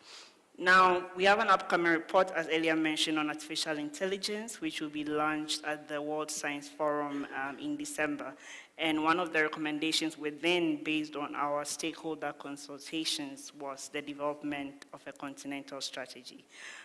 Today, as I was listening to the various presentations, I felt like I had advocates for our continental strategy within the presentations. First was the remarks by Prof. Mawala, who spoke to the need to not leave anyone behind. We've spoken about countries that have strategies, AI strategies, but we must admit that we are a continent of 55 member states, and so there are other countries that need to come on board. We also want to look at policy harmonization. We want to look at ensuring that we have the appropriate structures that support the implementation of some of these frameworks, and most importantly, have the finance to support the strategies that we have. And this is what the continental strategy seeks to address. In the second session, I think one of the speakers also spoke to the need for a model law, and this is also enshrined within our continental strategy, such that member states can just take up those model policies and regulations and adopt them in their countries to support the effective harnessing of AI. Now back to your question. For the strategy, we have grouped it, we have divided it into 3 pillars. The first pillar looks at human capital and skills development, where we want to look at what are the skills that are needed. Today in the discussion, one speaker mentioned the fact that it's not that we don't have the capacity, we just need the soft skills. And so we're looking at what are these soft skills, what are the considerations, what should we be looking at. The second pillar is looking at data and infrastructure. We want to look at compute. We want to look at what Prof. Emma just spoke about Africa owning its own data, looking at what are what needs to change, what are the policies that need to be put in place to support data around AI, and also the infrastructure. So what are the computes, what are the structures that should be put in place in the various countries that can support the harnessing of artificial intelligence. We have another pillar that looks at AI economy, where we speak to what are the investments that should go into this. I think Prof. Mawala also mentioned that the essence of African leaders looking at what are the investments, in as much as we aspire to harness artificial intelligence, what should we be looking at when it comes to investments? Where should our monies go to support these strategies? We have a pillar on partnerships and sustainability, because we can't do it alone as African Union. We need partners, we need member states, we need development partners. And so that pillar focuses on what are the partnerships that are needed to support the harnessing of AI. And the last pillar, which speaks to ethics, is creating enabling environments. So we want to look at the fact that even as we are speaking so much for AI, we also want to look at what are the ethical considerations when it comes to responsible AI. What should we be looking at? How are we protecting our virtues as a continent, our values and our moral systems as a continent, whilst harnessing some of these technologies? What are the ethical considerations? We are also working on a continental ethical body to look at regulating emerging technologies and providing some recommendations on the harnessing of emerging technologies. And so that body would also support the system of creating an enabling environment for AI, where we'd have leading ethicists across the continent to sit on that body and provide that ethical guidance. So I think in summary, those are the considerations that we have for our continental strategy.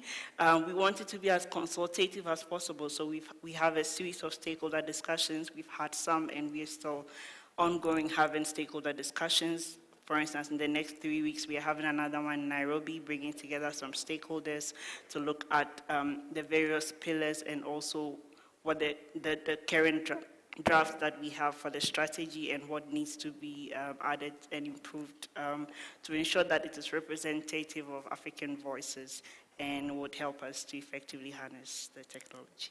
Thank you, Barbara. So do you think it is still time for us to interact in this consultative process leading to the first draft, I guess sometime next year? So it might be also important for us probably to recommend to the ministers from this southern part of Africa also to get, into that discussion, bringing in particularly the ethical dimensions. And I'm also looking at my colleague Dudu Zile, who is from SADC, because I know that SADC member states have also prompted or asked the Secretariat to amend the SADC Protocol on Science Technology, and I quote, to reflect the landscape, the new landscape of science technologies. And of course, AI issues will definitely be tackled as well in this amendment process. So I can see that at the sub-regional level, continental level, there might be some kind of convergence for us to also feed into that process, making sure that the ethics of AI dimension is also taken into account. So any practical proposal on that regard? Yes, thank you for mentioning that. I think it's very important within the AI ecosystem to bring on board all the essential stakeholders, and so we do request that our ministers come on board. We also have approached SAMREX, and we will be strengthening our relationships with SADC on that approach to ensure that the regional approaches and interjections into the continental strategy are also considered as a way forward. There you go. So we are invited. We'll get back to you to see that the timelines, to make sure that we can also engage significantly with APET, which is the high-level panel on emerging technology of AU. Now, let me turn to our gentlemen here who are coming now from the technical side. You have heard, and you might have doubts, that Emma is a philosopher. And now let us turn to the technical perspective. And with that, I'd like to ask Dr. Atli Gamudani, who is from Namibia. He's senior lecturer at the Namibian University for Science Technology. And he also is leading the AI of Things and Cybersecurity Research cluster within this same university. And Atli has worked a lot on contextualizing our conversation. So I'd like to ask you, Atli, if you can help us understand if the member states of Southern Africa want to implement ethical frameworks and use AI in an ethical manner, what kind of, let's say, social, technological constructs we need to take into account? You know, we are talking in a particular context, with a culture, with history, with social norms, representations. So how has been your experience in discussing in Namibia, but maybe in the region, the social constructs that is influencing or not the application of ethical AI? Thank you, Pinip, for that question. Indeed, it's the right time really to be posing that question, especially around socio-technical constructs, because when we look at AI, it's a social technical paradigm in a sense. What I would want maybe to emphasize or expand in terms of the social technical construct aspect is to say, when you look at AI, most of the times we look at it from the technical perspective, but there are social aspects that also need to be taken into consideration, which is why when you look at discussions around sciences, we talk of STEM, subjects, etc.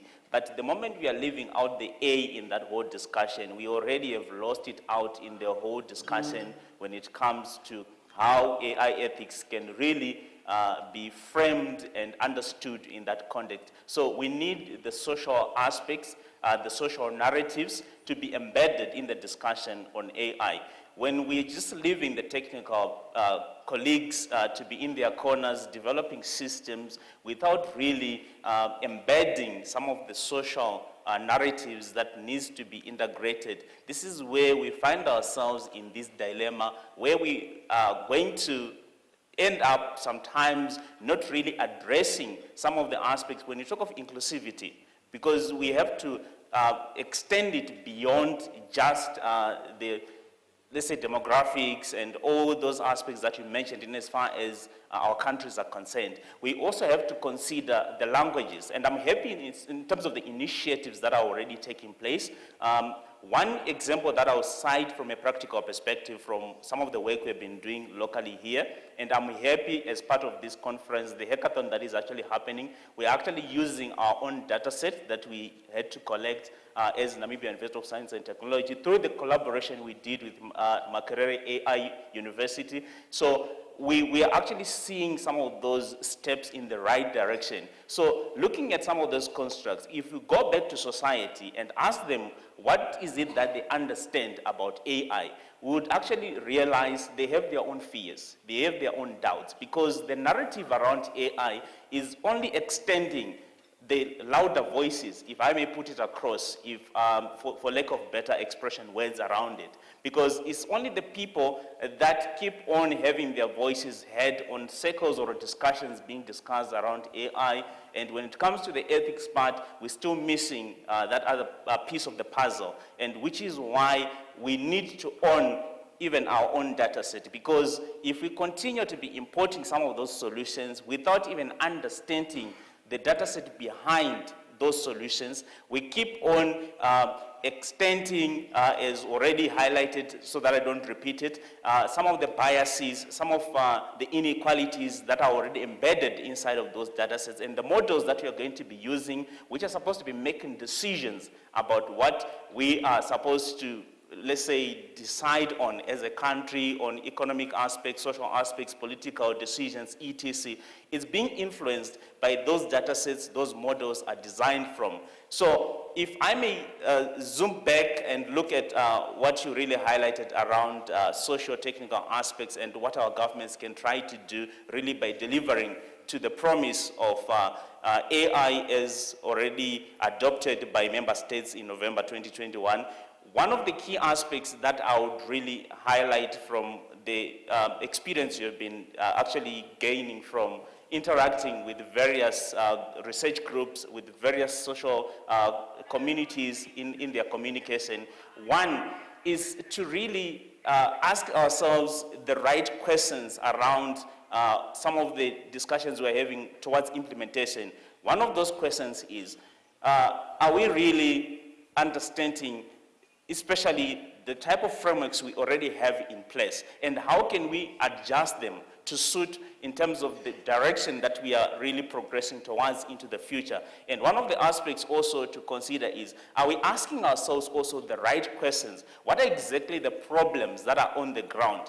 Well and good, we might be really proposing certain solutions to be delivered from machine learning, neural networks, etc. But what are exactly some of the developmental challenges that we are trying to address with some of those solutions? Because if you are speaking to a rural person in the rural areas down deep there in the north or in the south, they are asking a very critical question to say, this AI that you have developed, how is it going to bring food on the table?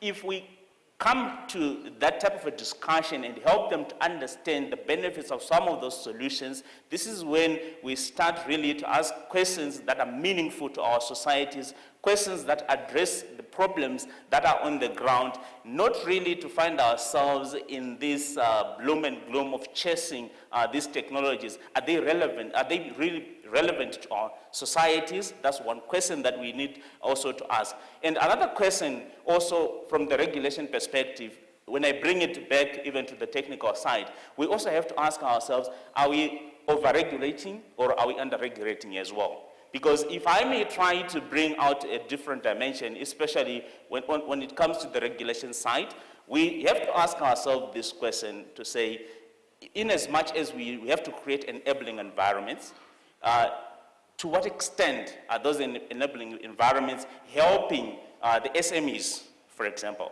to develop solutions that will be beneficial to society? Because already they're at a disadvantage that they don't have the needed resources for them to develop the solutions. So what exactly are we doing? So that I don't get lost, as you can see, I'm already getting into the passionate part about the discussion.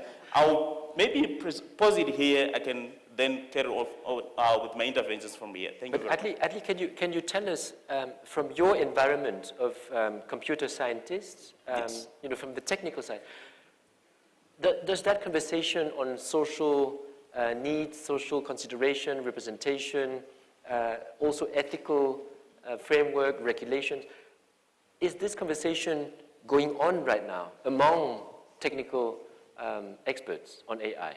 Or is it something that is an afterthought, something that is totally, out of the scope of work of the technicians? Take Namibia, for instance.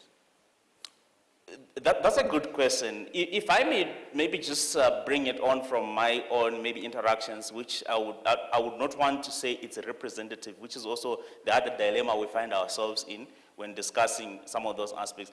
That conversation, of course, it's already started to surface, but I feel like it's too late because you already have some of the AI solutions that are already in our communities, and we still don't even know how they've been developed. So the explainable component of those AI systems and the transparent aspect, so we still have that black box notion around some of those aspects. So in as far as that discussion is happening, my biggest concern is, do we have the necessary constituencies represented in terms of not only the technical people, because those discussions, when you actually sometimes engage in them, it's only the technical people that are part and parcel of that, and we are actually missing the end users. And this is where the civil society keeps on asking the questions to say, you are pushing, you're not developing with us, you are developing for us.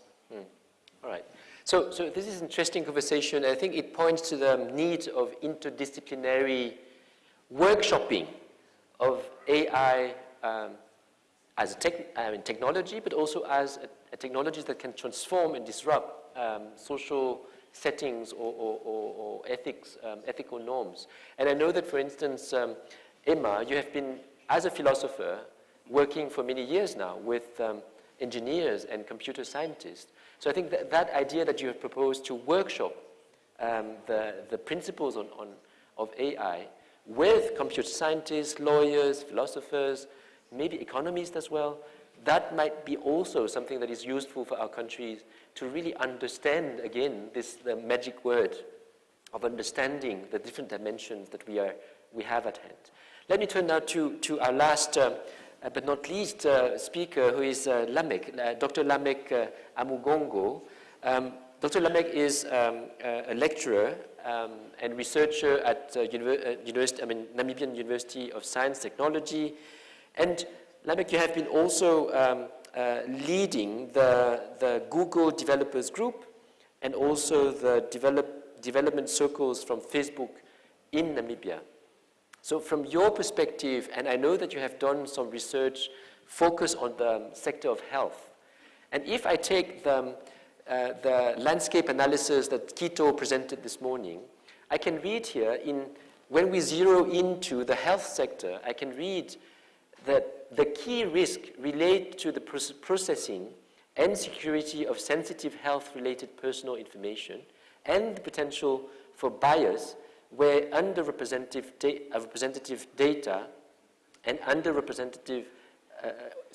where underrepresentative data is used in the development of AI applications. Have you seen or perceived such a risk in the research work that you've done in the health sector in Namibia?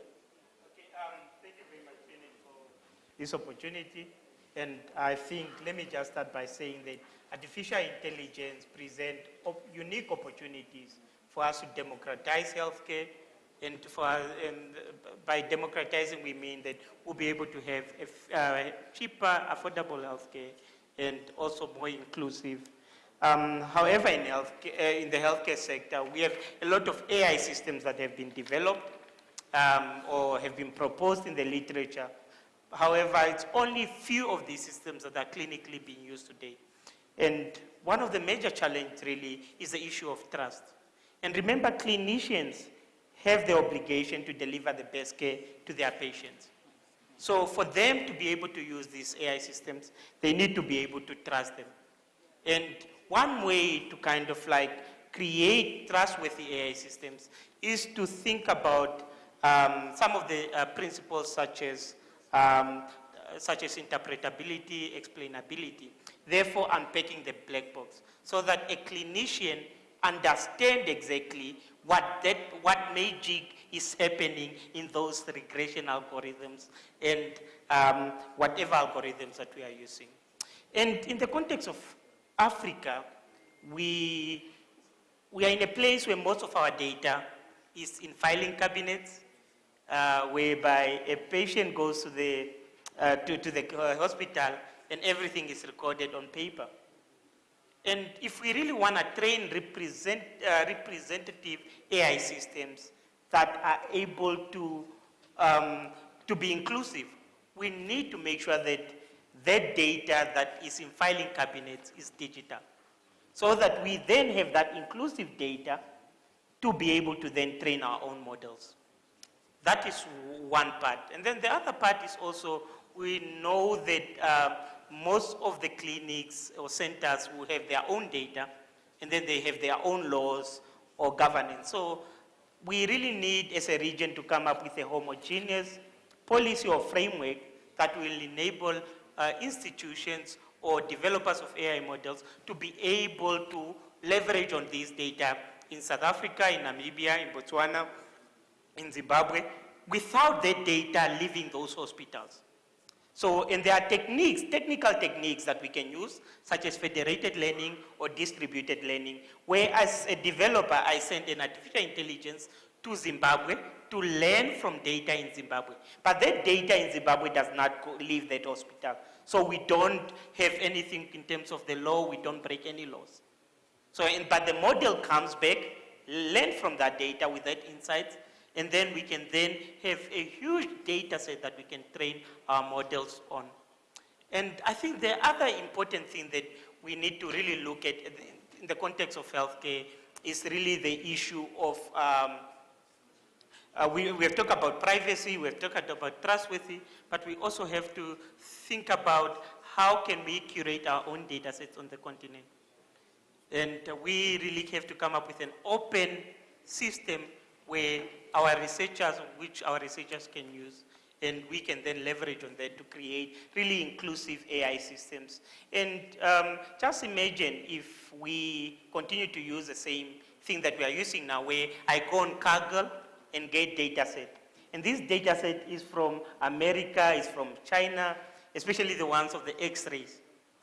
and you then train the model on that, and you want to use it on African patients, will it work? We know that in China, a lot of patients smoke, and we know that their lungs are very, very dynamic in terms that the changes can happen a lot. And if we train such a system here, we train a system using the data and try to use it here, it won't work. And that's why no COVID AI model has been clinically implemented, that's all.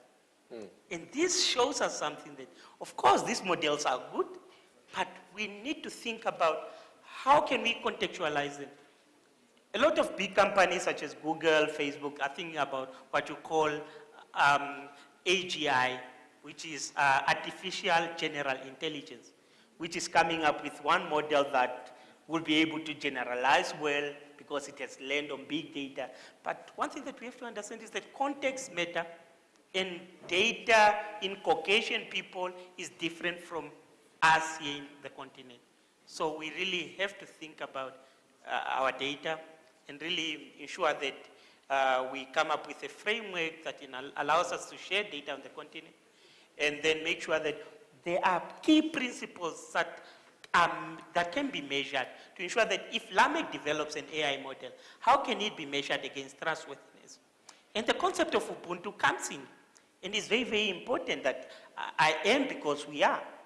Can we then leverage on that to measure explainability of artificial intelligence model? Let me end the opinion because I'll never stop. Wow, Lamek, I think you're a philosopher as well, not only computer scientist. Thank you so much for this insight. And c'est vraiment intéressant d'apprendre que nous devons partager nos données. C'est quelque chose que nous devons le faire d'une façon légale, le partage de données. Et cela fera quelque chose d'important par rapport à ce que nous voulons faire dans l'avenir. Et bien aimé, j'aimerais vous dire que quelque chose que nous devons conformer à partir de quelque chose que nous voulons travailler dans le secteur donné et particulièrement en Namibie. Et de là, j'aimerais vous dire, j'aimerais féliciter tout le monde. Merci beaucoup.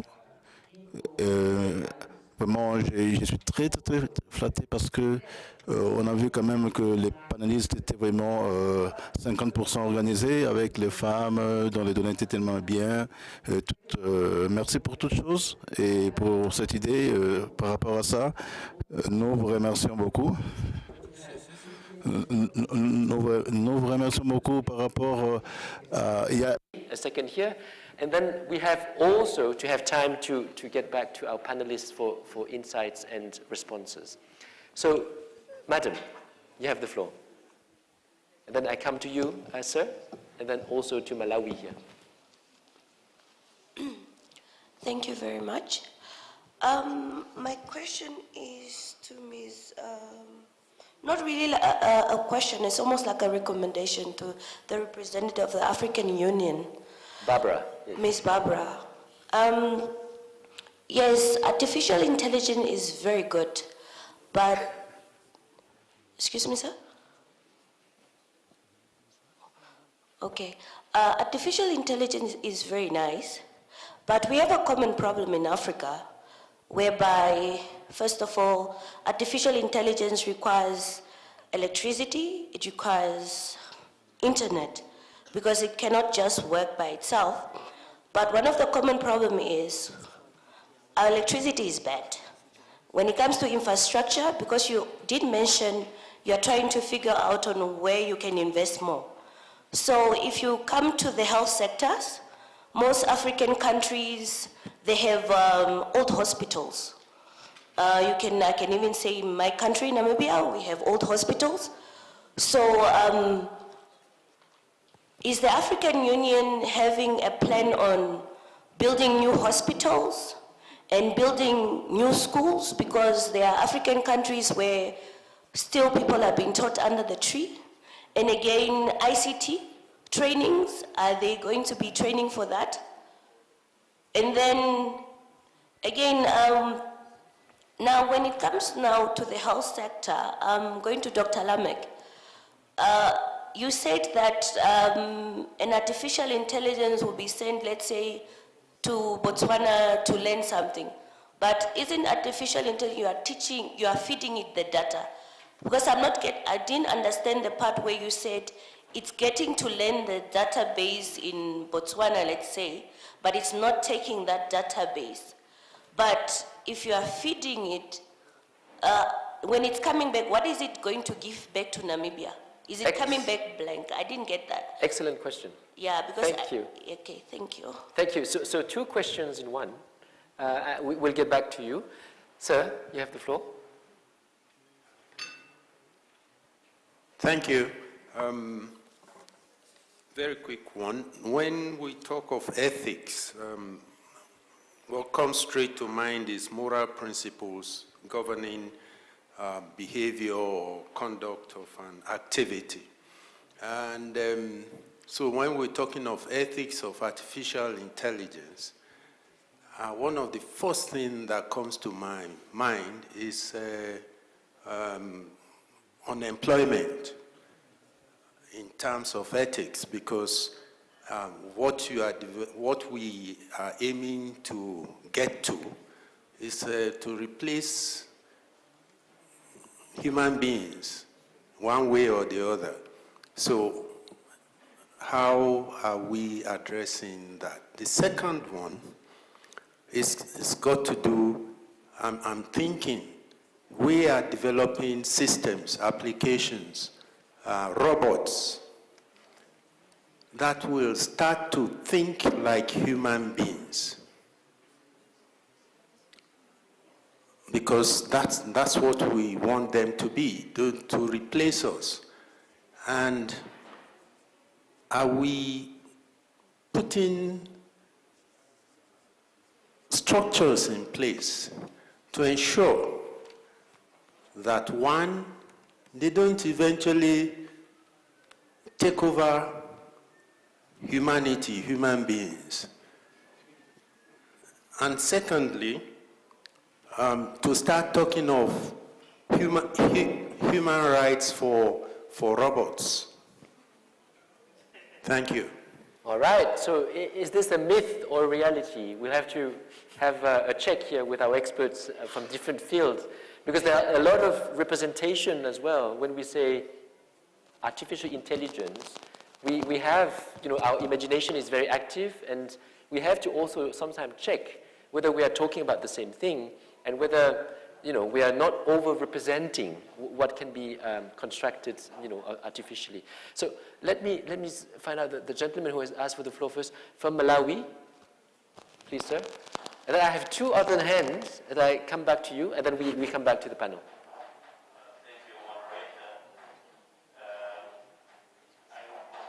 On what? I'm not sure if the room can hear you.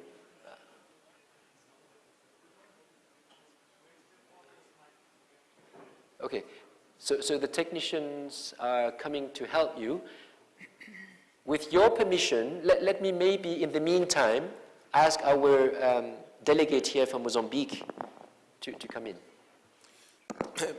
Thank you very much, moderator. I would like to join the colleagues, congratulate for the members of the panel for the beautiful presentation and topics that they've covered.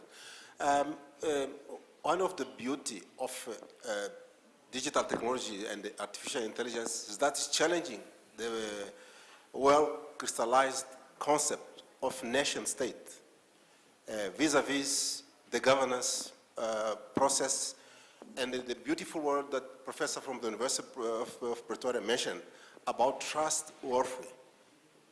How are we building system that will explore the existing in the analog world trustworthy systems when we go to the digital world that's relying on artificial intelligence?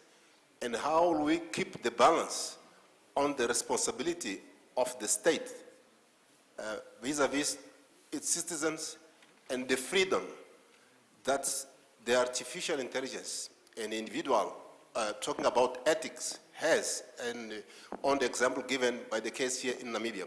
Because one of the things that we are pursuing with technology is the level of freedom of individual freedom of speech. How will we balance this and build trustworthy system that will enable this technological-based system to enable the performance of the economy, of the society, and also of the achievement of the individual as a member of the society.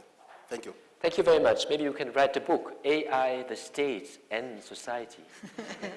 These are the three components probably that are brought into the conversation, and it is, of course, very important.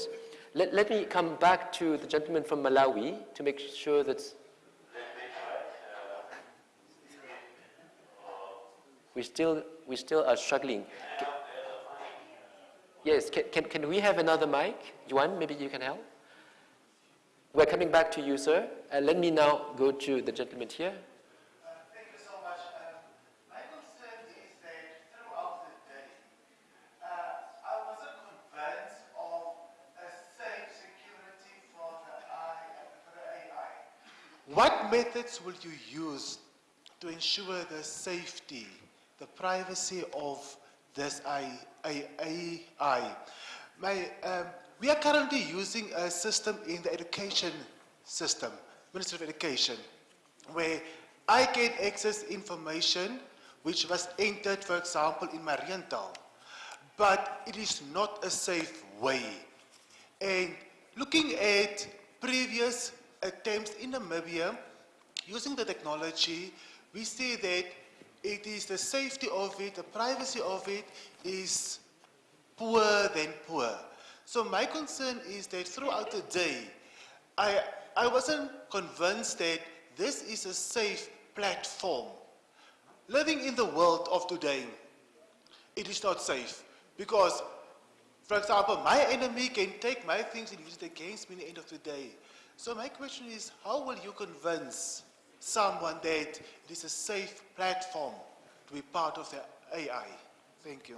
Thank you very much. The principle of safety, which is also one of the principles in the recommendation, let us come back to that, which is important also about cybersecurity. Our delegate from Malawi, let us come back to you. Thank you, I appreciate. Two critical concerns which are in the context of this session are safeguarding human dignity but also human autonomy. And these are the ones raising the moral question, which is the ethical consideration in this matter. I've read a book just now, released a month ago on Springer, which is entitled The Dialogue Between Artificial Intelligence and Natural Intelligence. In the ethics for AI, which we are considering here, are we able to have a protraction or a backward reflection on natural intelligence? Considering three arguments. Number one is the question of consciousness. You raised, moderator, that there is a question of consciousness. Are these machines conscious? Are they able to think? Can we be guaranteed? Forbes has just generated that perhaps in 2045, that's when real thinking machine can do. What we have is learning machines. So that is very important. And the question is, if we have now a thinking machine, like the thinking robots, can we transpose our values and our morals? Because that's where the ethics is now. So that question I wanted to be considered by the panelists. Will we be able to arrive to build thinking and conscious machines like machine learning and cognitive computing is promising? If so, what indeed is the ethical question or the moral question in this? To safeguard human dignity, but also human autonomy, as it were. Thank you. And this is about the brain and heart problem. Thank you. Thank you very much, sir. I think it is because Dr. Genkos has mentioned foresight. So now we're getting into very futuristic questions as well on representations, on what can machines, the future of the machines can do. Let me turn back to the panel members to ask you if you want to react to any of these questions that you have heard so far. And then I turn to my colleague Pratik to check if there is any question online. So no question at the moment. All right. Back to you. Anyone? Emma, you want to start? On the first question about it was more to Barbara, but I just want to say that part of the problem, or another kind of unintended harm from AI technology, is that it also exacerbates existing problems, such as the energy problem in this region. In South Africa, we at the moment are in stage 2 load shedding as we speak again. And so what happens is that the fact that these existing infrastructural problems are not addressed disguises what is happening in terms of AI technology in this region. And that's really bad. And it's really sad as well. But I'm sure that Barbara will give a much more informative answer. I just wanted to say that. About the question on the moral principles and unemployment, it is an ethical problem, and it's a serious ethical problem, but it's also a social and an economic and a political problem. AI is not intended to replace humans. AI is intended to enhance human intelligence, and that is clear from the start in the 1950s.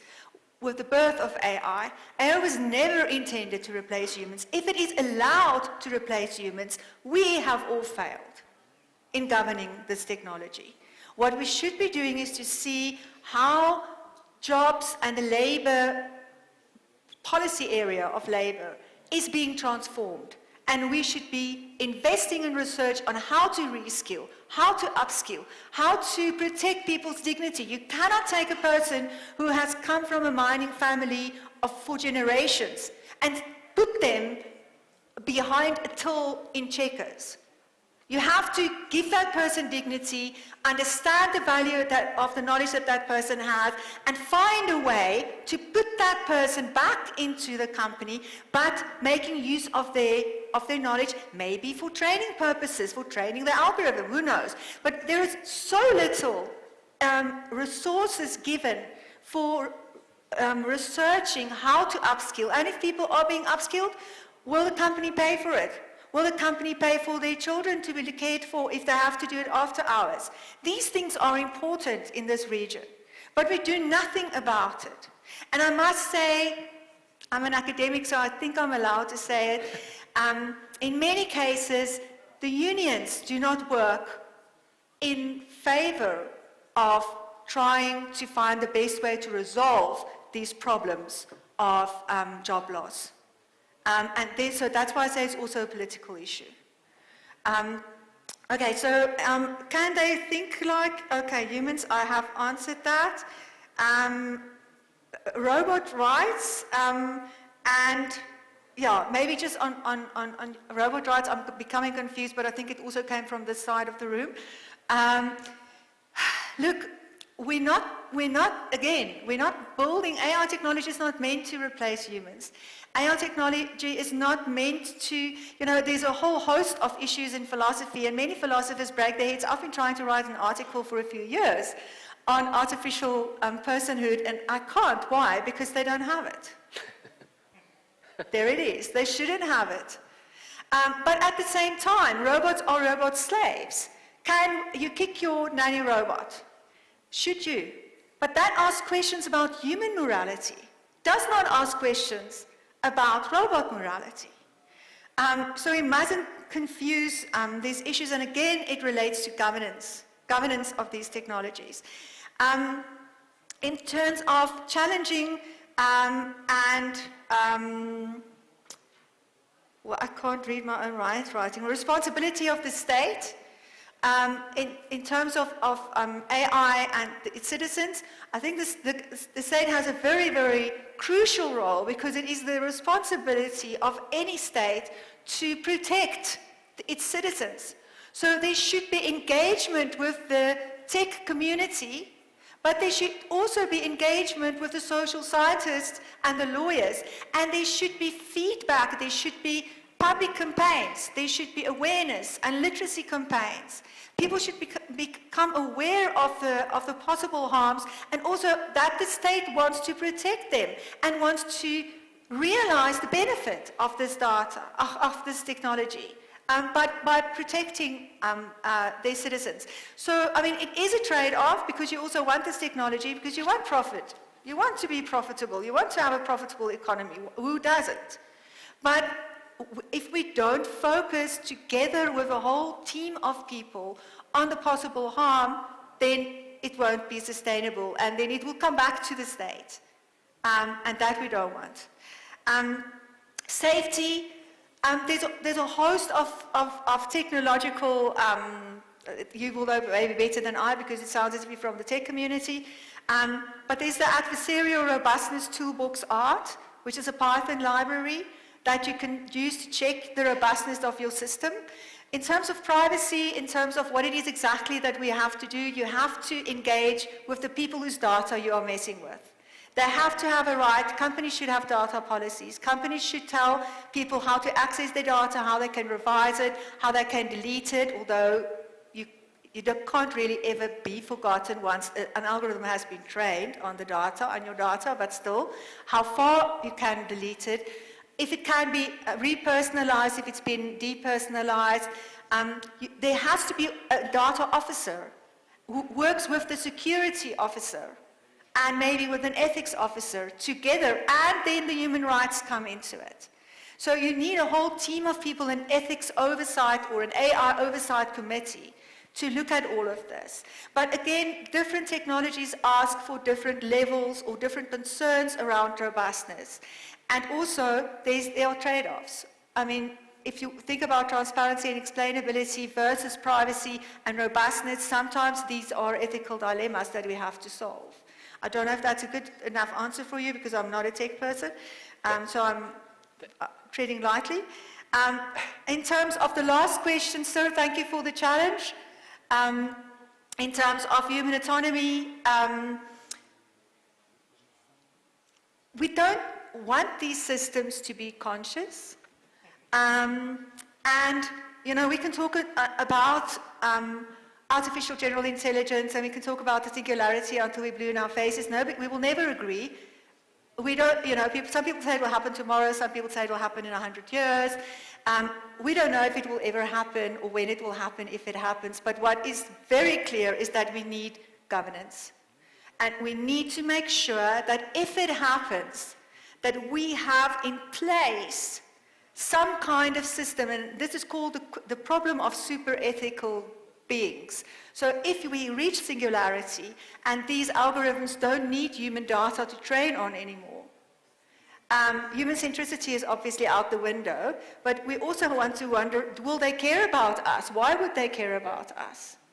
So if we failed in governing them, what will happen? Emma, thank you so much for all these insights, because these are very profound questions that will need to continue into the public reasoning that we need to foster. Let me just make sure that we don't forget the capacity building aspect that has been also raised. Dr. Gengos, do you want to tell us how we can move forward with capacity building in this field?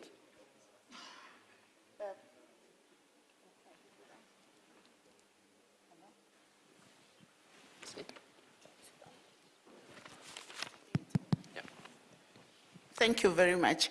I think I wanted to comment on some of the questions that came up, but Emma literally took some of the ideas and the words out of my mouth. So I'll just emphasize on the fact that some of the comments that has come out really highlights the importance of the work that is being undertaken by UNESCO.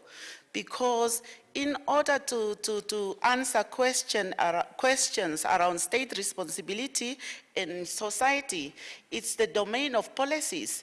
And if we have to set the limits of to what extent we want to allow or what technologies we want to allow based on our values, cultural practices, or whether they are safe or whether they are not infringing human dignity, those limits needs to be set in some kind of a legal framework, because that's the way you can really contain the rapid advancements of science. So really the importance of policies in terms of guiding the the developments and even the use from the context of ethics, but also the legal frameworks that will allow or empower governments to say no and yes to whatever they deem fit. So that's really the importance and the essence. And that's also what the ethics recommendation is advancing in terms of the norms that it puts to member states. The other issue I wanted to emphasize also that comes out from these questions is the issues that raise the needs of awareness creation and how we frame the debate, as my neighbor here alluded, the socio-technological constructs of the debates.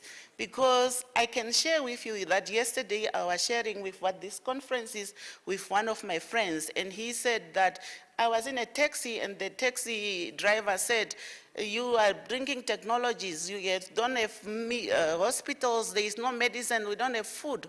So really, how do we frame the conversations so that it amplifies the practical relevance of the technologies that we are going to look at, because we don't do this for the sake of just having a techno-inspired debate, but eventually to break it down to the practical level where we will use these technologies for socio-economic solutions.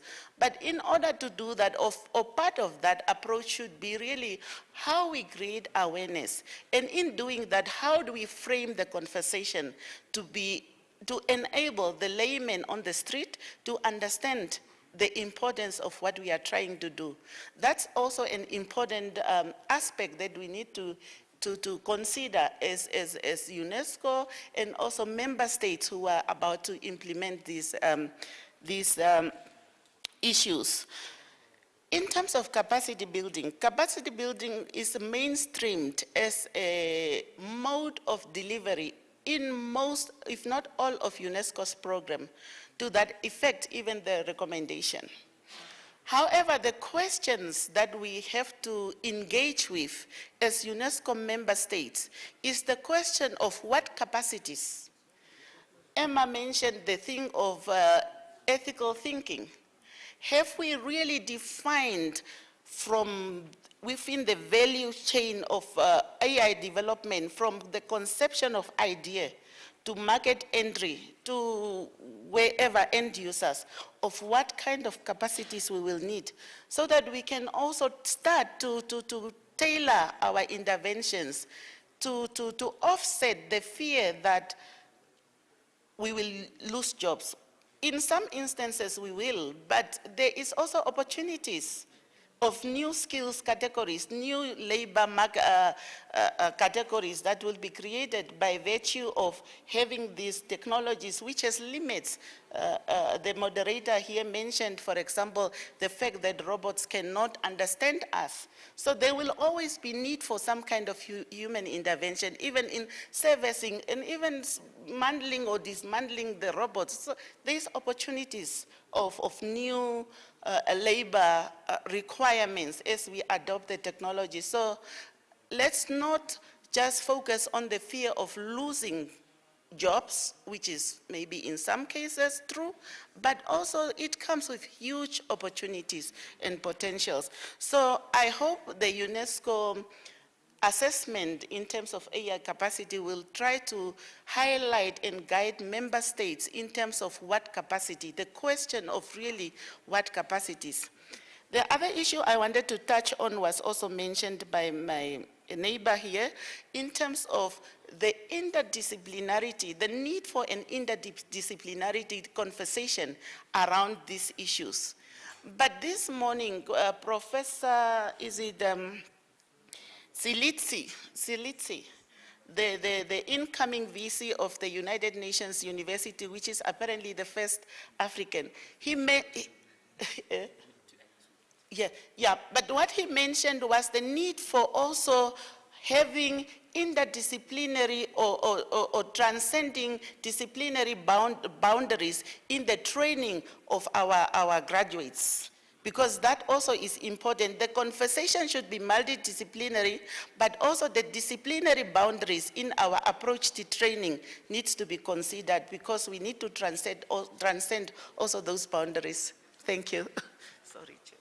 Oh, thank Thank you so much, Dr. Gengos, for your proposals that I've noted down here in terms of capacity, but also formulating policies to regulate this particular issue. I want to check if Lamek is wanting to. So yeah, very quick. Yeah. Basically, in terms of AI and jobs, is that AI is not going to replace jobs, but I would say transform them. The only catch is that most of these jobs will require coding. So, Dr. Van Ken, we need to go back to the curriculum. And capacity building must start at the grassroots level. In all 121 constituencies, if we want not to be left behind, we must have coding schools. We must transform those youth centers into coding schools. And then I just want to say that AI is not sentient. AI is what I call alternative intelligence. And this alternative intelligence, we need it. And what AI does is just mimics the data we give it. If we give it garbage, to give us garbage. If we give it racist chant, this AI model will be racist. And in healthcare, AI will be a tool that will not replace doctor, but rather, like what Prof. Emma said here, enhance doctors so that they can do certain things faster. And just imagine, as a patient, an AI makes a decision and you die. Who should be blamed? And in terms of autonomy, it means that the human must always make the last decision. That is a wonderful last word. Beautiful, thank you so much. Atli and Barbara, any last words? Yes, so I can just respond to the question and wrap it up with my last words. I think what I could add up to what Prof. Emma said was we need to look at the cost of inaction. I think that's our guiding principle for this continental strategy. It's true that there are no hospitals and schools and students are under trees, but let's also look at the cost of inaction. Are we going to sit and wait till those are done? And whilst we are waiting, the technology developers are not waiting. A case in point, we have cryptocurrencies and bitcoins and how banks are now trying to catch up and national financial policies are now trying to catch up. So we don't want to wait then and then play the catch-up game when it comes to regulations and policies in particular, which is the work that we do at AD and EPAD and project implementation. And that's why we are being proactive in ensuring that we have the regulations, policies, and instruments that are there to support the harnessing of the technology. So we don't have cases where things go out of hand and then we are now trying to find solutions to the problem. So I think those are my last words. Let's consider the fact that we need to be in the front. Dr. Emma said we don't have to join the table, we are the table. We should be ready to take part in those discussions on time. Thank you. So let us join the table of AU. Do expect us. Thank you so much, Barbara. Atli? Thank you very much. I just want to maybe answer the questions indirectly, some of the questions that have been raised. So if we find questions being asked around whether AI is going to take jobs, etc., one of the things that the socio-technical constructs are supposed to be addressing is to understand that technologies are embedded within the larger social systems and processes. And as such, it's a high time as governments that we take control of the narratives around AI. Because if we don't do that, there are three aspects that will still remain outstanding. Number one, there will continue to be a disconnect between narratives and the actual science itself, because we are seeing this technology that we see being portrayed in movies, and that one is one that is dominating the narratives with actually overshadowing some of the positive gains that AI is already providing on the ground. And thirdly, there is also plenty of evidence that highlight a lack of diversity on both production and the consumption of AI itself. So if I may really come back to our governments in terms of operationalizing some of the AI principles that have been recommended.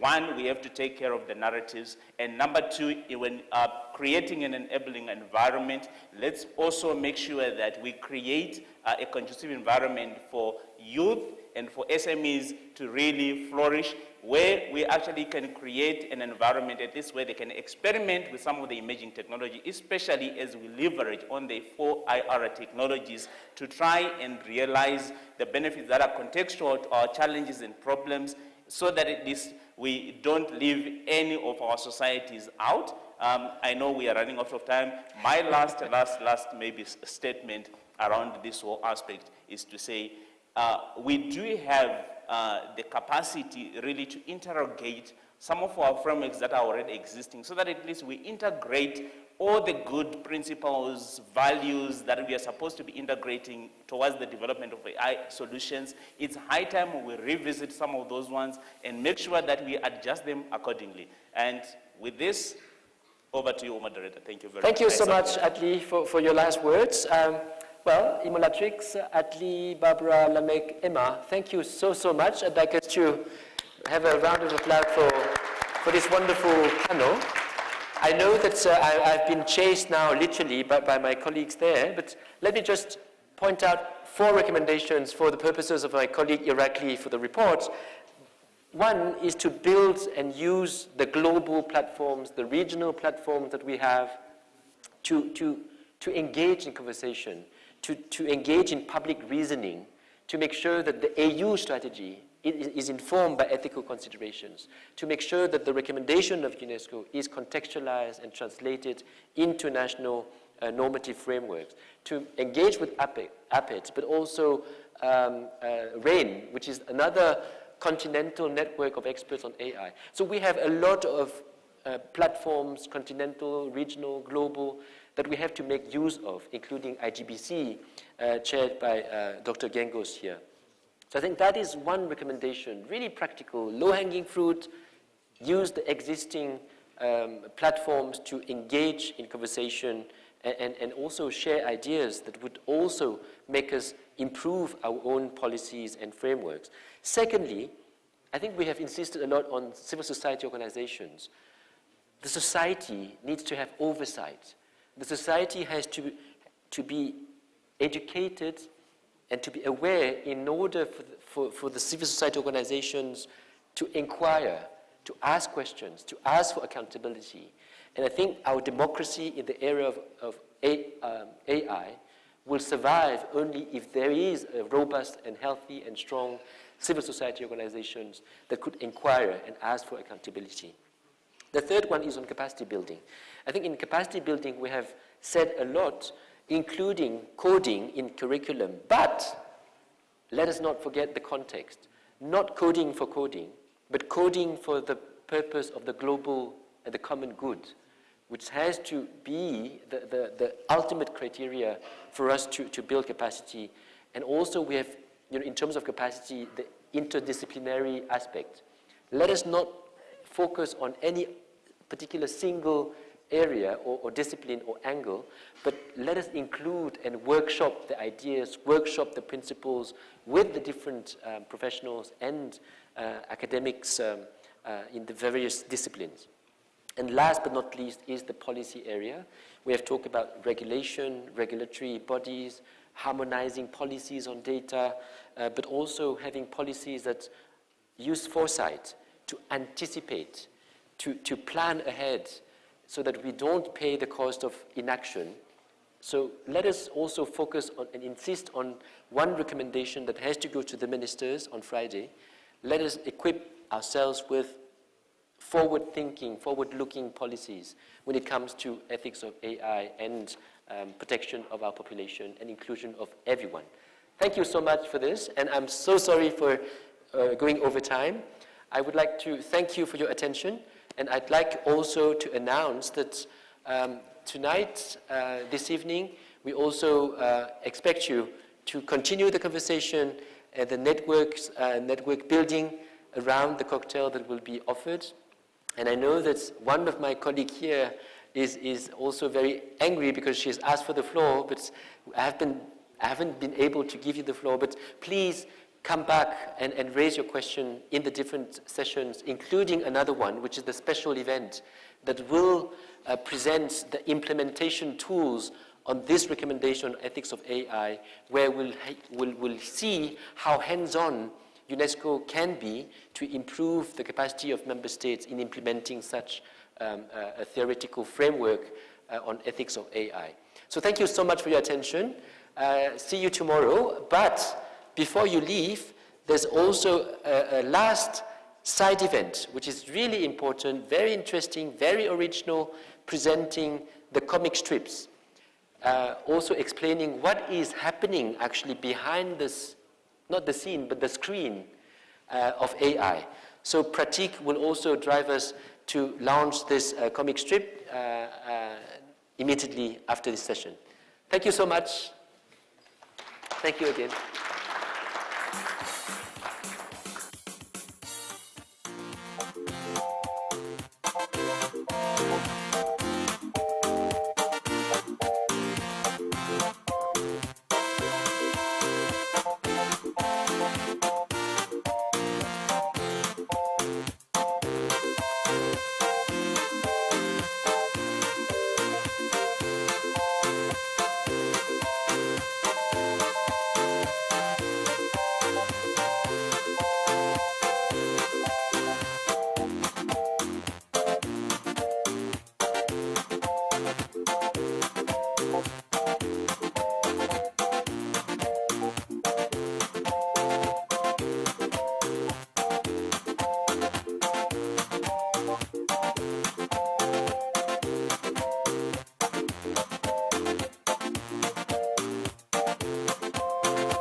Hello, everyone.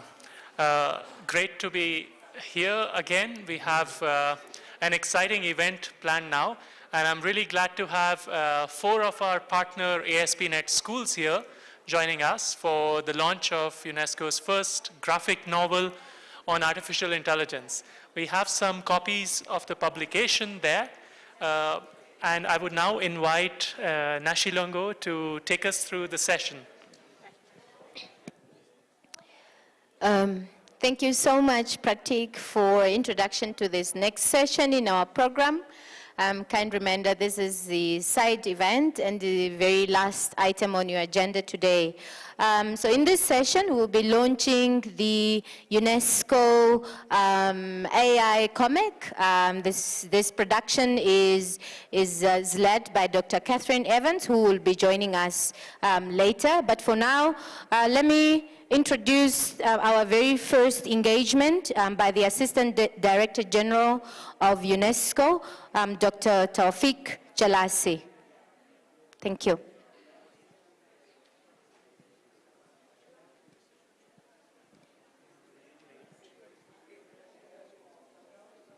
Excellencies, ladies and gentlemen, I am delighted to address you for the launch of the UNESCO first graphic novel on artificial intelligence.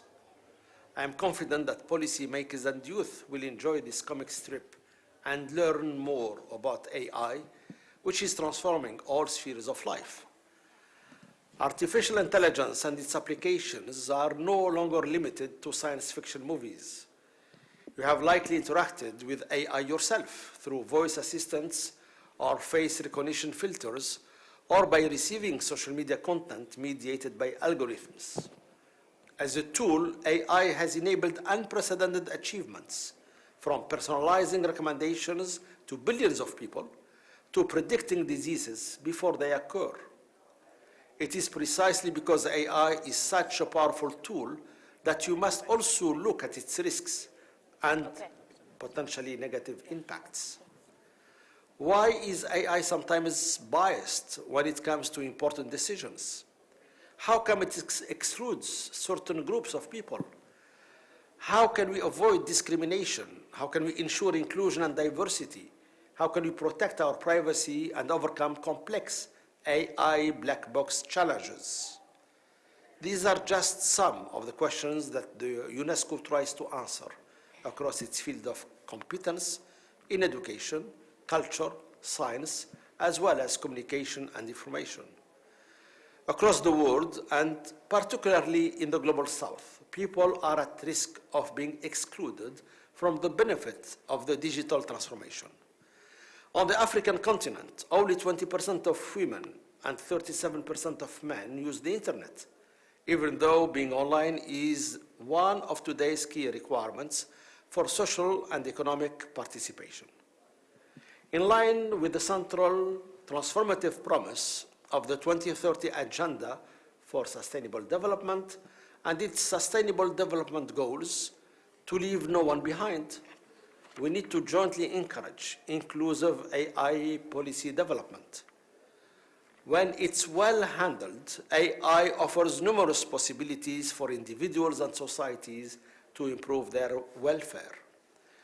In the framework of UNESCO's work to harness emerging technology for sustainable development, our graphic novel entitled Inside AI, an Algorithmic Adventure, is both for young people and for adults.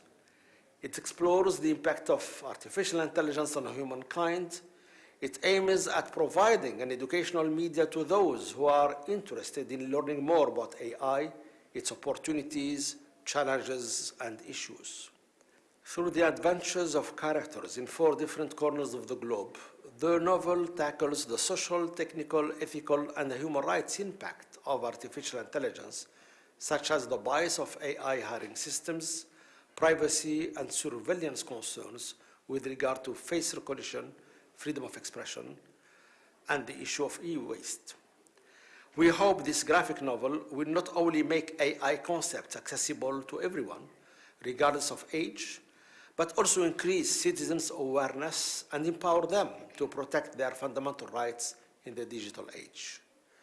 We invite you to share your thoughts and interact with us by commenting, retweeting, and sharing this graphic novel in your social media networks and tagging @UNESCO. I wish you an exciting side event, and I thank you for your kind attention. Thank you. What a very candid address by the Assistant Director General of UNESCO, Dr. Taufik Jelassi. Very clear on the potentials and the risks that, amongst others, is exclusion that AI could present. Ladies and gentlemen, should we have a loud of applause for the Assistant Director General? Thank you.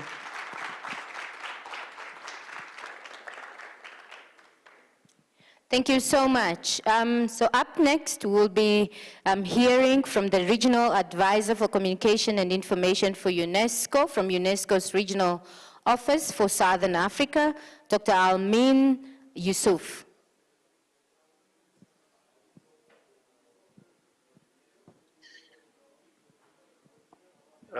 Yes, colleagues, I hope you can see my screen here.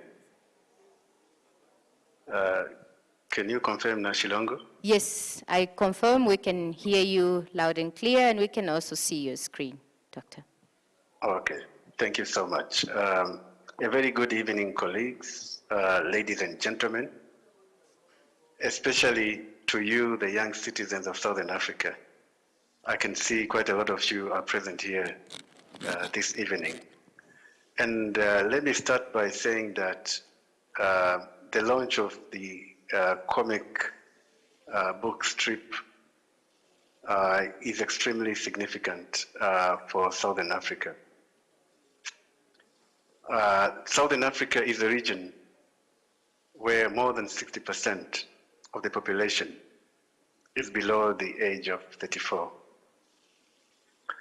And approximately 60% of SADC population live in the rural areas. So we believe this comic book will play a very big role in introducing AI in entertaining and very simple terms to the young people in the region. And not only that, we have had so many discussions today about the lack of electricity, the lack of data. This comic book will also be available in print format. So it's really, really relevant for our region.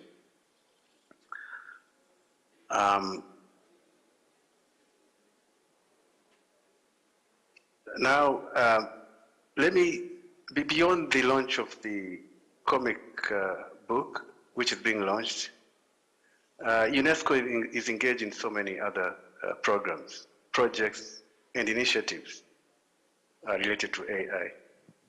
Let me briefly mention some of the major initiatives, such as the UNESCO recommendations on AI. I hope most of you have heard numerous times today about these recommendations, which were adopted by the UNESCO General Conference at its 41st session last year. The recommendation aims to promote the advantages that AI brings to our societies, but also to define common values, principles to guide the construction of legal infrastructure to ensure a healthy development of AI. But we also, in the area of the importance of creating a critical mass of AI experts, and you know young people are our future experts in this area, especially through our education systems.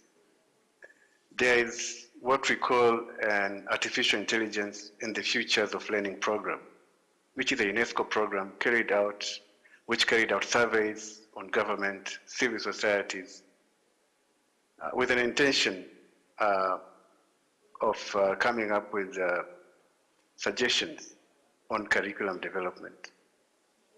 And the results of these surveys actually have been able to inform the development of guiding frameworks on AI competencies.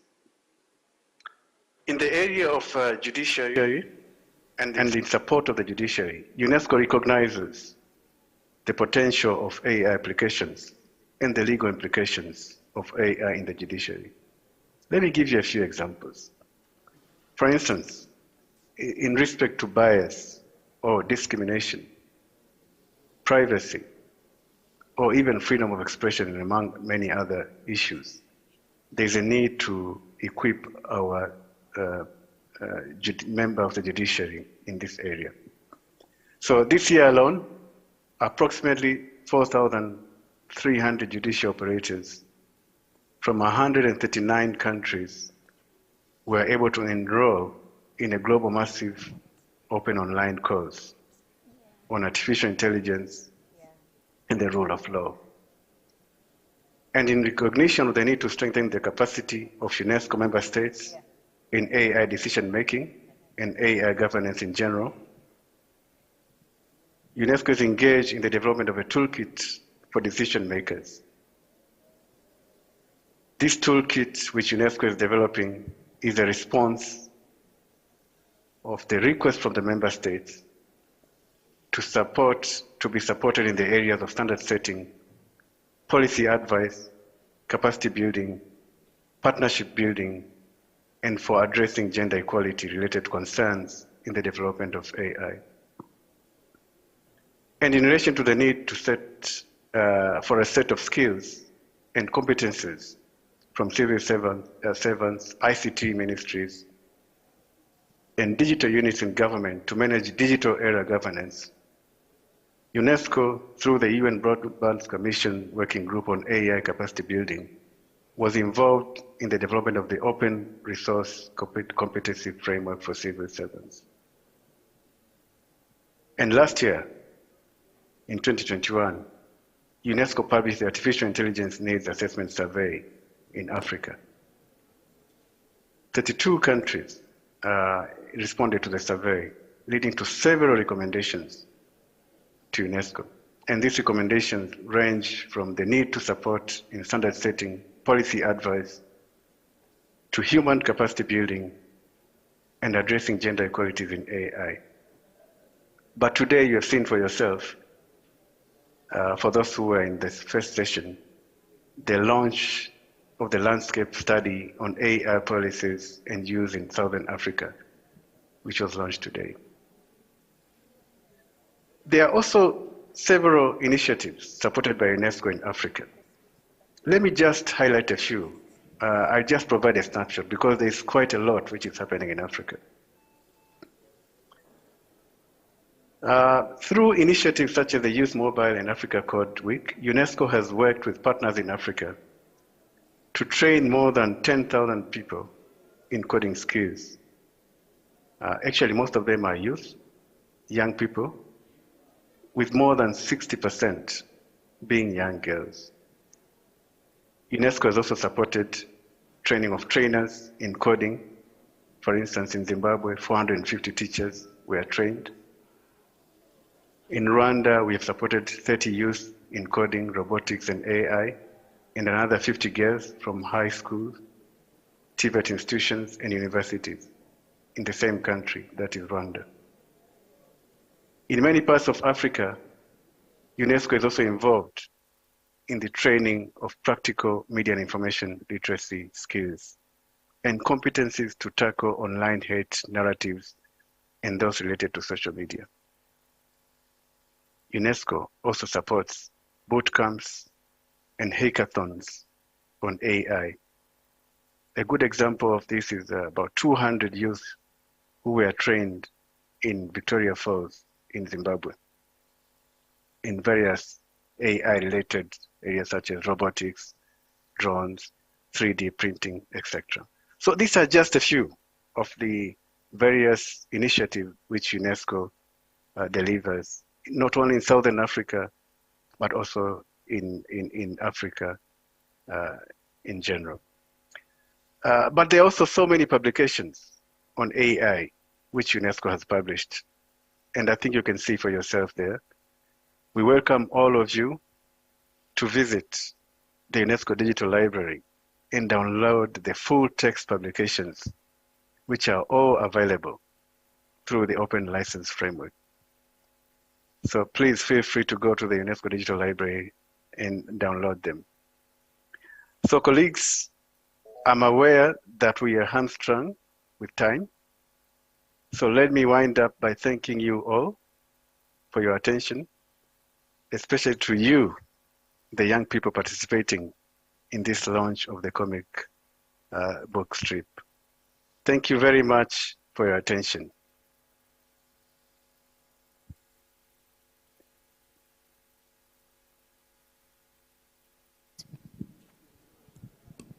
Thank you so much for that wonderful contribution, Yusuf, from the UNESCO Regional Office in Zimbabwe. Ladies and gentlemen, another loud of applause, please, for Yusuf. Amen.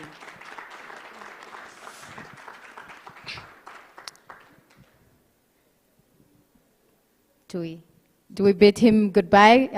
Thank you, Yusuf, and of course you're welcome to stay with us. Once again, ladies and gentlemen, our wonderful learners here, welcome to this session where we are launching for the very first time a comic on AI named Inside AI, an Algorithm Adventure. My name is Nashilongo Gervashes Nakale. I am the founder of the Internet Society Namibia chapter, and also an advisor to the National Working Group on Internet Governance here in Namibia. I'm a lecturer of communication at the Namibia University of Science and Technology. And I welcome you, especially the students, once again. At this point of our discussion, I'll introduce to you our guest of honor, the publisher and the author of the publication that we are launching here today, Dr. Catherine Evans. Dr. Catherine holds a PhD in artificial intelligence ethics, and once again, he is the writer of this script called Inside AI, an Algorithmic Adventure. Catherine, I can see you are online. Welcome, and a warm welcome from all of us here in Windhoek. Thank you very much. So without wasting so much time, Catherine, I'll go ahead and engage with you just to take us through the comic. And for starters, this novel is divided into 4 episodes, each addressing one major concept related to artificial intelligence. The first episode tackles the digital divide. The second one looks at algorithmic bias. And the third one talks about the echo chambers, while the fourth one addresses the environmental impact of artificial intelligence. So how was this process of selecting this concept as the main themes of this novel? Thank you very much for the first question, and let me start by saying I'm honored to be here and to talk about this publication today, and very excited that there are some young people in the audience. So to answer your question, AI is sort of multimodal, and it affects all of us in many different aspects of our lives, and sometimes the way it affects us is obvious, and sometimes it isn't. So it was difficult to choose which topics to focus on, but also difficult to show how to string them all together without losing the reader. So for instance, it's not obvious how things like automated recruitment tools, facial recognition, AI journalism, and content moderation, or green AI, all fit together, even if they all talk about AI. So in the end, we have about 16 core social or ethical concepts, including those that you've just mentioned. But of course, you can't meaningfully explain those without first explaining the scientific concepts upon which they're built. So things like machine learning, data sets, classification, content filtering, and Turing tests, to name just a few. So as a philosopher, I thought it was very important that we give the audience the tools they needed to recognize ethical issues themselves, rather than just list what the issues were as it pertains to AI. So this made the writing much more difficult, but I think encouraging youth to think critically about technology is always worth the effort. Thank you so much for that response. So my next question is, if you have to pitch this graphic novel in less than a minute to an audience who have never engaged with it before, how would you present it?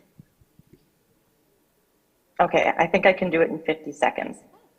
At exactly the same time, in 4 different corners of the globe, 4 young tech enthusiasts vanished from the face of the earth. Through their conscious and unconscious refusal to accept the ethically dubious truth behind their AI devices, each of them has created a glitch in the AI ecosystem, opening up a temporary bad gateway to the zany algorithmic backend which lies behind our screens, a virtual galaxy called Plethora AI. Finding themselves stuck in this AI-fueled digital microverse, these brave humans, the glitches, alongside an intrepid AI researcher, Dr. Y, and a ragtag team of algorithmic sidekicks have but one option: travel across Plethora AI to correct the ethical imbalance that their entry has caused and find a way back to reality before the gateway closes forever. Great. Whoa.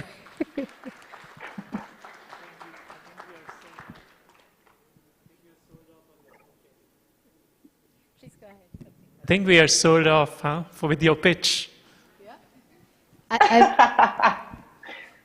I think it just took us right into the content of the book, and I'm sure our audience here can't wait to dive right into it. Thanks, Kathy, again. So the next, our next engagement will really just to seek, you know, the graphic itself is quite educational, as you've put it, but also to a certain extent seeks to inform readers about the current main challenges as well as opportunities that AI presents in everyday's daily life. So what challenges do you see as the most urgent to address? And I'll ask you to please focus especially on what the target audience, especially the policymakers, might be able to address, and what kind of action would be needed at this point at national and also regional level. Okay, thank you. So I'd say that the most urgent challenge, even though there are many, is probably the digital divide. And that was the topic of the first episode, and in some ways, the entire publication. So for me, the digital divide has to do with 3 things: access, awareness, and understanding, and representation. And importantly, they're all interrelated. So from an access point of view, we need to ensure that people around the world are given an equal and substantive chance to participate in online life, since so many future opportunities occur there. This means that things like digital infrastructure, electricity, and connectivity is actually a key part of the ethics of AI. And from an awareness or understanding point of view, people must be educated concerning not just how AI works, but more importantly, perhaps, how AI works or how it ought to work for them in their lives. This includes being more transparent about the consequences of our choices online, and the truth behind a lot of the services that we can find there, even if they're entertaining or very useful. And so finally, representation or inclusivity is also vitally important. AI's vision of the world is only what we show it. It cannot imagine missing opinions or hear silent voices. Right now especially, AI technology is at a point where the values we give it today may become a permanent feature of the long-term future of AI. In other words, we are about to bake the AI cake, and it's important that we have included all of the ingredients. Right now, the cake is lopsided and quite occidental, and this is in no one's long-term interest. So we tried to address this in the publication itself by centering the story around characters from often underrepresented parts of the world, such as Africa, Latin America, or Oceania.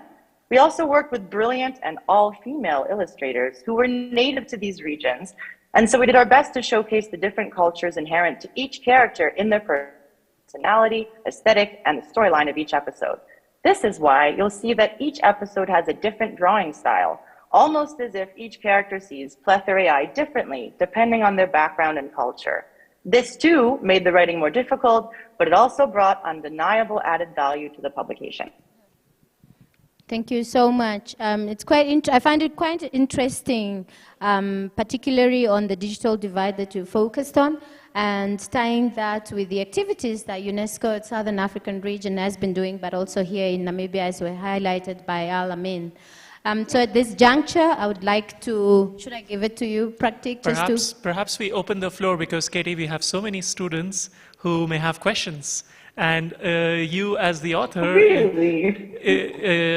may be very suited to answer.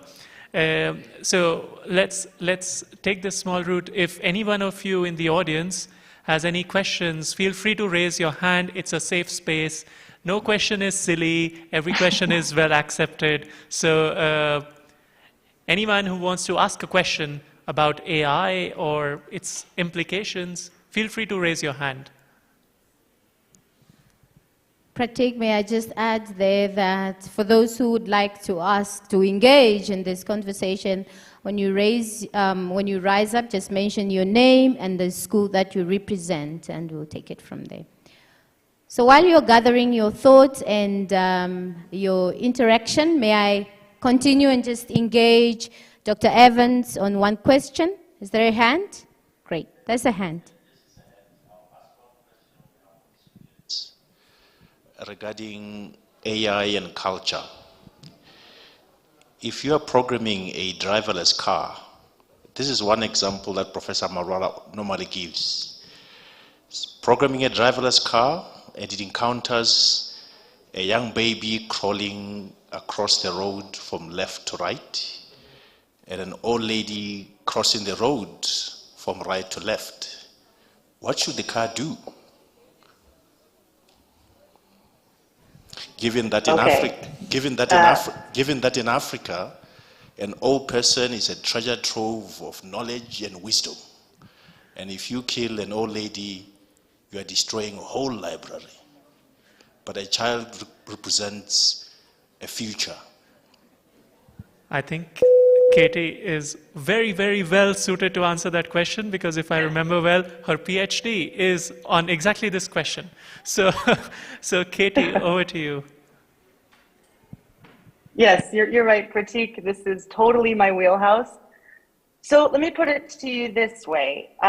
There's two types of ways that we could reason about this. The first is to take sort of traditional moral theories like utilitarianism or Kantian ethics and figure out how they might answer that question. So whether we should sacrifice the old person or the young person. An engineer will tell you that we'll never get into that situation at all, which I think is maybe a little bit optimistic.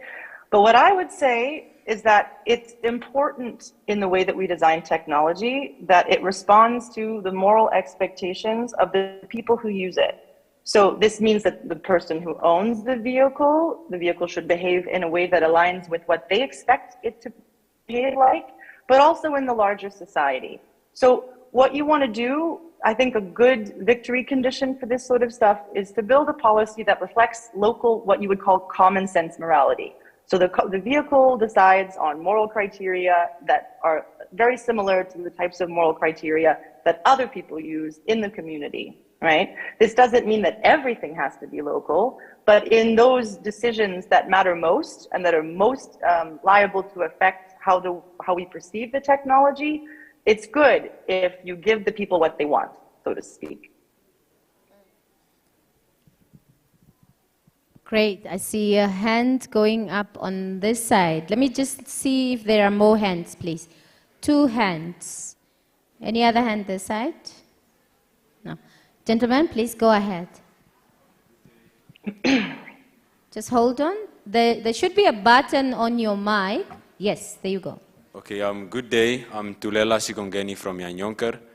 I've seen a video that Elon Musk said AI is far more dangerous than we think. My question is, since AI works faster and it's more intelligent, could it be an effect in job opportunities in the near future? Thank you for that question. Dr. Evans, would you like to take it, and then we take the next speaker?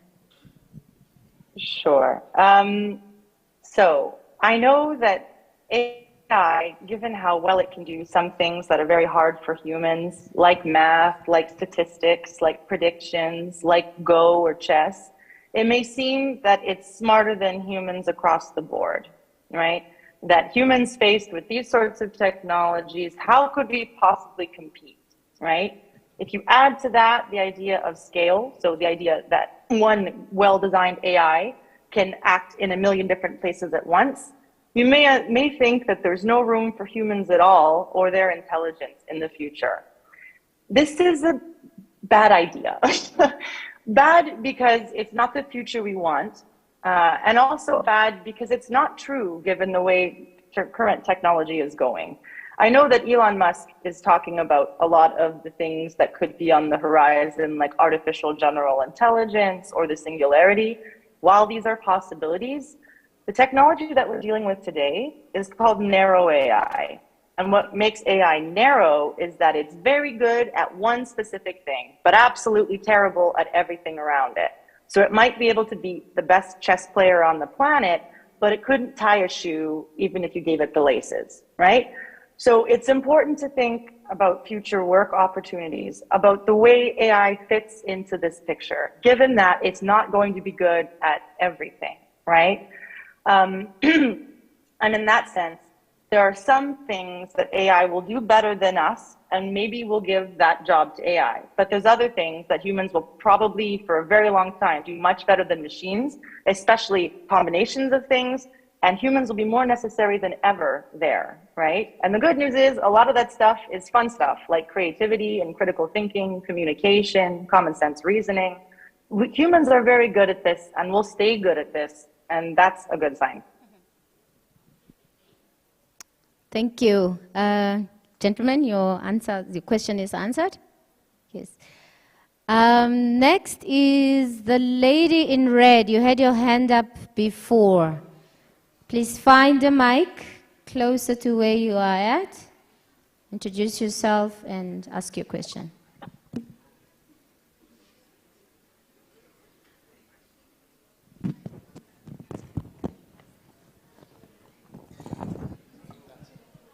Good evening.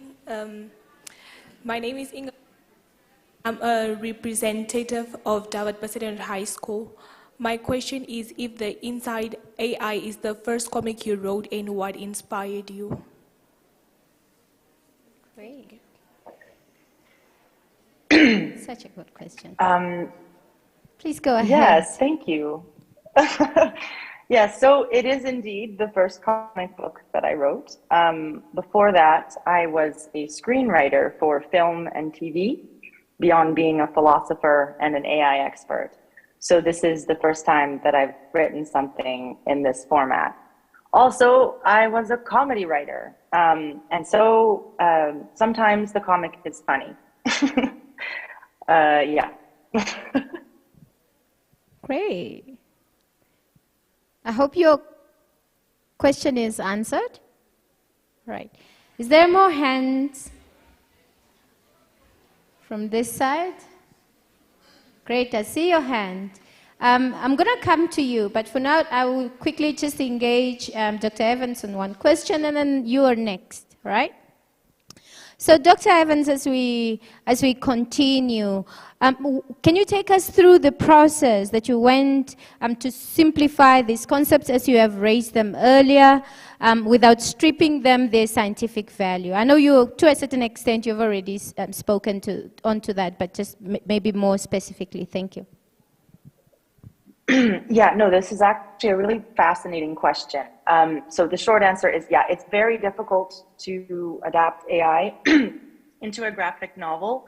And this is because mainly the concepts, be they technical or ethical, are highly abstract and really hard to represent visually. So think about it. Machine learning can analyze across hundreds, if not millions of dimensions, and there are only 2 dimensions on a page. And, you know, how can you explain something like machine learning in 5 pictures with only 140 characters per picture in a way that even a young child could understand? So yeah, this was definitely the most stressful aspect of the writing. But I was determined to make this publication fun to read and not like a textbook. And so this led me to what is probably the most original idea of the whole thing. And that is, instead of representing AI as a concept or object, I decided to represent it as a place and use this place as the setting of the story itself. So this led to the creation of this alternate algorithmic universe called Plether AI, which is essentially one big extended metaphor for what the AI ecosystem might look like from the inside.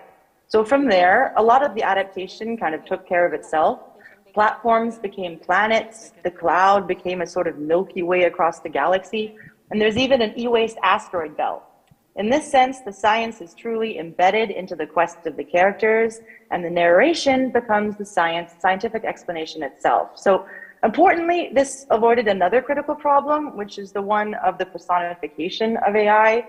So as either a cute robot or a super intelligent brain or something malevolent or all-powerful.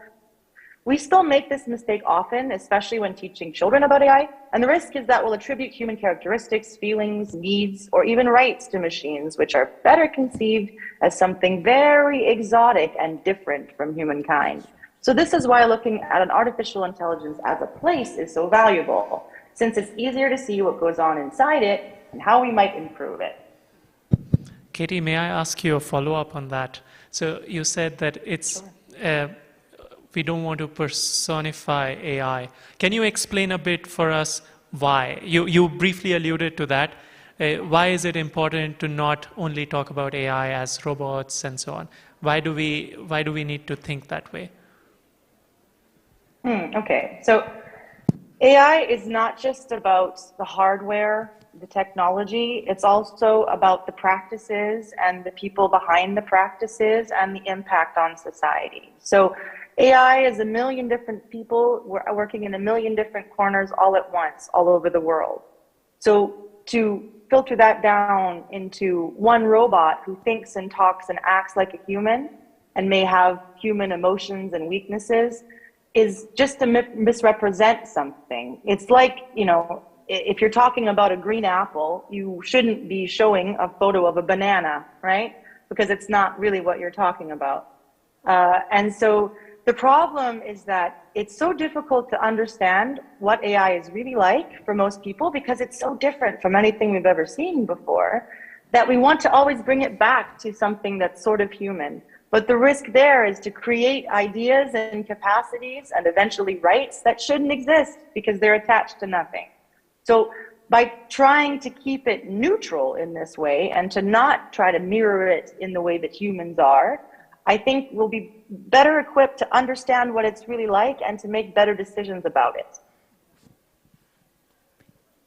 Thank you. And I personally found that you did a fantastic job simplifying those concepts and putting them into the book. For our audience, everybody in the room, we've got hard copies. Very few, but we will give them as incentive to those who will be asking questions and engaging. Lady over there, I think you are next. Please go ahead. Okay, my name is Ibtisam. I am representing the Waldorf School Windhoek, and my question would be, as far as I've heard, artificial intelligence is a widespread topic, but I have heard about it being not a physical place, but a kind of mental place where one didn't feel human emotions, or yeah, it's kind of artificial, as the name says, and where kind of everybody could meet in this point without having human emotions, but still talking of humane problems and issues on the world. Is that so, or can that be explained further? Interesting. So, okay, there's a lot to unpack there. I think the first thing is whether or not AI has emotions or helps people have emotions. And I think this is often, we describe it as the brain versus the heart analogy. So AI as an entity, as a thing, as a substance, doesn't have emotions. And some scientists think that it should because it's such an important part of what goes into human communication. And so there's that. But then on the other side of that, it's whether by using AI to communicate and to collaborate, we will lose some of our emotions. Maybe that's sort of what I'm understanding, or that in interacting via AI, emotions will be something that are changed, right? And this, I think that's a really interesting question and a difficult one to answer because it depends so much on how each of us approaches technology, right? So I think if you think it's a good thing to reason without emotion in all circumstances, you might be sometimes right, but sometimes wrong, because their emotions can get in the way in situations where you want to think pragmatically about a topic, and then AI seems to be something very good for that. But then there's other things like, what it means to be human and to be in a community and to relate with one another, to have empathy, these sorts of things, those are very important, and those are emotions. So I would say that AI itself doesn't have emotions. AI can maybe help us share our emotions with each other for good or for evil. And in the future, I hope that AI allows us to figure out the best sides of emotions, right? And to make that a part of how we communicate online. Thank you for the answer. This is your question answered. All right. Okay, I see 2 more hands, actually 3 more hands on that side. Just keep them up again, please. 1, 2, 3. And on this side, nothing. All right.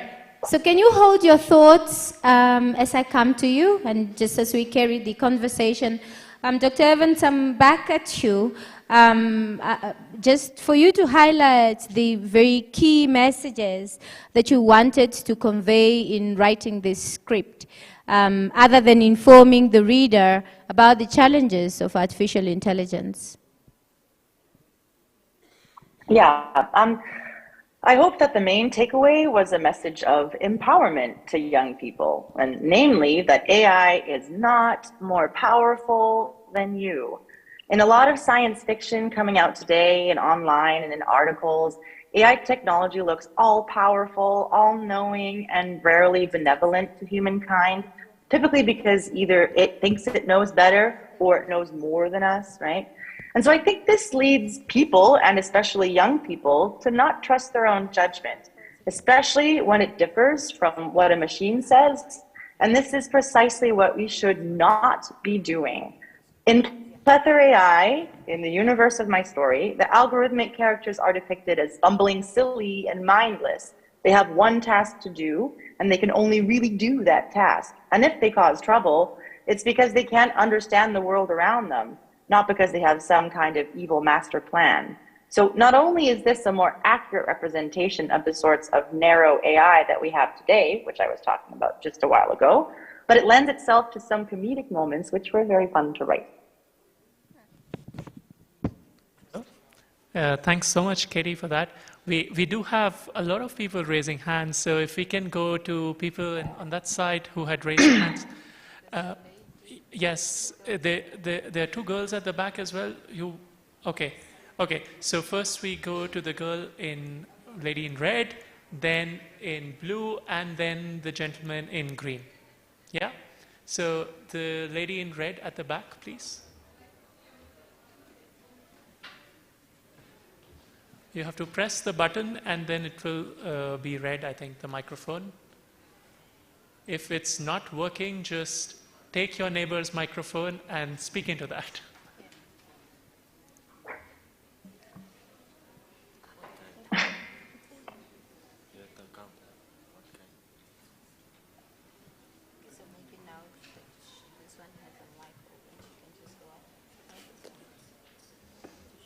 And please introduce yourself first and then pose your question. My name is Herten Halle, and I am a representative of David Brazendenhout High School. And my question is, what are the benefits or the challenges of being artificial intelligence scriptwriter?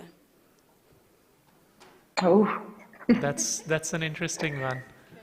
Katie, are there more Yes. Are there more scripts coming along after this? Hopefully, I think with the feedback that we're getting. Over to you, Katie. I would love there to be. Yeah, I would love there to be more scripts. Yes. I think, okay, I'll be very honest. I did all of my education in a very stuffy university who had very traditional ideas about what to do with the knowledge that you gain as a result of your education. So I was trained as a moral philosopher, and I applied that knowledge to artificial intelligence. But once I finished my degree, it seemed to me that there are so many people that could benefit from what I know, and I could explain so much and really help people to start to think critically about all of this stuff, but that research wasn't the best way to do it. And then on the other side, I was a screenwriter before, and so I knew how to write in ways that were compelling and maybe funny, and in any case, accessible. And that, I think, has incredible value. When we talk about AI, we always talk about how important science is, but we should also talk about how important narrative and storytelling is. Because so many people can understand so much if the lesson is given with humor, or if there's a moral at the end of it, or if there's something entertaining to hold on to while it happens. And so I found great purpose doing precisely that, trying to democratize a lot of the stuff that makes AI seem so scary and complicated, because that way we can know the truth, which is that it's not, and that it is not more powerful than us. And in fact, this morning when we were having the discussions with policymakers, this was constantly a theme, how to demystify AI. And how to make it more accessible. So I think it's a great endeavor, Katie. Thank you for that. We move to the next question to the lady in blue, and then we come to you, the gentleman. Yeah. Good evening. My name is Daisy. I'm a representative of David Brazendenhout. So I just want to say, I'm a reader. I love reading. And I have a dream of one day writing my own book, my own novel. So what would be your word of advice or encouragement as a writer to me that wants to also be one in the future?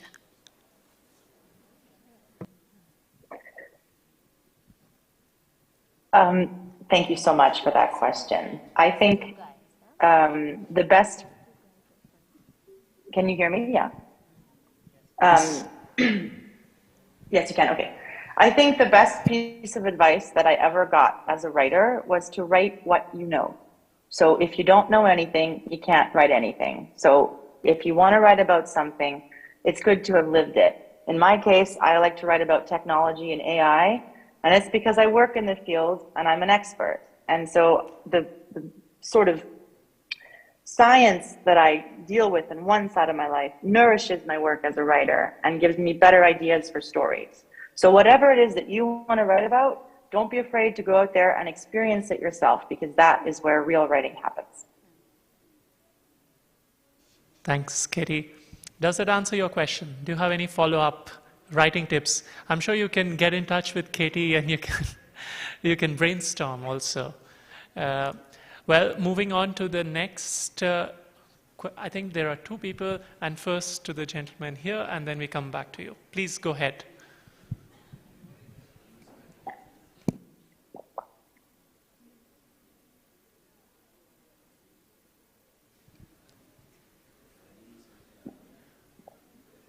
It takes a moment for it to work, I think. Yeah, please try again. My name is Michael Aimbodi. I'm from Nyanyonker, Afrikaner. And my question was, in everything we do, there's an advantage and a disadvantage. Just like a gun, I can use a gun to defend myself, and I can use it to rob somebody. So I wanted to ask, what are some of the disadvantages of the AI? That's my question. That's a fantastic question, going to instrumentalism versus it. So over to you, Katie. Whew, yeah, okay, these are some very good questions coming my way. I'm very impressed. Okay, this is a whole topic in and of itself, right? To talk about all the different ways that AI can be used and misused, because you're right in thinking of it sort of like a tool, right? And depending on how we use it, it can have different effects on society and humankind. So, in terms of the disadvantages, there's some of them that I talk about in the book, but I think most generally, a big disadvantage in AI is that it encourages this kind of not so nice human tendency to want to control other people, to want to monitor what they're like, you know, to want to shape them into something that maybe isn't their natural opinion. You know, we usually call that manipulation or online manipulation. And because it's so faceless, right? Who I am online is very different sometimes from who I am in real life, and it's hard for people to know who is who. I think that also encourages people to be less kind to one another, right? Where that doesn't have to be the case. So I mean, AI is probably the most powerful tool we've ever created. And so you can imagine with a good imagination in the ways in which that could go positively or negatively for us. We could use it to bolster cooperation and understanding and to help one another and to sort of elevate human consciousness. Or we could use it to, you know, dominate and to control markets and to control people. And so this is the question that we're answering right now as a global community, is how are we supposed to govern this thing that could really kind of do whatever we want it to do, right? What do we want from it? And I hope the answer is to use it, you know, well, and not to rob someone, as you put it. Thanks, Katie. Can I add in a little bit on that? I think it's I guess you've heard about the UNESCO recommendation on ethics of AI. All day long we've been talking about it. Now, you raised a very fundamental question, whether AI is a tool or not. And there are different schools in philosophy, and one of the experts who worked on developing that recommendation, Professor Peter Paul Verbeek from the University of Twente, he talks about technology as a mediator. Just to give you an example. So in the way that you, for instance, you have a speed breaker, right? It forces you to slow down. It's a technology which is making you do something, right? If you've seen in supermarkets, sometimes you have the trolleys where there's a coin slot, which encourages you to return the trolley when you see the coin slot. So in this way, the designers of this technology have embedded it with some kind of a script, which is influencing human action. So it is influencing how you are going to respond and engage with the technology. It is mediating our experience with the world. So when you are thinking about technology or AI, you can take this same thought and say, if you are a designer of AI system, what kind of script, as Katie as a script writer, but this is a technologist as a script writer, is embedding that technology with. So you can have facial recognition system, and you can design it in a way which is discriminatory. Or you can actually take special efforts to make sure that it does not discriminate against people of one kind or the other. So that is another way to think about AI technologies. And that would actually help you answer the question that you had across the board, not only on AI, but any kind of technology. I don't know, Katie, you are the philosopher. Does that make sense? Yes, that's absolutely on the ball, Pratik. And I would add, in, this whole manipulation and changing human behavior thing. It's interesting, I like to think of technology as a means to human ends, but a very exotic means, a means that kind of thinks for itself sometimes. You set it out in one direction and it continues and does what you told it to do again and again. but maybe you're focusing on something different. So the idea is at time zero, we want to make sure that the way we set this up, even when it's acting in that direction, long after we've forgotten about it, it's still acting in a direction we want it to act in, if that makes sense. Making the decisions that we want it to make and protecting or recognizing the people and values that we want it to recognize. Thanks, Katie. We have one final question from the audience, and then we go back to Neshilongo. There are two. Well, please take the floor. I just told in the morning that I have a very hard time, even if we are out of time, to refuse audience questions. So please, both of you. Once again, Tulela from Yanyonkar. I personally think that AI is the future. AI is better for our future. So how would I, or how would one, influence more youth to have knowledge about AI? Because today is the first. Okay, I've heard about AI, but today is the first that I have gotten in depth on how it works. How would you say would simply make AI for children that live in places where we don't have technology? How would we actually influence them to do it? Because I feel like for us as youth, it's important that we learn this, because it's us who's going to lead tomorrow. So how would we get that information? Thank you for that. I wish there were policymakers sitting here. I guess there are some still. It's very important what you're saying, because it is a mechanism to hold our future, our policymakers now accountable. So thank you for that. We'll probably take the next question together, and Katie, then you can respond to both. Yes, please. My name is Nikki from Yanyonke. My question is that earlier Dr. Kate says that the AIs are not solved with emotions, and she's looking forward so they solve them with emotions. Now, will you sort all AIs with emotions? Because all AIs work with they all have different functions. But if you sort some with emotions and we misuse them or do something, all they malfunction or do something to the humans, will they be a threat to the humans?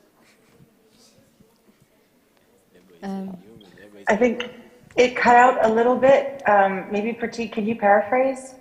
If I understood your question well, it was, can AI harm humans? Like If they do have emotions. If they have, okay, so if one day... if they are sort with emotions.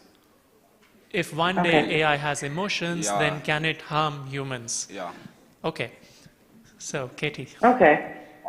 This is an interesting one, too. There's two things that I'll say here.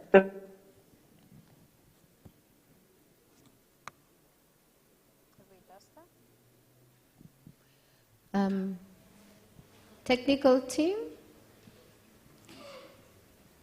We might have lost Dr. Evans.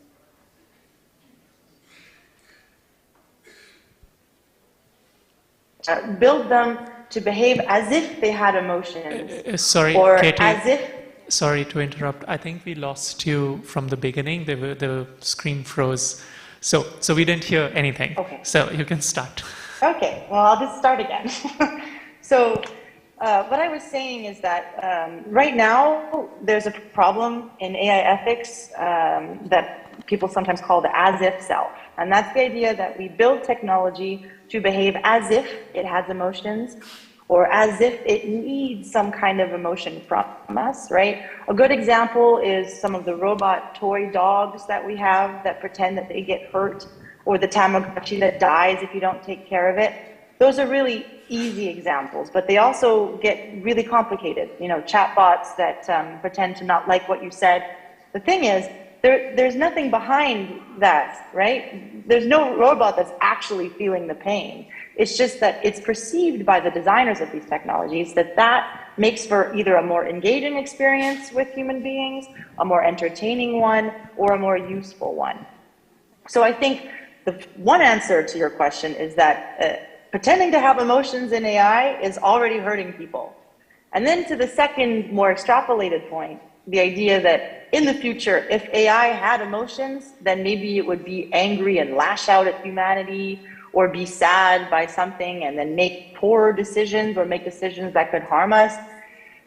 I think it's really important to think about, even if AI had emotions and even if it's modeled after what we think is our intelligence, is it really going to think like us, especially if it's, you know, smarter as everyone thinks?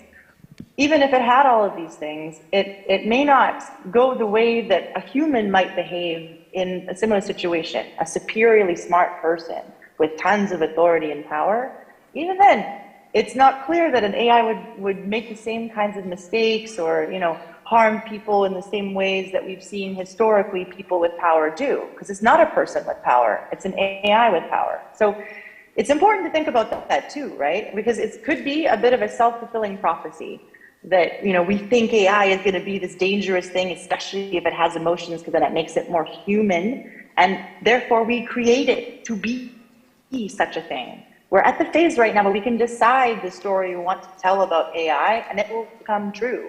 In the 60s, we talked about Star Trek, right? And all of a sudden now, Star Trek is the basis for a lot of how we think about technology today and build it. So it's important to choose these sorts of stories and not just imagine the worst case scenario. Thank you, Dr. Evans. We are reminded to be very conscious of the time. In fact, we have like 2 or 3 minutes. But as your parting shot, or in conclusion, what advice would you give somebody who would like to learn more about artificial intelligence? Any books, resources that you would like to recommend, especially to our audience and attendants in the room who are like the netizens, really? Yeah.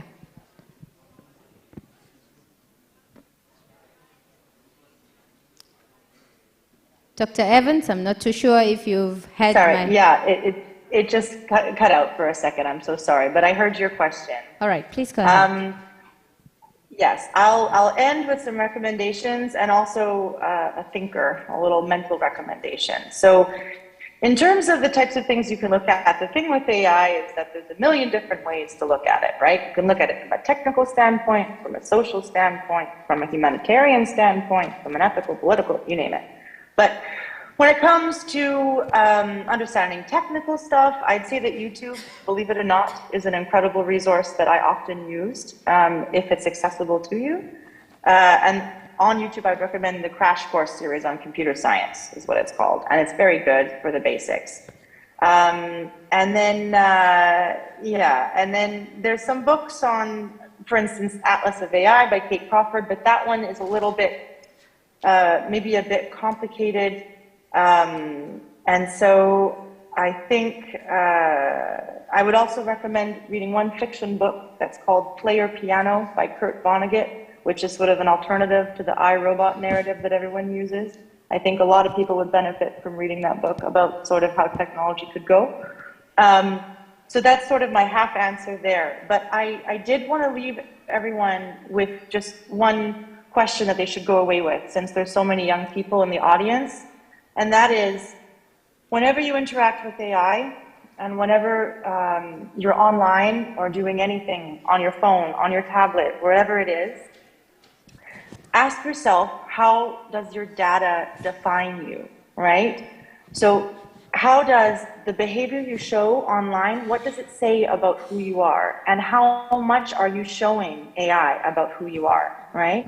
Because I think a lot of people don't know that everything you do online is recorded and tracked. And what happens is it makes a sort of digital twin of you, AI, and then uses that twin to decide what you might be interested in, or what you might do next, or what you won't be interested in. So I would love young people to take ownership of these digital twins. And there's a character in the story that does this, right? Because it's through these digital twins that we can cultivate our own presence online and protect our privacy, which is so interesting. So whenever you act online, ask yourself, how does your data define you? Thank you so much, Dr. Evans, and the audience is already clapping for you, and thank you again. We appreciate your time with being here today, Dr. Evans, and speaking to our audience, but most importantly, as we launch this AI comic for the very first time, I'm sure that the audience will appreciate you as well. As we round up this session, I will kindly like to, and before I hand over to Praktik to thank all our speakers, I would like to ask all our members of the audience who are engaged, if you've asked any questions, please make your way towards the podium. Quickly, please. Praktik, I thank you so much for letting me moderate. We're actually co-moderating this session. It's a pleasure. And thank you for the team and Dr. Yusuf and Jalasi for being here today. Thank you. Thanks a lot, everyone. So we close the session now and we proceed to get the books. Thank you.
Ay, ay, ay.